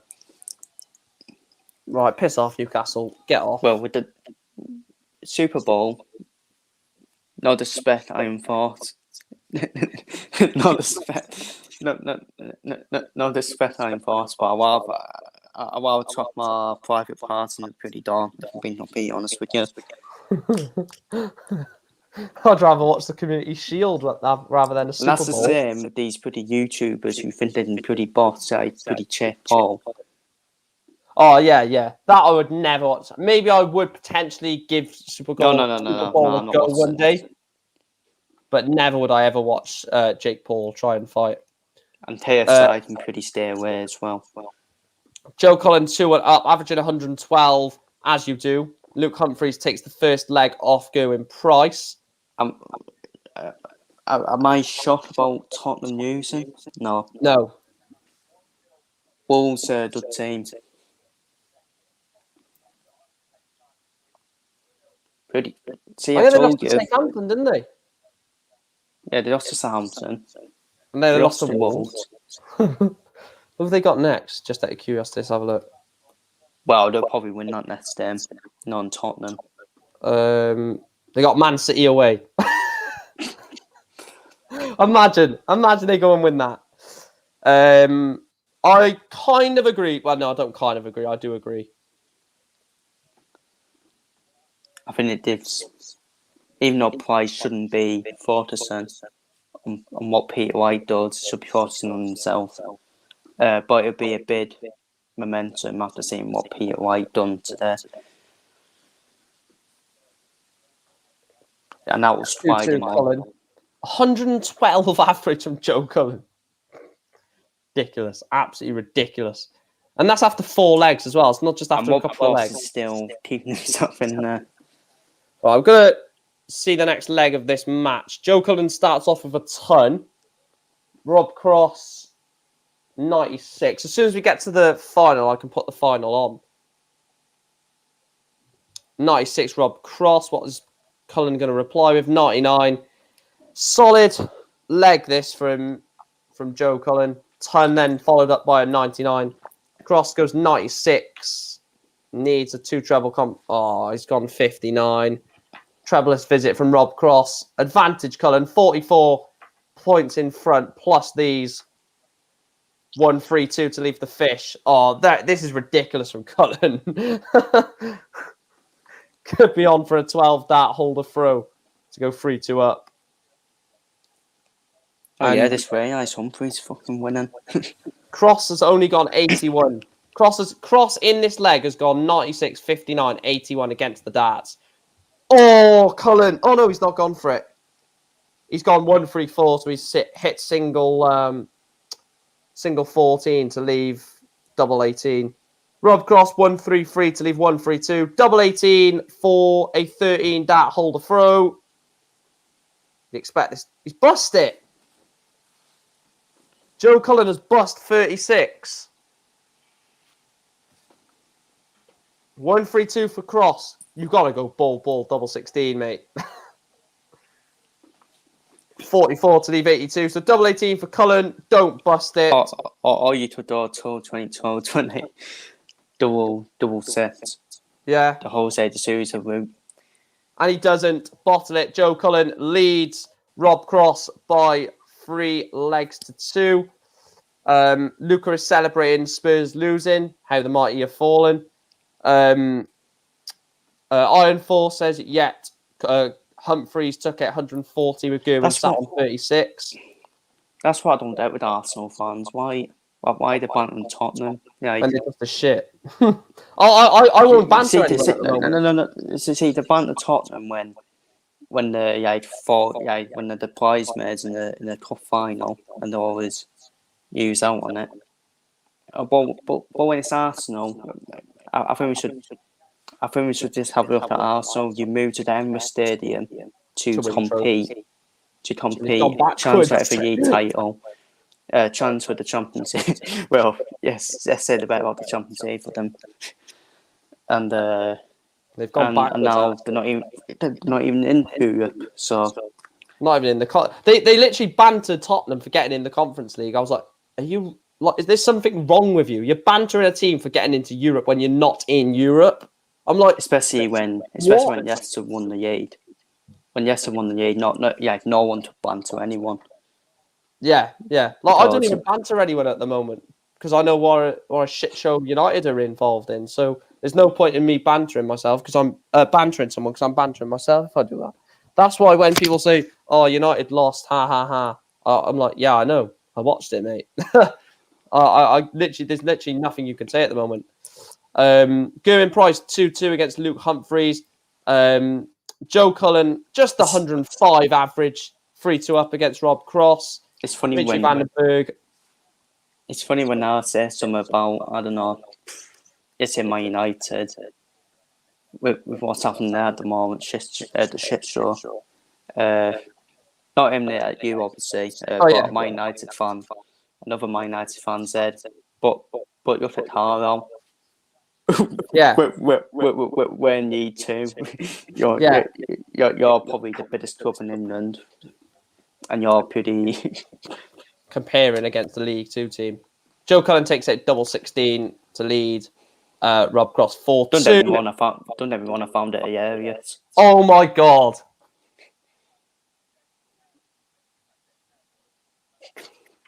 What was his finish? Wasn't 100, was it? Oh, if it was 100 and he's gone bull, that's just taking the piss. Let me know what his finish was, Edward. Please don't tell me. It's got to be at least 101. If that's 100 and he's gone bull. 104 average. Look at the averages in this quarterfinal. This is the standard. 105, 107, 104, 97, 125. Granted, that's one leg. 91, 102. Joe Cullen is on fire. Just shows what winning the trophy does for you. It's 120. He goes 20 ball. Messi even better. That's ridiculous. I'm sorry. That's absolutely ridiculous. World number one, under a lot of pressure to keep that world number one. You have 120. I'll just go 20 ball, mate. Gonna jump in on this Price game, see what the crack is with Price. Price wants 82 for an 11 dart breaker throw. He's gone 140, 140, 139 in this leg. This is ridiculous. 140, 140, 139. Is it 82 out in two? As well. Oh, it's 82 out in three. Goo Price 108 average. Daryl Gurney. Oh, what a game. I'm hoping this game is the last one on so we can put like the last couple of legs of it on. Dave Chisnell 2-up on Christoph Ratajski, 107 average. 107 average from Goo Price, 4-2 up. That's just started, so we won't really cover that at the moment. And Joe Cullen, 4-3 up, averaging 101. Oh, Joe, that's a poor average, mate. Only 101. They've both got 96 to start leg number 8. That's what we're mad, I would say. He'll say something stupid like that. If you have his 101 and they're beat, you're finished. Yeah. You should retire. I was like, mate, didn't you lose like every single? Oh, what a standard of this leg, right? Both go 96. Cross goes 134. Cullen's back like, nah, I'll just go 174, mate. Ton from Rob Cross. Oh, that's poor. He hasn't left to finish after 9. So Cullen, he's left himself 171, Rob Cross. Cullen sat on 231. A 140 would do well. 64 still leads 167, so he's left to finish. Boo says, I think Fallon is going to have a massive year. She is going to blow events this up. She can't even get in these events. Joe Cullen 167. I think you just killed off Chris. That's every year, isn't it? Tops for Rob Cross, and he's levels it up at 4 apiece. Fair play to Boo. Fair play to him, but Boo sounds like a pretty Liverpool fan every year, start of every season. Price in freeze mode, 4 on the spin. Humphreys breaks back. Yeah, it's 4-3 now. So Humphreys will have I believe Humphreys will have the darts for 4-4, or unless that was the break recently. No, I see Boo. But Boo is like England fans. Not like Man United, actually, because people think that Man United are 2 signings away from a title. We're about 9 signings away from a title. True. Oh, look at this from Humphreys. What a leg. He's left 61 after 12. Will be on for a 14 dart holder throw. He's gone 60 poor visit, and then he's gone 140 ton, 140. Price set on 144. 61 for a hold to take it to 4-4.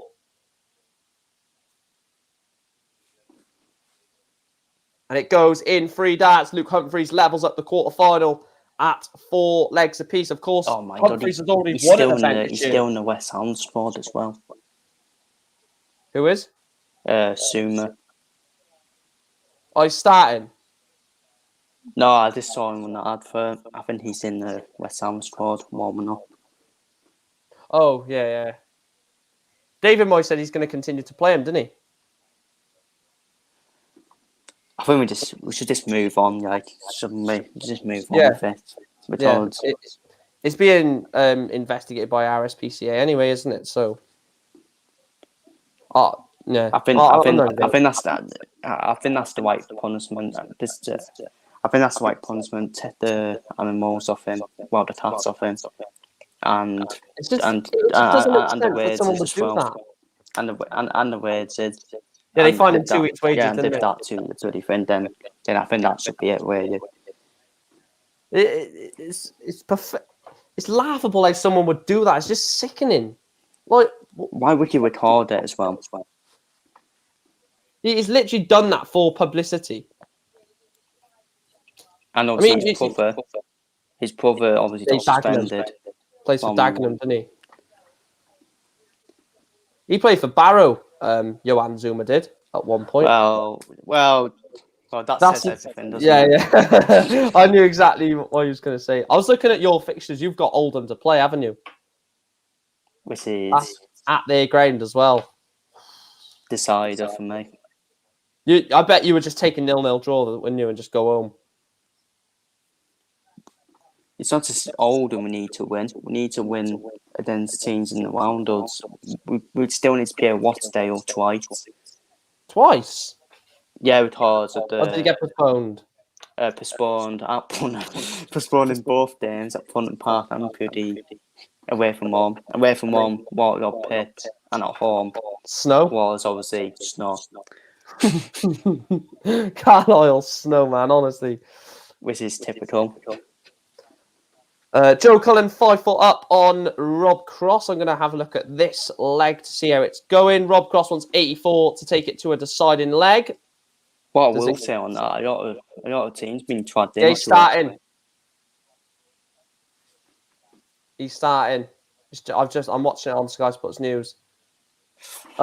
He's missed it. Rob Cross has missed 84, so 128 for Cullen to book himself a place in the semi-finals. 128 for a 12 dart breaker throw. I don't think this goes. Doesn't go. He's left himself 35. Cross. Have you 48. even been to Bowers Stadium? No, I've never been. No. Yeah, don't. Apparently, there's nothing behind there apart from like an Asda or something in there. It's not even a stadium. there's just one stand of stadium. That's it. It's well, which says Bauer. Oh, what a shot! Rob Cross 48 under massive pressure to take it to a decider. Right, we'll go to Gerwin Price and call this in. This is a last leg decider. Gerwin Price, in vintage Gerwin Price style, has left 164 after 9. He's gone turn 140, 97. Humphreys, I'm not going to say anything yet. Humphreys has left 205. So 6 darts at Price. 6 darts at Price. That'll be painful. 6 darts for Price for 164. 92 leaves 72. There's nothing Humphreys can do about it. Gezi will want 72 for the match. Oh, what a shot from Humphreys. 180 to leave 25. Pressure on this. 72 has to go for Gezi. He loves these shots, doesn't he? He loves the 72. It goes into Gerwin Price is into the semi-finals where he will play Joe Cullen or Rob Cross, which is a last leg decider. Drama. Oh, Cullen has gone 81, 180, 180. He's on a 147 average in this leg. So 60 for Joe Cullen to play Gerwin Price in a fantastic semi-final. That'll be 2 darts, 137 leg average, 103 average. Joe Cullen is into the semi-finals. First semi-final done. Off, not done, but first semi-final is confirmed. Sean Maloney? If you put it on Sky Sports main event, the fourth official's talking to someone with the team sheet. The main event, yeah? Yeah. Or Sky Sports Premier League.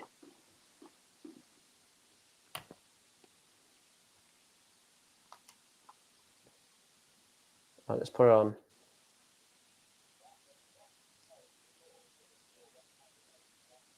Because it showed you Suma, and then it showed you fourth official, and the pro who does the team sheet. Do you think this is being blown out of proportion? Well, if you don't pull him out, you should have done it before you made the team sheet. Yeah, Watford. Against Watford, yeah. Why would he do it now? Maybe it's away from home, maybe, but yeah, it's more intimidating, isn't it? Every single touch, every time he touches the ball, the Leicester fans are going to boo him. I don't know. It's pathetic why he done it in the first place. So I don't even think we should even be having this talk because it shouldn't have happened in the first place, should it? Really? Joe Cullen, if he does go on to beat Gerwin Oh, Price, he God. will be I tried to seeded think what 3. Sooners is saying. Oh, he's an asshole, isn't he, Graham Souness? Wow, It's Paul interesting. Pogba's fault. Yeah, it's Pogba's fault. It's all Pogba. Interestingly, if Dimitri Van den Berg gets to the final, he will overtake Johnny Clayton as the world number 8. That's mad, that. After the that's years mad, Johnny because had last year, we say Johnny Clayton is an argument for him being the best player in the world, but then pretty people overtake him. it's crazy, isn't it? It's absolutely crazy. Like he's less than 200 off world number 2. No, he's just over 200 off world number 2. But yeah, he could go down to world number 9 with Van den Berg winning 2 games. It's mental. Like between, I would say, 3rd in the world, James Wade, and 9th in the world, Van den Berg, it's open for anyone to get that 4th spot by the end of the year. Because you've got Michael Smith, 15 grand off it. You've got Anderson, 86 grand off it. We know what he does at the Worlds. Jose, I think, will drop off. You've got Clayton, 140 grand off it. Van den Berg, 143 grand off it. So it's crazy. Beautiful freeze out of cool hand by the Iceman. Oh dear. I knew there was going to be some jokes. There's going to be a joke for the Gurney one. I think someone's going to say like his super chin edges him into the semi-final or something like that. Oh yeah, his super chin edges him. Or he edges it by the skin of his chin. Oh, I've seen one before about Danny Noppert. The freeze. No, it was Noppert against Hatter, and he said the freeze manages to cope with the heat. I was like, oh, God, please stop. That's why you should get rid of nicknames. Yeah, because you can just do so much wordplay with it, can't you? What a game, actually. 4-4, Dimitri Van den Berg, Daryl Gurney. If it's Rob Pottsville final, it'll be defaulted. Cut out the power. Yeah. I'm going to put... Oh, no, I didn't mean to do that. I'm going to put the... and power is obviously the same thing. And Wade, the same sort of industry, isn't it? Right, I'm going to put the Gurney game on. I'll still cover the other game, but I'll tell you what, I'll let you cover this Gurney game and I'll cover the other game. That'll make sense because you can have one screen and that's what I'll do for the semi-final, actually. I'll put one on here. I'll watch the other so we can do it that way. I'll put Ratajski Chizzy on now. You can still see the Gurney game, yeah? So it's 4-4 at the moment. You can still see the... It's hard to see the ounces on there. It's hard to see what? It's hard to see the stats on there. The ounces and all that. Right, let me see if I can zoom it. Let me see if I can zoom it. Oh, bloody hell, what happened there? Yeah, that's better. That's better, yeah? So yeah, that's better. 92 for Van Bird and 89 for Durney. So there's a great leg between Ratajski and Chisnell. Ratajski's on ton 40. Oh, what a leg. Ratajski's gone ton 40, ton 40. Chizzy's gone ton 40, ton. If this is a match... Oh, please don't let us down, Chizzy. Oh, you bloody prat. You've let us down. It was all 100-plus shots in that leg. And he's only at 79. Bloody let us down. Oh, 180 from Durney, T78. And Durney, at the moment, punishes Van den Berg and Asperger to 68. Or Ratajski has left double 4, hit 113. Ratajski has gone ton for Van den Berg, T132. Oh, Chizzy has hit 130 to leave 52. Double 4 for Ratajski. For a holder throw, and it goes. Easy as you like. Ratajski 5-4 up. 5-4 to Durney. He takes out 68. Advantage Ratajski here. I can't remember who I predicted. Oh, Chizzy's gone 26. Chizzy's gone 26. Oh, on the throw as well. I told you, didn't I? Oh, Told you. 140. 140 from Ratajski. Oh, that's going to sting. It's going to absolutely sting. So Devils so far in the store, and 91 for Van the Bird. Chizzy responds with a 137, as you do, Chizzy. Oh, massive 180 from Van the Bird. Oh, Ratajski 136. He's gone 140, 136. Ridiculous. Yeah. What was that? That Titus about what's that say? Oh, Chizzy's putting a 180 to be fair. Oh, we could be going to that idea between Van den Bird and Durney. I think Van this is den a Bird with the 1-2-3, Eaton 107, and Durney, who obviously had a poor last visit. 130 for Ratajski to leave 95.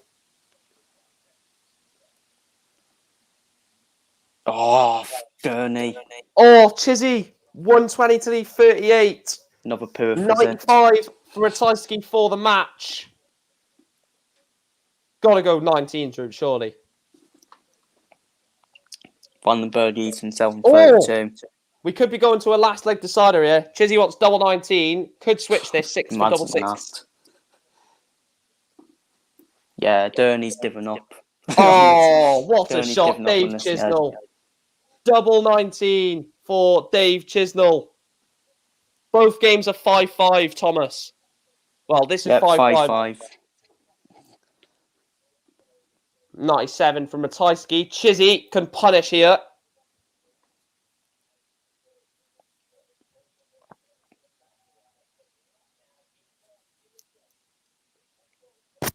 Oh, 97, 98. Scrappy last leg here between Ratajski and Chizzy. Yeah, I wasn't saying no, what's Durney.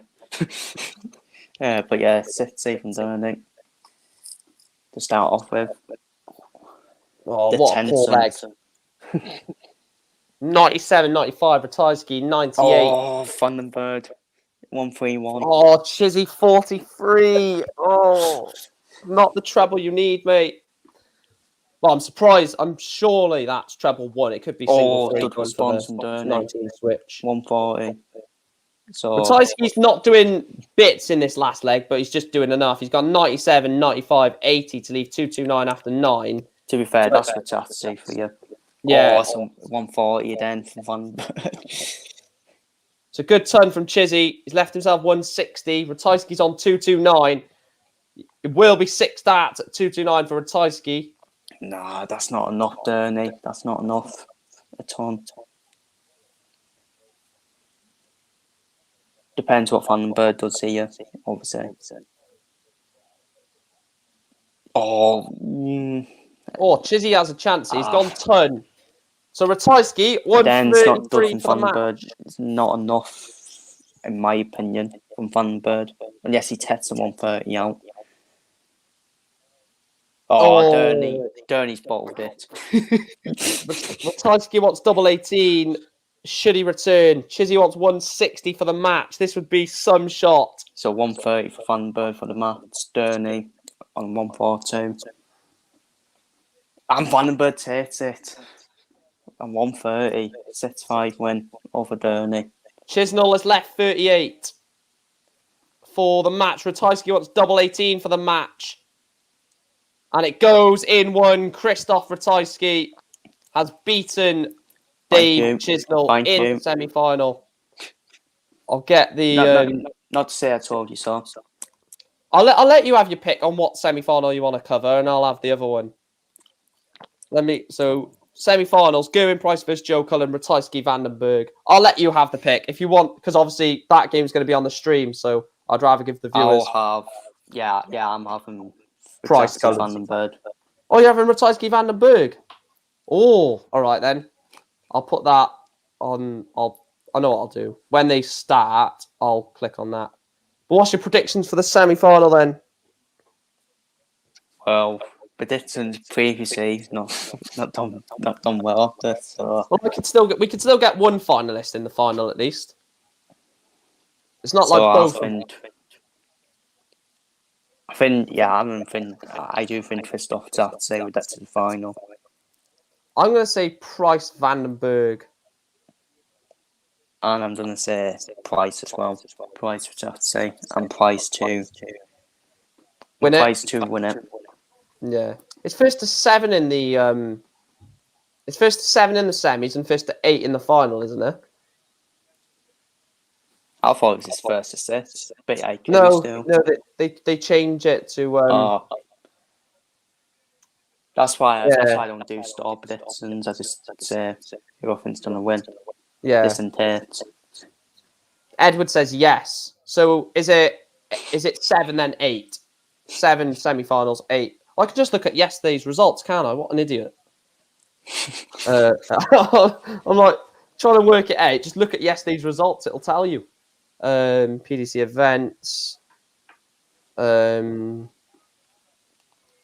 3. It was a good result yesterday for Cullen, wasn't it, as well? Because you fear, obviously, with him being in the Premier League, he's got to be picking up wins during the tournament whilst being in the Premier League. First to 7, then first to 8. I think for Joe Cullen, the Premier League, the past Premier League night helped him as well. Super Chin was worried about the freeze warning. The freeze warning sign. God's sake. The final is definitely first to 8. Can't believe I'm not going to mention Zuma playing, but it is what it is. Yeah, he's been dropped out. It's been dropped out. Yeah. Oh yeah, Diop and Dawson. Why would you? Oh, and they've put Darren Randolph on the bench in place of. Was it Diop that was starting? He must have got a welcome when he came in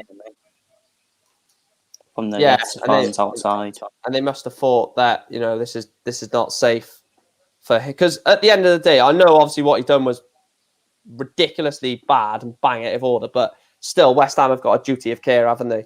So, wow, the Iceman must try to put the deep freeze on the hottest player in the world. God's sake. Let me see if there's a way I can do a dual stream. Let me try this, because if we can try and get both of them on the screen at the same time, that'll be pretty good. I'll try that when it starts. If we can't, then that's fine. But yeah, I need to put my eye on. I agree with Edward here. He was such a promising player, wasn't he? I need to turn my bloody light on as well. Well, it depends on all the players. In a bloody cave. There you go. It's better. The thing is, the situation you're going to have now is everyone's going to want West Ham to lose because of Zuma. When I don't agree with that. Do you agree with what I said? Oh, you didn't you? I'll ask you now. Do you agree with what I said? I said that everyone might be wanting West Ham to lose now because of what happened. I don't think they should be like that, but I think there will be people like that. No, I'm not like that at all. Let's be honest. All the young people, especially hating on Zuma, would laugh at what he did too, and maybe even do it, but are complaining because everyone else is okay. Because everyone else is, sorry. Yeah, it's following the sheep. I've said that before. There's a lot of sort of humanity that'll just follow the trend. It's the older people who are complaining. Yeah. Like the kids are just laughing. Like I've seen so many like things, not kids, but like I'd say like 14 to like 17 are like posting like memes and stuff about it. I've not posted one meme. I think the only thing I've done was retweet the video and say what a shambles and what a disgusting man or something like that. That's all I done. only Oh, no, I might didn't say have what a is- disgusting man. I said what a disgusting act from a talented man. Yeah, that's what I said. Because he is. Yeah, disgusting behaviour. Because at the end of the day, he's a very good centre back. Like, So if you you're have going to to judge someone off football, he's you have to very good centre understand back. why. You have to understand why Zuma was playing. Yeah, Because West Ham are done a battle for top for four. European places. And he will start the next home game. So yeah, for people saying that Zuma should be sat, I don't really agree with that. I agree with this. Massively agree with that.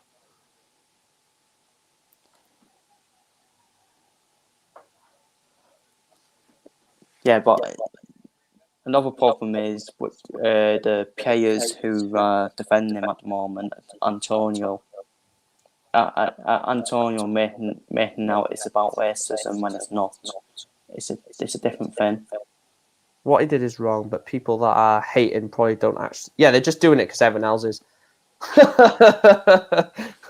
Never heard of him. Name sounds like a sports car name. I'll tell you what. I've said this to a few people. I'm going to get into Formula One this year. Oh, that's you chinsing it. That's you chinsing it now. I'm definitely not going to do content on it. I don't know. Like I said, I'm just going to watch your content and a few others about it because I have no idea. I would never be able to do not even a bloody 5-minute video on it. I'm doing predictions next week because it's only 1 month away. Live or starts March, doesn't it? Is it March to December or March to November? March to December this season. Yeah. Because it was March to December last season due to a lot of things happening. Yeah, I used to love tennis. I only watch it when Wimbledon's on. It was weird because before I got into darts proper, it was like I would just love tennis. I'd watch every major tournament. I'd even watch the ATP tour. Don't get me wrong, I do keep up to date with it. I looked at the. I don't watch it, but I keep up to date what's happening. Was it the Australian Open or the US Open the other month? It was the Australian Open. Yeah, and I looked at the 32 seeds for that, and I was like, bloody hell! I know about 10 of these because I haven't kept up with it for ages. Like there was this player called Medvedev, and there was a certain person who missed out wrongly as well. I agree. I think it's one. Pathetic how they. It's his choice at the end of the day. Yeah, you Australian, yeah. Just waiting for these semi-finals to start. So any changing in the rankings? Like I said on it, we need to move on now. We need to have a bit. It's just mad. That's being brought out of proportion as well. It's because Shockface was on the print of breaking the Quantum record. Yeah, and they didn't like it. He's going to do it anyway. He's going to do it. Yeah. I mean, it's pointless. It's basically delaying. You can't just keep banning him for the rest of his tennis career. Do you know what it's like? It's like Man City being 12 points clear with 5 games to go, which means they only need to win one more game to win the league, to become mathematically. And then they come in with financial fair play. Yeah, and then they say, "Oh, you can't finish the season now. Well, we're gonna have to delay your games." Everyone else wins their games, and then Man City are still in the situation where, well, on the final day, we just need to win. So we're still gonna win the league. It's pathetic. It's pathetic. I'll tell you what, Burnley wouldn't mind that, would they? The amount of games they got in hand. The first game started. To be honest, they have to play Tottenham at home. They pretty got a chance. The way Tottenham timing themselves on. Right, I'm going to try and get them both on the screen at the same time. I don't know if it'll work, but if it does work, then you can commentate on one. If he was told about 6 months before the event they had to be vaccinated to compete, though. Yeah, but that's his decision. It's his decision whether he wants to or not. He could have been told 3 years in advance if obviously it was. So, no, they could have said 3 years before the tournament. In 2022, for example, you need to do it. They're doing it for the French Open as well. He's not going to be at that then. Wimbledon won't. That's the thing. So you will be at Wimbledon. Well, But Nadal depends, won doesn't the it? Australian Open, Depends didn't he? on these units at the assignment we got at the moment. Pathetic. It's absolutely pathetic. I don't get the massive thing about it. I don't. What is Schmeichel doing? Good clearance. Let me guess. You've got the Leicester West Ham game on.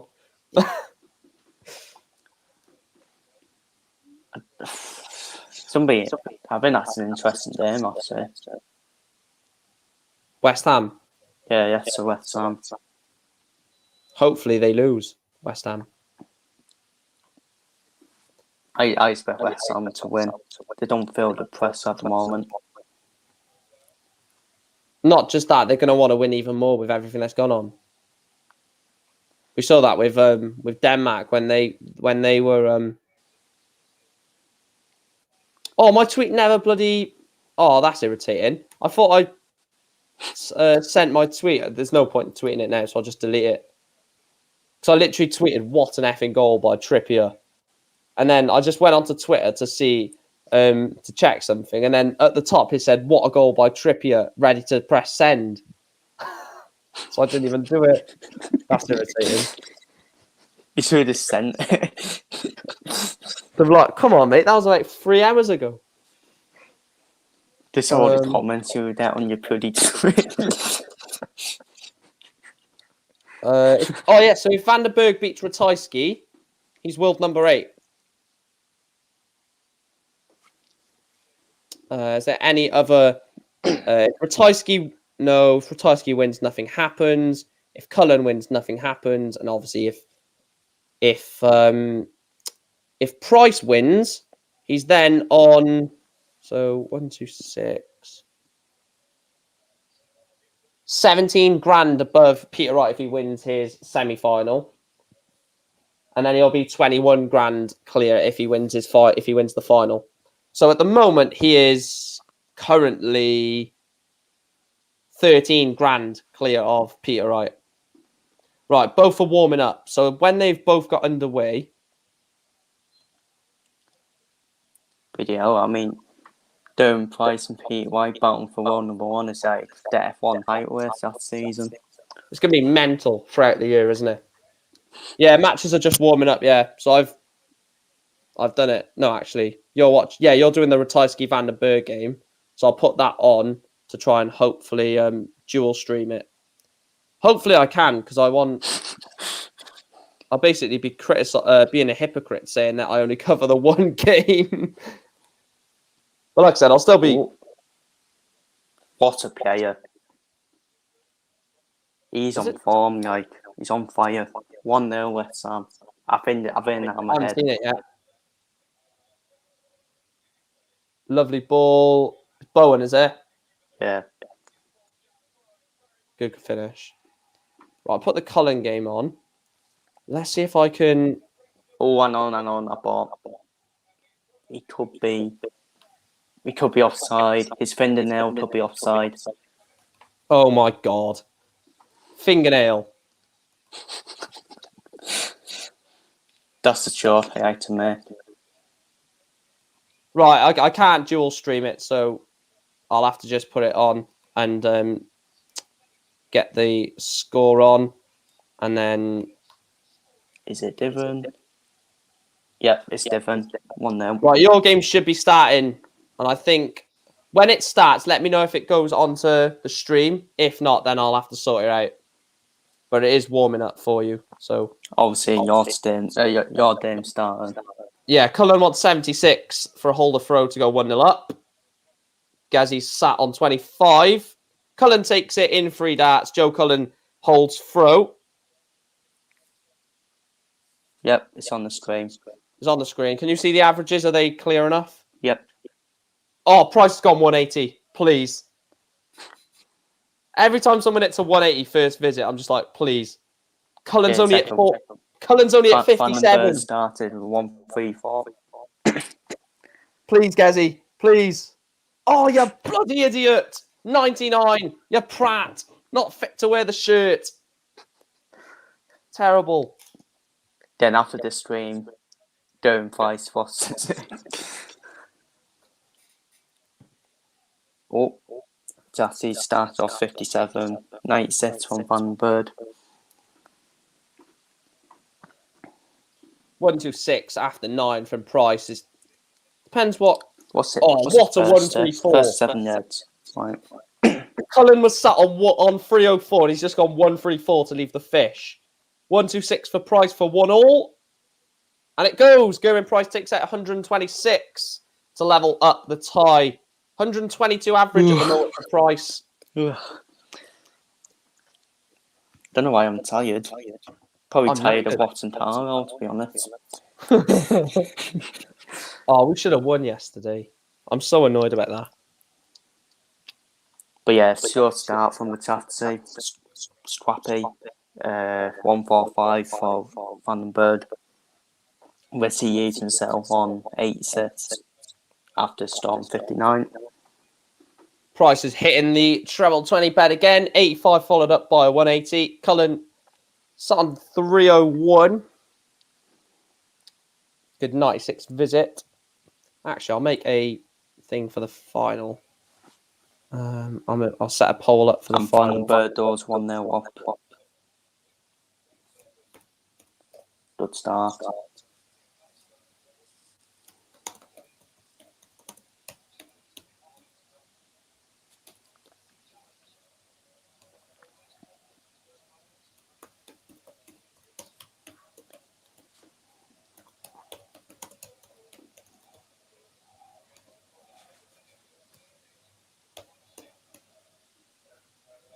How the bloody hell do you spell Christoph? I need to copy and paste that. I don't know how the bloody hell you spell Christoph. It's on there, ain't it? Yeah.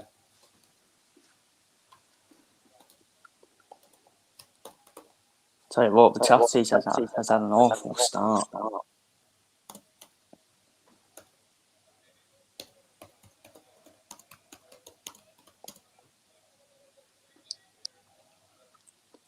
There we go. The Chatsy finally hit a treble visit. Going Price is 2-1 up, averaging 117 at the moment. Edward says, yeah, that spelling is crazy. Yeah, it's Krzyzewski. It's weird. That's definitely not Christoph. Cullen has got 140, 134. It's the same as Christoph Chuck as well. Yeah. Christoph Kachuk. And that Sagansky as well. Fucking hell. Polish names, man. Sagansky. Oh, good 180 from Van Bird, 64. The Chatsy's on 172. You cheeky git, Boo. Boo has just put in the comments, you guys need to talk about more than just Fallon Sherrick. There's other players out there, you know. Oh, that's Coming you, from mate. you. Yeah, exactly. 114 for Price for a holder throw for 3-1. This is a phenomenal stored 94 to yeah. 78. Van Bird's on 64 and he misses double 16, I think. So he used double 8. I wondered what the It's hard to 120 tell, was. really. If he, but with Tassi, does he? Joe Cullen levels up this semi-final 2 apiece. Joe Cullen had a bounce out on 120, would have been a 180, but it doesn't matter. He gets the leg anyway. 2-2 in this one. Joe Cullen with the darts in leg 5. Yeah, with Chatsi's just made it 1-1. Dud response. Oh, 29 from Joe Cullen. Poor visit that. Going Price is going to absolutely annihilate him here in this one. Can't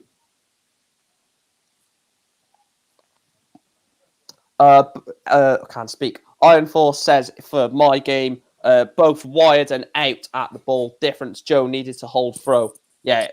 No, that was on the Price throw. Unless you mean before that. Oh, poor. Not poor. It's not poor, but I would say it's been a poor leg this for Cullen. He's gone 29, 97, 93, but Price has gone 60, 43, and he's hit a 180. Sorry, Gerwin. Callum says Joe Cullen's going to win the title. Wait and see moment, isn't it? This is a big leg in this match. This is. Oh, what a 140 from Price. He's got in his last 6 darts, he's gone 180, 140 to leave 78 after 12. Oh, dud visit Against from the Van throw. Bird, 145 to leave 96. Joe Cullen has hit 2 trebles in this leg. That's it. And Gerwin Price takes out 78, breaks the throw, 3-2 up. He's throwing for 4-2. Poor visit from the Tatsy, so Van Bird should win this yet now. And he does 2-1, tits out 96. I think Gerwin Price annihilates whoever wins that semi-final. Callum asks, how are you, Chris? Because I don't know if you can see the comments. I'm all dud. How about yourself? 140 for Price. 96. Oh, see, this game's annoying. Price is 3-2 up. He's gone 140, 180. Ridiculous. He could be on for an 11 data here. This is ridiculous. This game Price is is averaging 109. Price is averaging 140. Van Bird responds 100 and Metastasis hit a 60, so back to usual then. Cullen is on 305. 180 from Van Bird. 6 darts at 125 for Gerwin Price for 4-2. Is absolutely destroying Joe Cullen. Oh my god, it goes as well. He takes out the 125. Joe Cullen response 140 from Metastasis. Joe Cullen cannot do anything. It's 4-2 to Gerwin Price. But we know what happened in the Prem League, Mike. Let's just put that into perspective. Yeah. Oh, he's got 140 again. Cullen goes 54. Price is like, nah, 140, mate. Metastasis in control. Oh, now he's not. That's a poor visit. And Van Bird on 128. And yes, Metastasis does take out 101. Gerwin Price, 140, 135. After your opponent's gone 54, 93. Wow. Only 56 from Van Bird to 72. So 101 for Christoph.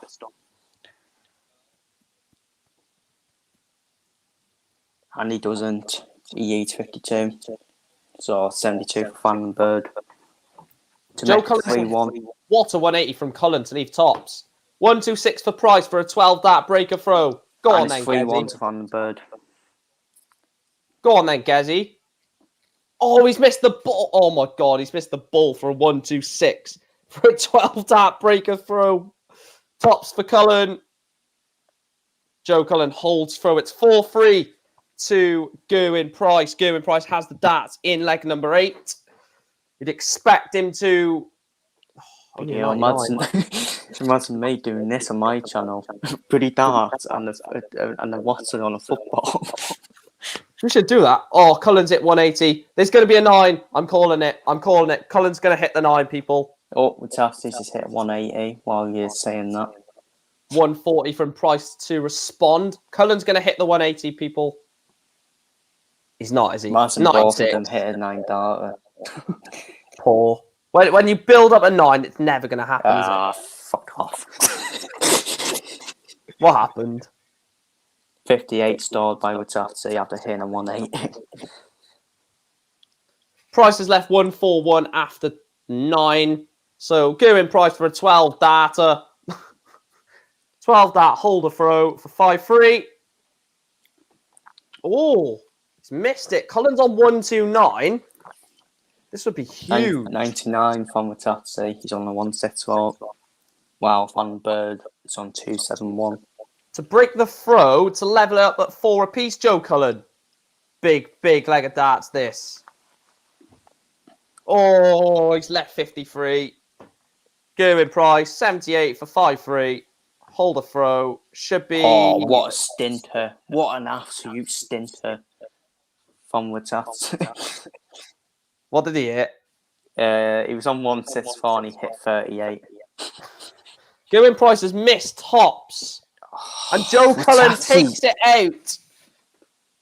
Joe Cullen levels up this semi-final. Bottle Jaski. Bloody hell, don't add any more letters.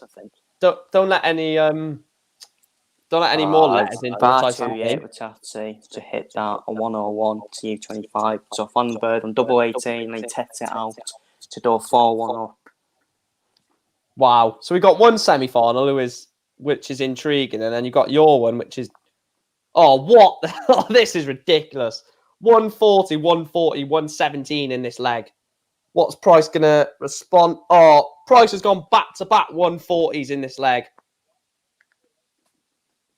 Another one of them to leave 81, Gezi. Vandenberg hits a 180. Here we go. The build up then to the 9 dart.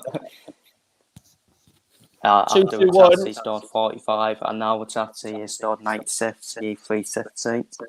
Price has gone 140, 140, 105 to leave 116 after 9. Yeah, we've been live nearly 4 hours, I think. I'm not too sure. Oh, hang on. Nah, I'm talking. I was just messing with you. Oh, God. 43 for Vandenberg. Don't do that. 116 for Price, as you do. Does he take it? Oh, ton. So 58 for Cullen for a holder throw to lead. Gerwin Price, it goes in 2 darts. Joe Cullen leads Gerwin Price they said 6-4, by 5 legs to 4. Price responds with a 140, as you do, Gerwin. Or Gerwin, as his name is actually said. He's had a stint for Vandenberg. After hitting 180, he's just hit 43, and then he's just hit 41. Season 237. He's done it again, Chris. Price has gone 140, 140. 126. He's done it again, Chris. He's gone 140, 140 in this leg when Cullen's at 60 and 81. Price is on fire on his throw. Good response from Vandenberg, 140 to 97. 57 from Gezi. He's on 126. Doesn't look like he's going to take it. What a shot by Watatsi.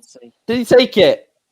A 126. I was literally just said, from the scheme of your game, he's definitely not going to take that. So I'm actually shocked by that. Price has... I think Price has missed... No, he can't have. No, he couldn't have. He's at 144 to leave 20. Cullen's on 264, miles behind. Oh, good start. Price is plus 20. Vandenberg hits a 140, and Ratassi just hit a 180 in the first 3 darts of both. Double 10 for Gezi. 171 from Vandenberg. To 190. Ratassi needs a 180. Gerwin Price levels up the semi-final, 5 apiece.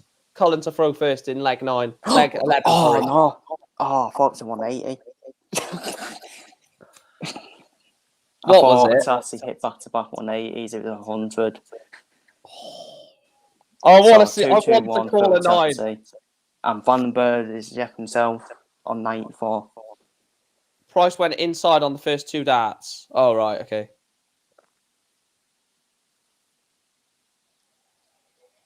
How does he know?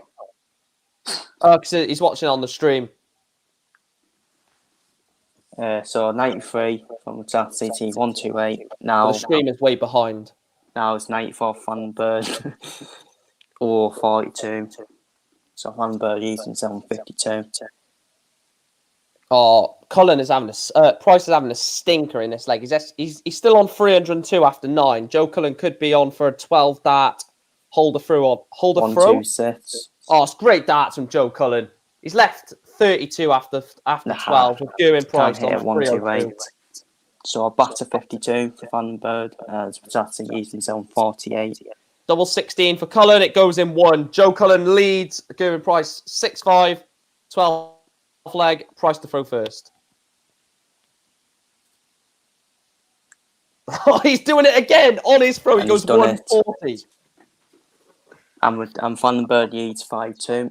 Taking out 52. And Vandenberg is 2 yards away. Back-to-back 140s in this leg. Go on, then. Oh, Gazzy's let us down with 58.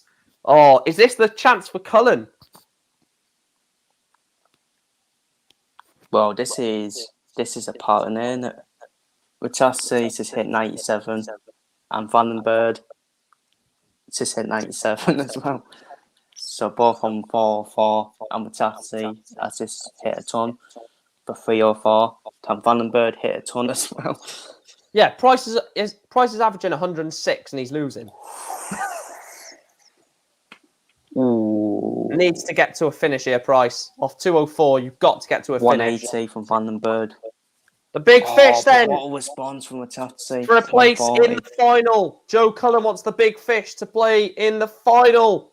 And he's left. Oh, that is... I wouldn't be doing that. He's left double 18 with Price sat on 161. You know what Price is like. And it doesn't go. 164. Double 18 for a place in the final. Oh, he's missed it. Joe Cullen. Edward, you're going to have to let me know what he does on that. He comes inside. 97 for 6-6. Oh, he's missed it. Price. 128 from Matati to you. Double 18. Nine.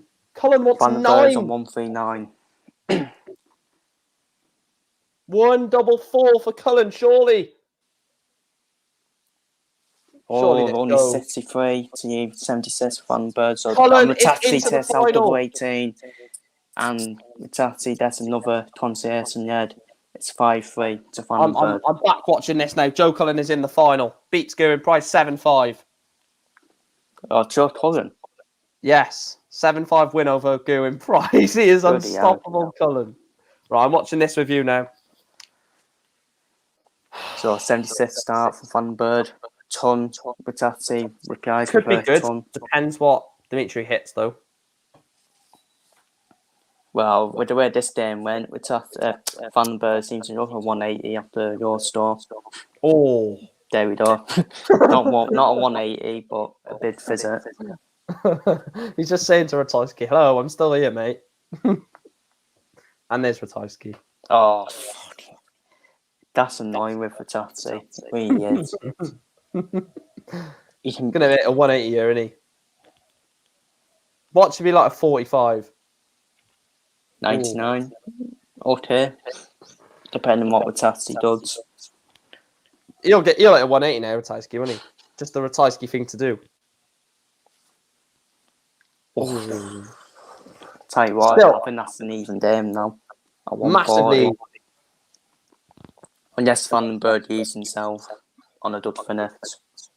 Imagine he goes 160 to leave 32. This is a 140, I think. Yeah, I think it'd be 140.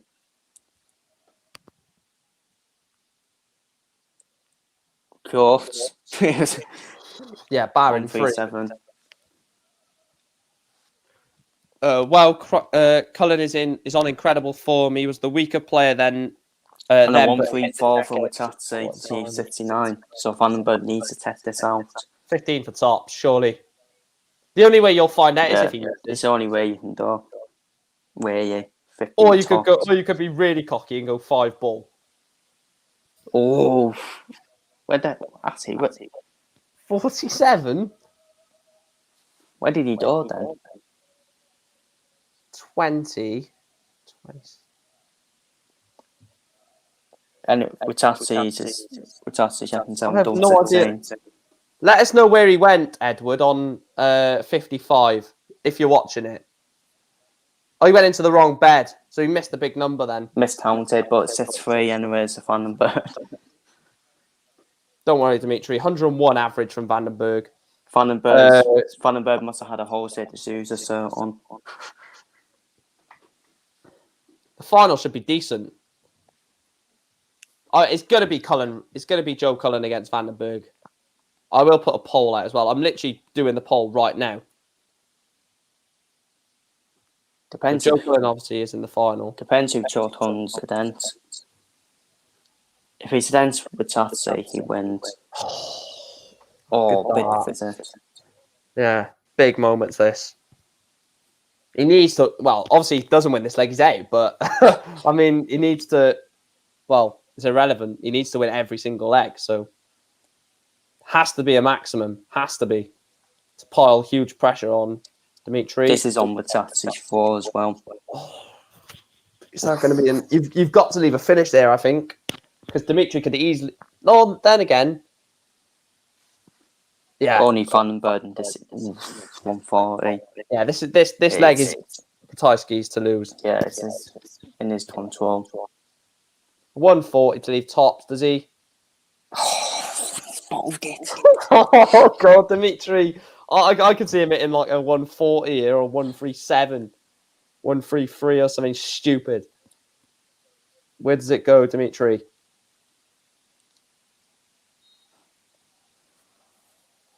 The suspense kills you on Darts Connect. Not enough. Oh, God. Swings and win the bounce here. 20 ball, Ratajski. No, I wouldn't trust you to do it in the form you're throwing at the moment, mate. Yes, your Jose de Souza. Go for 3 tops. Or 88. To you, don't say. This is going to go, innit? This is going to hurt if it goes. This will sting if it goes.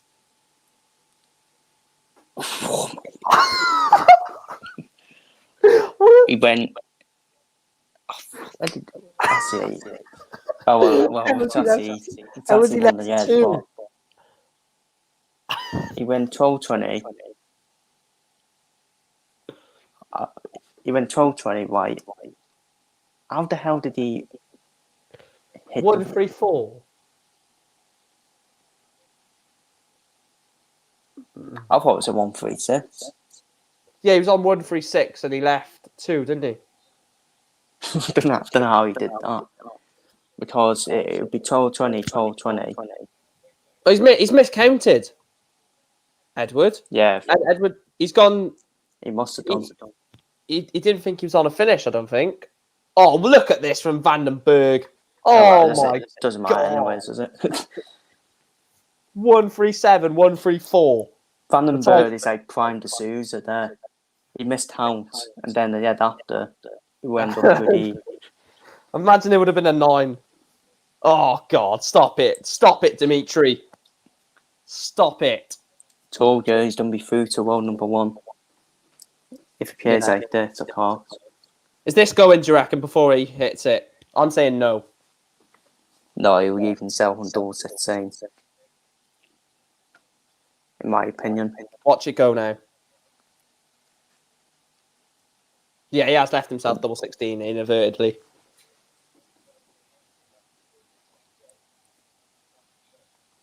Oh, he was meant to hit single 19 last start and he went into the treble. Yeah. That would have less tops. Yeah.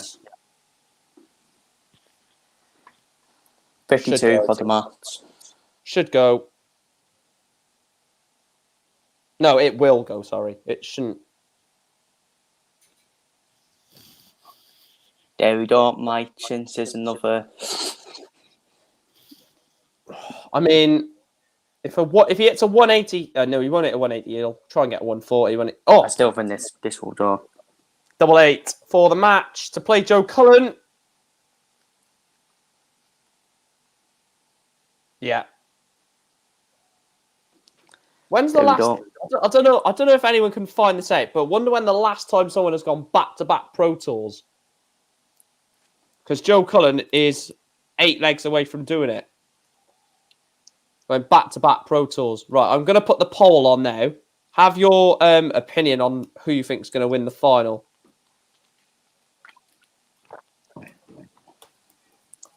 I think Dundorf for Vandenberg. Dundorf for Vandenberg to win it. I'm going Cullen.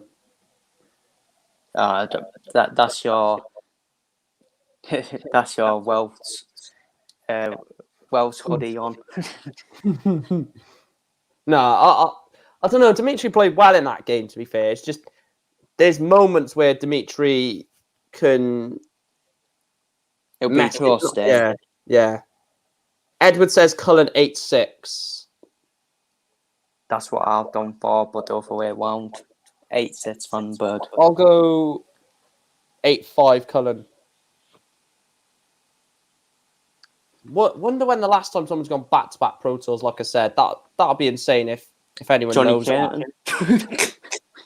Did he? Yeah, he did, didn't he? No, I don't know. No, it was yeah, because he nearly went back-to-back because he was in 3 finals in a row. Right, get voting on that. It's gonna be interesting to see what the vote ends up as. I'm presuming it'll be in the favour of Cullen.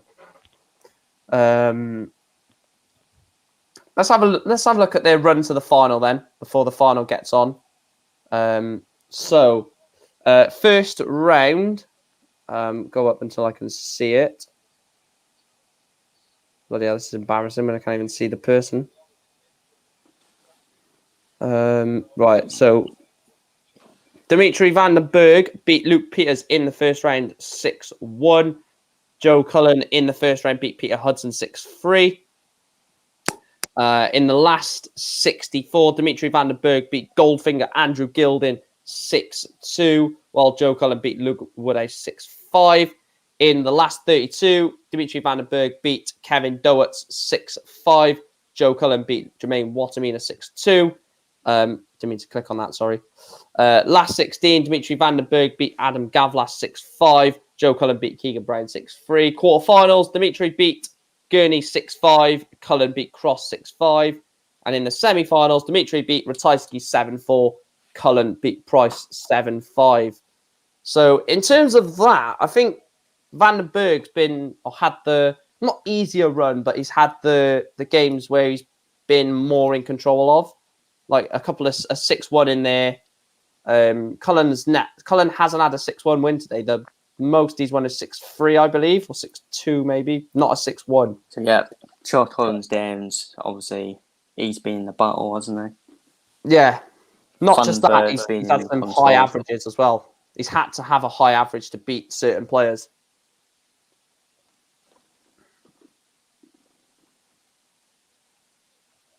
Tell you what, yes, bad he missed Vardy. I haven't seen that, I don't think. Have you seen Antonio injured? Edwards just said Antonio's injured. So to do with his arm, I think. Have you already seen it, have you? It might have come up on mine, I just didn't notice it, to be honest. No, I just when he went off, I saw him holding his arm. Oh, he's gone off? No, he's not done off. Oh, yeah, he's substituted. Yeah. He's just done off the pitch. He's back on now. I rate him highly, I do, Antonio. Especially with I would have had him in the England squad, but he's obviously Jamaican now. Yeah, I forgot about that actually. I was just gonna say, well, why isn't he? And I was like, hang on a minute, he doesn't play for England. That's why. Someone different to win off the bench. If Harry Kane's not doing it. Yeah, absolutely.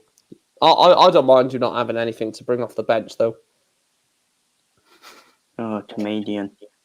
Football Lad says, when do you think it'll start? 5 minutes or so, I think. Don't forget, they've just both played intense semi-finals, so you can't expect them. You can't go over to Joe Cullen and say, by the way, you've just been in a battle 7-5 against the world number 1. Right, get on to the final now. You know, Joe Cullen hasn't stopped for the last 2-3 weeks. Masters, Premier League, Pro Tours, Premier League, Pro Tours. And it's all happened in like a month of that. It's mental. Go on, Antonio. A football watch along here as well. I'm not looking forward to the football watch along Tuesday night for Man United. Oof. Just over by Harvey Barnes. Edward said, "Football Lad likes full stops. He's got what time do full stop. You think it will full stop start." Right, easy. He's has stood in it. Yeah, true. Dimitri van den Berg is, of course, now the world number 8. This is massive. If he wins the final, he's 11 grand off the Sousa in world number 7. Oh, he'll overtake the Sousa. Don't worry about that. Sousa, it's going to be like bottom end We're on with Johnny Curtin as well, obviously. I think D'Souza will end. Where do you reckon D'Souza will end? I'll say like 13th, 12th, 13th. You won't drop out of the 16. That's way too drastic. But I'd say I'd say 11th, 10th or 11th. No, I'll put him whereabouts you're saying. Well, 12th, 13th. Yeah, but I wouldn't say we'll top out the top 16 because a major chaos will need to happen. And I don't see that happening. You need who's out of the 16? So you'd need someone like Mervyn. No, I don't think Merv would do it. You need someone like Humphreys, Bunting, Gurney, or someone, or maybe even Heta to have like a massive run at a tournament to push him out of the 16. Which is just and because he's so far up for Simon Whitlock as well. Dim Heta coming up. Yeah, to push him, give him a massive kick up the arse, as you like to say. The backside to keep it nice. Yeah, because he's Heta's only £9,000 off. Well, if you want to be exact, £9,250 off Whitlock. So by the World Cup, Heta might be the captain. I'm going to look at the World Cup teams a minute then. So obviously, because we're waiting for the final, I know what I'll do. I was not even warming up yet. So the World Cup partners, obviously Price and Clayton for Wales. I would say Wright and Anderson for Scotland, but is Gary Anderson going to turn up? Because I'm going to if he says, I don't think Anderson wants to travel. And the next Scotsman is going down the list, Suter. So it'll be Peter Wright and Alan Suter. Oh, that would be. Can you imagine that? Peter Wright and Suter. It's a penalty. I'll see it in a minute. Van Gerwen. Penalty to Leicester. Oh, yes. Penalty to Leicester. Right, don't say if they score it or not, because I'll definitely want to see it. Oh, it's Michael Oliver. What a legend. This handball will's doing my head in. Oh, yes, it is. Doing my head in too as well, mate. I'm sorry. If I don't agree with this. That's your hand. I don't agree with that. Wales have the strongest team, agreed. Scotland second. Not if it's Wright and Anderson, yes. Yeah. If it's Wright and Suter, no. And Anderson will not take part. It's ridiculous. England is Wade and Smith. All I'm saying, Tooman's taking the penalty.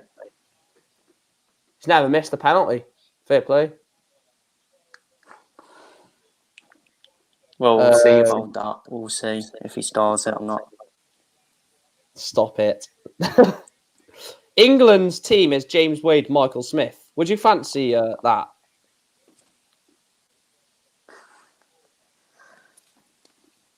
What, England? Wade. Who is it? Wade and Smith. Wade and Smith, yeah. You got the combined of the two, haven't you? You got the Finnerton. Get in there, you got the Finnerton of James Wade, and you got the high scoring Michael Smith. And you've got not to be disrespectful. You've got to be You've got to you've got the. I don't want to say that word, but you've got someone who can't get over the line in finals against someone who's won loads of majors, so he could probably put his hand around Michael Smith, in my opinion. Oh yeah, he will. Yeah, he will be. In some situations, I agree with the highest seed being the captain, but in some situations, I wouldn't. Like Price, Clayton, yeah, you can. Whoever has captain in that, it's irrelevant, I think. But in terms of Michael Smith, James Wade, if Smith overtakes Wade, I still would like to see. Well, not as a Welshman, I wouldn't care, but as a neutral watching it, I would like to see the captain be Wade because I just think he would, be a bit more leader. Netherlands second, no, not with Van Dijvenbode. He's crap if you ask me. The surprise practices probably Canada as always, Jeff Smith and Matt Campbell, and you got Czech Republic in Adin Daras and Pavel Sediak. Poland, Ratajski and Kachuk. Yep, which I've seen. And Kachuk. Who else have we got in there? Germany. Clemens and Schindler. Well, it'll be Hempel, won't it? Oh yeah, Hempel. Oh, yes, Florian Hempel and oh, you can't pick it, football lad. It's based off the seeds, but that's probably, if I was English, that's what I would go with as well, probably. Oh, I'd go Joe Cullen and Ryan Searle if I could pick. If you were falling for it, who would be the lineup? No point doing it because Van Sheriff will be in there. Yeah, Fallon Sherrick and Phil Taylor representing England. Raymond van Barneveld and Co Stompy represent. Hey, don't put any disrespect on that. They actually won a pretty World Cup at that. Them two. Yeah.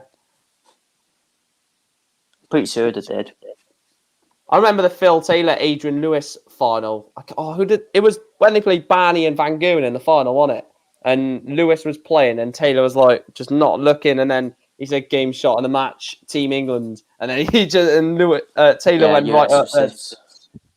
Lewis was on the wind up. Yeah, he's winding up. Do you agree with that?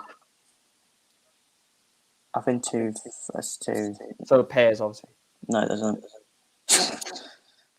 No, it doesn't, because you could have a quick teammate who's quick at forward, and he's waiting for you. It's a pretty. It could be that actually. It could be MVG and Noppy. How much is Noppy off Van Dijvenbode? It should be Danny Noppert, in my opinion. Noppy's 40 grand off. Depends. The World Cup's in June, isn't it? June or July. Yeah, with the traits better than Netherlands. If it's Van Der and Vandenborg, that'll be like. That'll be like, I don't know. Do you remember? That'll be like Mo Salah for Egypt.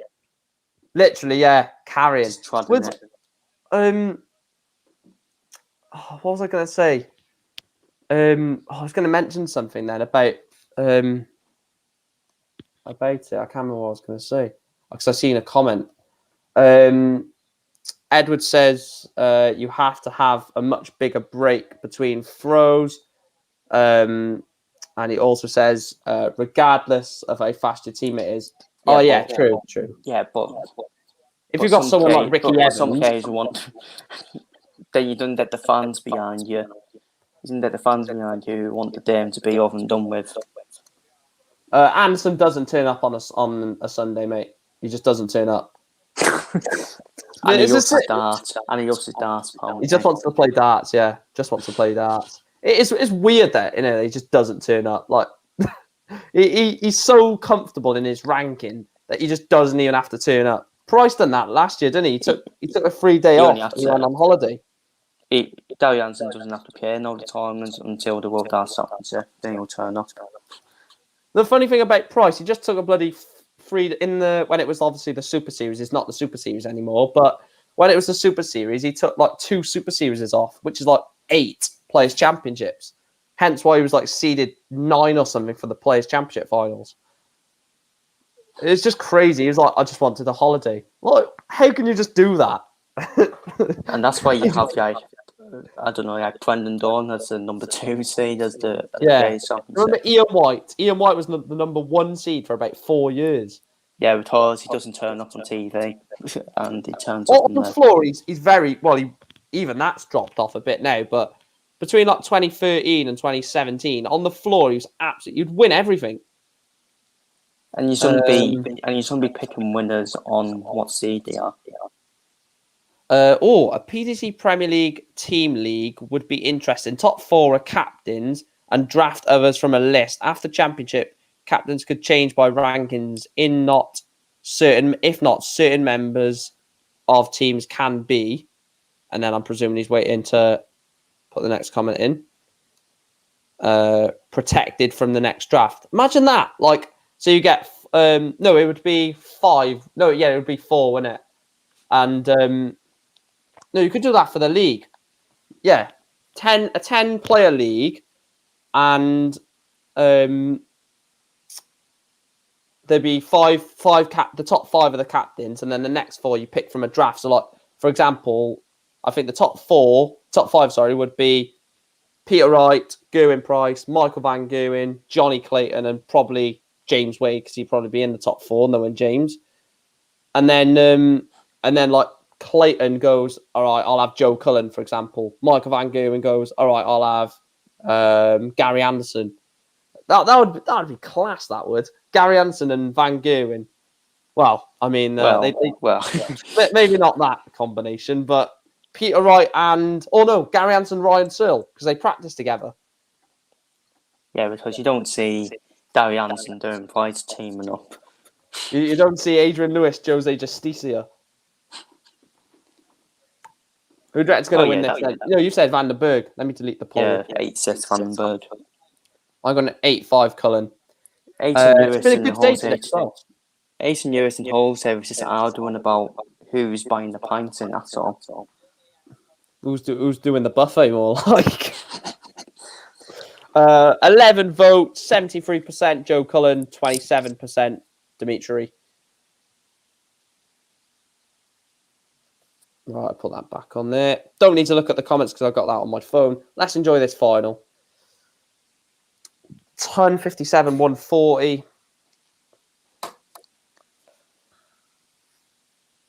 Ton. Should break the throw here, Cullen. Oh, I'm presuming Chris might come back. He might be having issues, but we'll surely get Chris back in a minute. Cullen wants 104 then for a breaker throw. A 15 dart breaker throw for Joe Cullen. Oh, and it goes as well, Joe Cullen. 15 dart breaker throw for the Rockstar.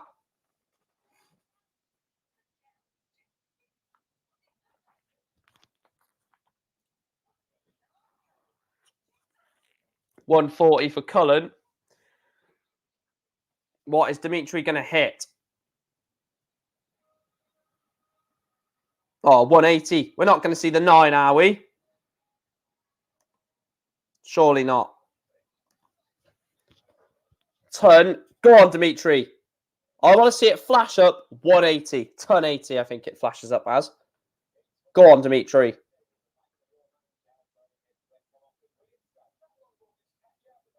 Oh, 41. 41. It's a poor dart. It is a poor dart, isn't it, really? Ton 40 from Cullen. Leaves himself 121. Van den Berg's on 280. What can he leave? Anything less than a ton? Oh, ton 20 is good. Phone ran out of battery. That's fine, mate. Do you want to try and jump back on if you can? Or Cullen has taken it 121. He's on 111 average, Joe Cullen. That's no worries, Chris. If you can't jump back on, then thanks for joining, mate. It was an absolute pleasure getting you on. But if you can, then obviously the link is still there for you. 131 for Van den Berg.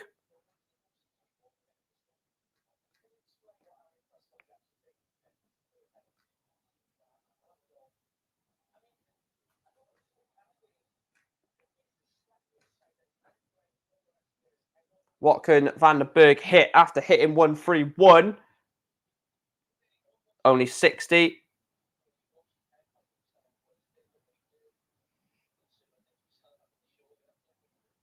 It's a good 140 from Cullen. Leaves himself 265.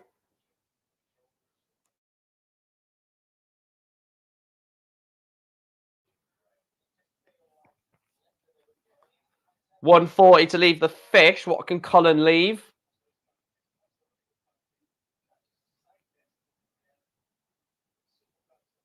$133 to leave 132. Yeah, that's no worries, Chris, mate. But like I said, thanks for getting me on. Thanks for coming on. I was the one who got you on. 132 for Cullen for 3-0.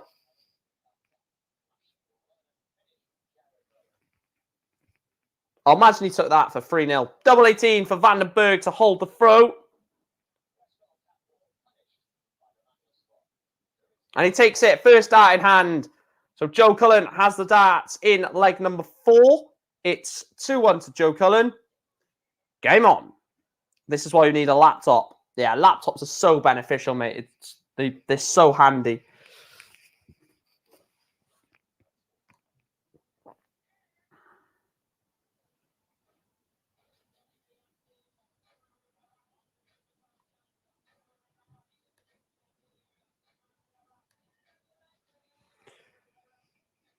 Good visit, this. It's going to be a good visit, I'm telling you.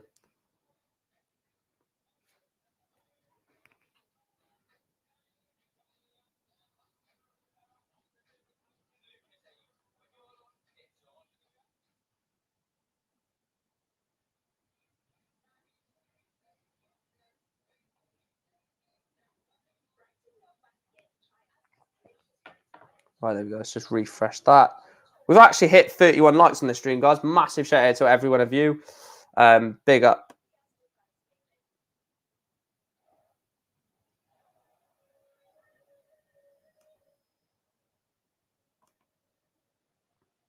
$140 from Joe Cullen to leave 105. Dimitri Vandenberg wants the big fish to level up this final. 96. So he can't do it. 105 for Joe Cullen then for 3-1. He can't. 67. Well, 67 left, sorry. 38 scored. 74 for Vandenberg. You expect to level up this final. Dimitri. Oh, Dimitri. 67 for Cullen.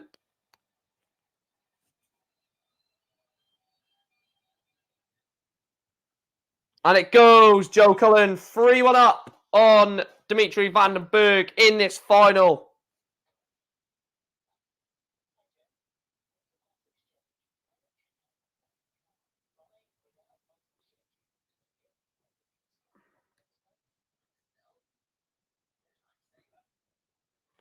You still live? Wow. Do 10 hours. Why would I do 10 hours, mate, when the final's going to be done in 5 minutes?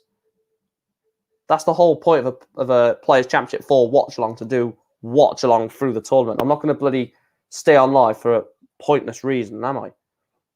Vandenberg's gone 41-3-4. Cullen 99. Expecting a big visit here for Cullen. And you get it. 139. It's exactly what Joe Cullen does at the moment. He's just in fantastic form.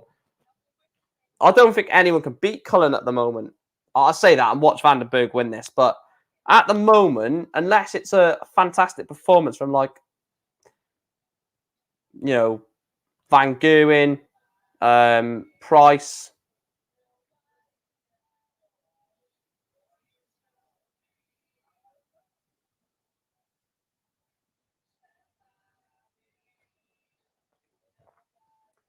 $280 is what Vandenberg is on. Oh, he's not even going to leave a finish. 177 is what Cullen's on. He's going to want to leave something nice here. What a shot. 137 to leave tops. Absolutely fantastic. Tops then for Cullen for 4-1.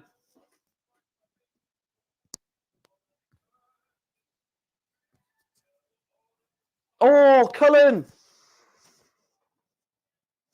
Oh, Joe. Vandenberg for 3-2. If this gets missed, you've got to question a lot. Oh, it does get missed. Double 10 for Cullen for 4-1. To be halfway over the line. Double 10. It's going to go in 2. And it goes. Game on. Joe Cullen. Joe Cullen breaks the Dimitri throw. He's throwing for 5-1. Finney says, why would he stay on for 4 hours for no reason? It's just silly. Exactly. It's a stupid comment. Johnny in Premier League is the only one to beat Joe since before the Masters.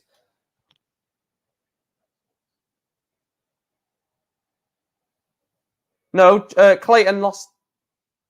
Oh, yeah. Yeah. You're right, actually. Yeah, because he lost in the... Go on, Dimitri. Please. Please. Please. Please. Oh, you bloody idiot. As soon as you hit a 180, you bottle it with a 59. I'm saying that. If I hit 180 and then even hit the bloody board, I'd be happy. Nah, that's been a bit horrible, isn't it? 1-3-2. So they basically exactly double each other's scored at the moment. So anything less than 1-3-1 and it's advantage, or just about advantage, Cullen. I mean, it would be just like Joe Cullen to take this, wouldn't it?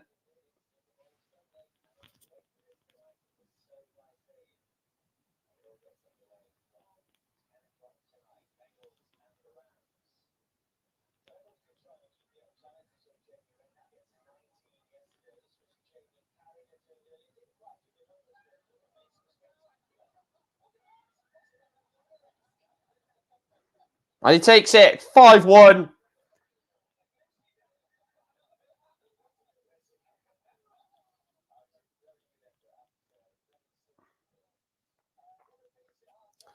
(5-1) to Joe Cullen. 3 legs away. Dimitri Vandenberg starts off with a 140. What can Cullen respond with?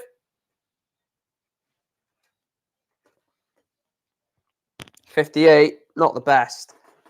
So Vandenberg.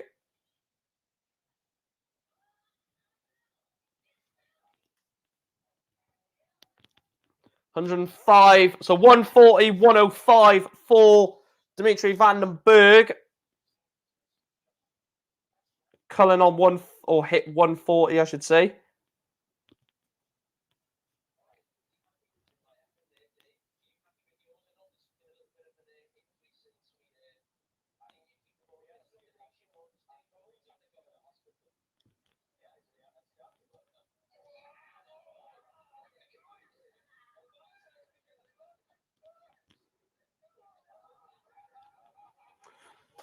Yeah, I'd expect Dimitri to win this leg. 138 to leave 60.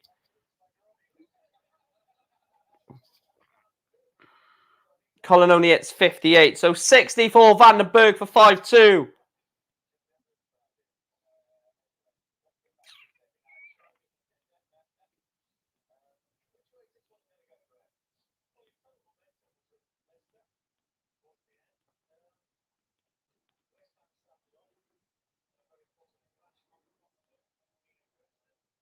One, 2, 8 for Joe Cullen. Double 5 for Dimitri. To get this back to 5-2, it's got to go, surely. Surely it has to go. Otherwise, Cullen... And Cullen wants double 16 to break for 6-1. He will be throwing for 7-1. Should this go? Joe Cullen, double 16. I don't see this missing. Just don't see this missing. And it doesn't. Second that in hand. Joe Cullen, 6-1 up on Dimitri Vandenberg. He's throwing for 7-1. And he'll only be one leg away.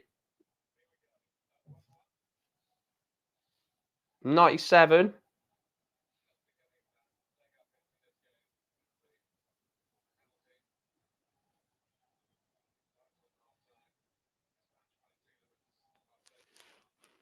$140 from Dimitri.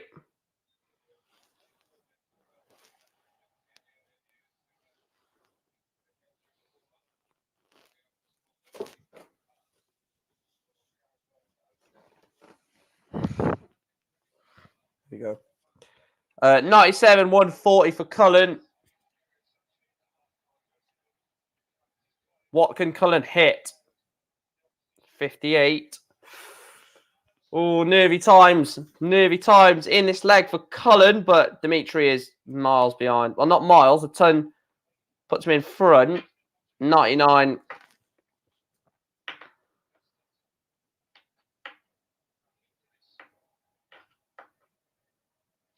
$96 from Cullen. So he's left a 2-dart combination.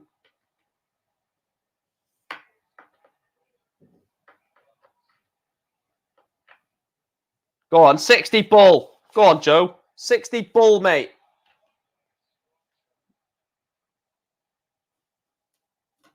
Oh, 110 in 3. 7-1 up, Joe Cullen. Absolutely obliterating Dimitri Van den Berg in this final. 93. So Cullen already advantage. Already has got the advantage. 1-3-4. Yeah, he's going to win this 8-1, isn't he?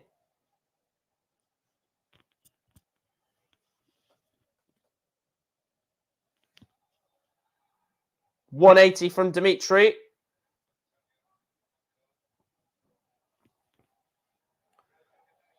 A ton. What can Dimitri hit? This is on the Dimitri throw, so he needs to hit something big, you feel. A ton. Is that enough? Is the ton enough?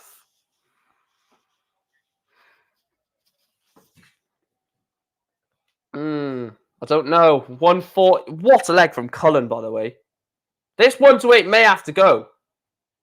This may have to go for Dimitri to stand a chance in this final.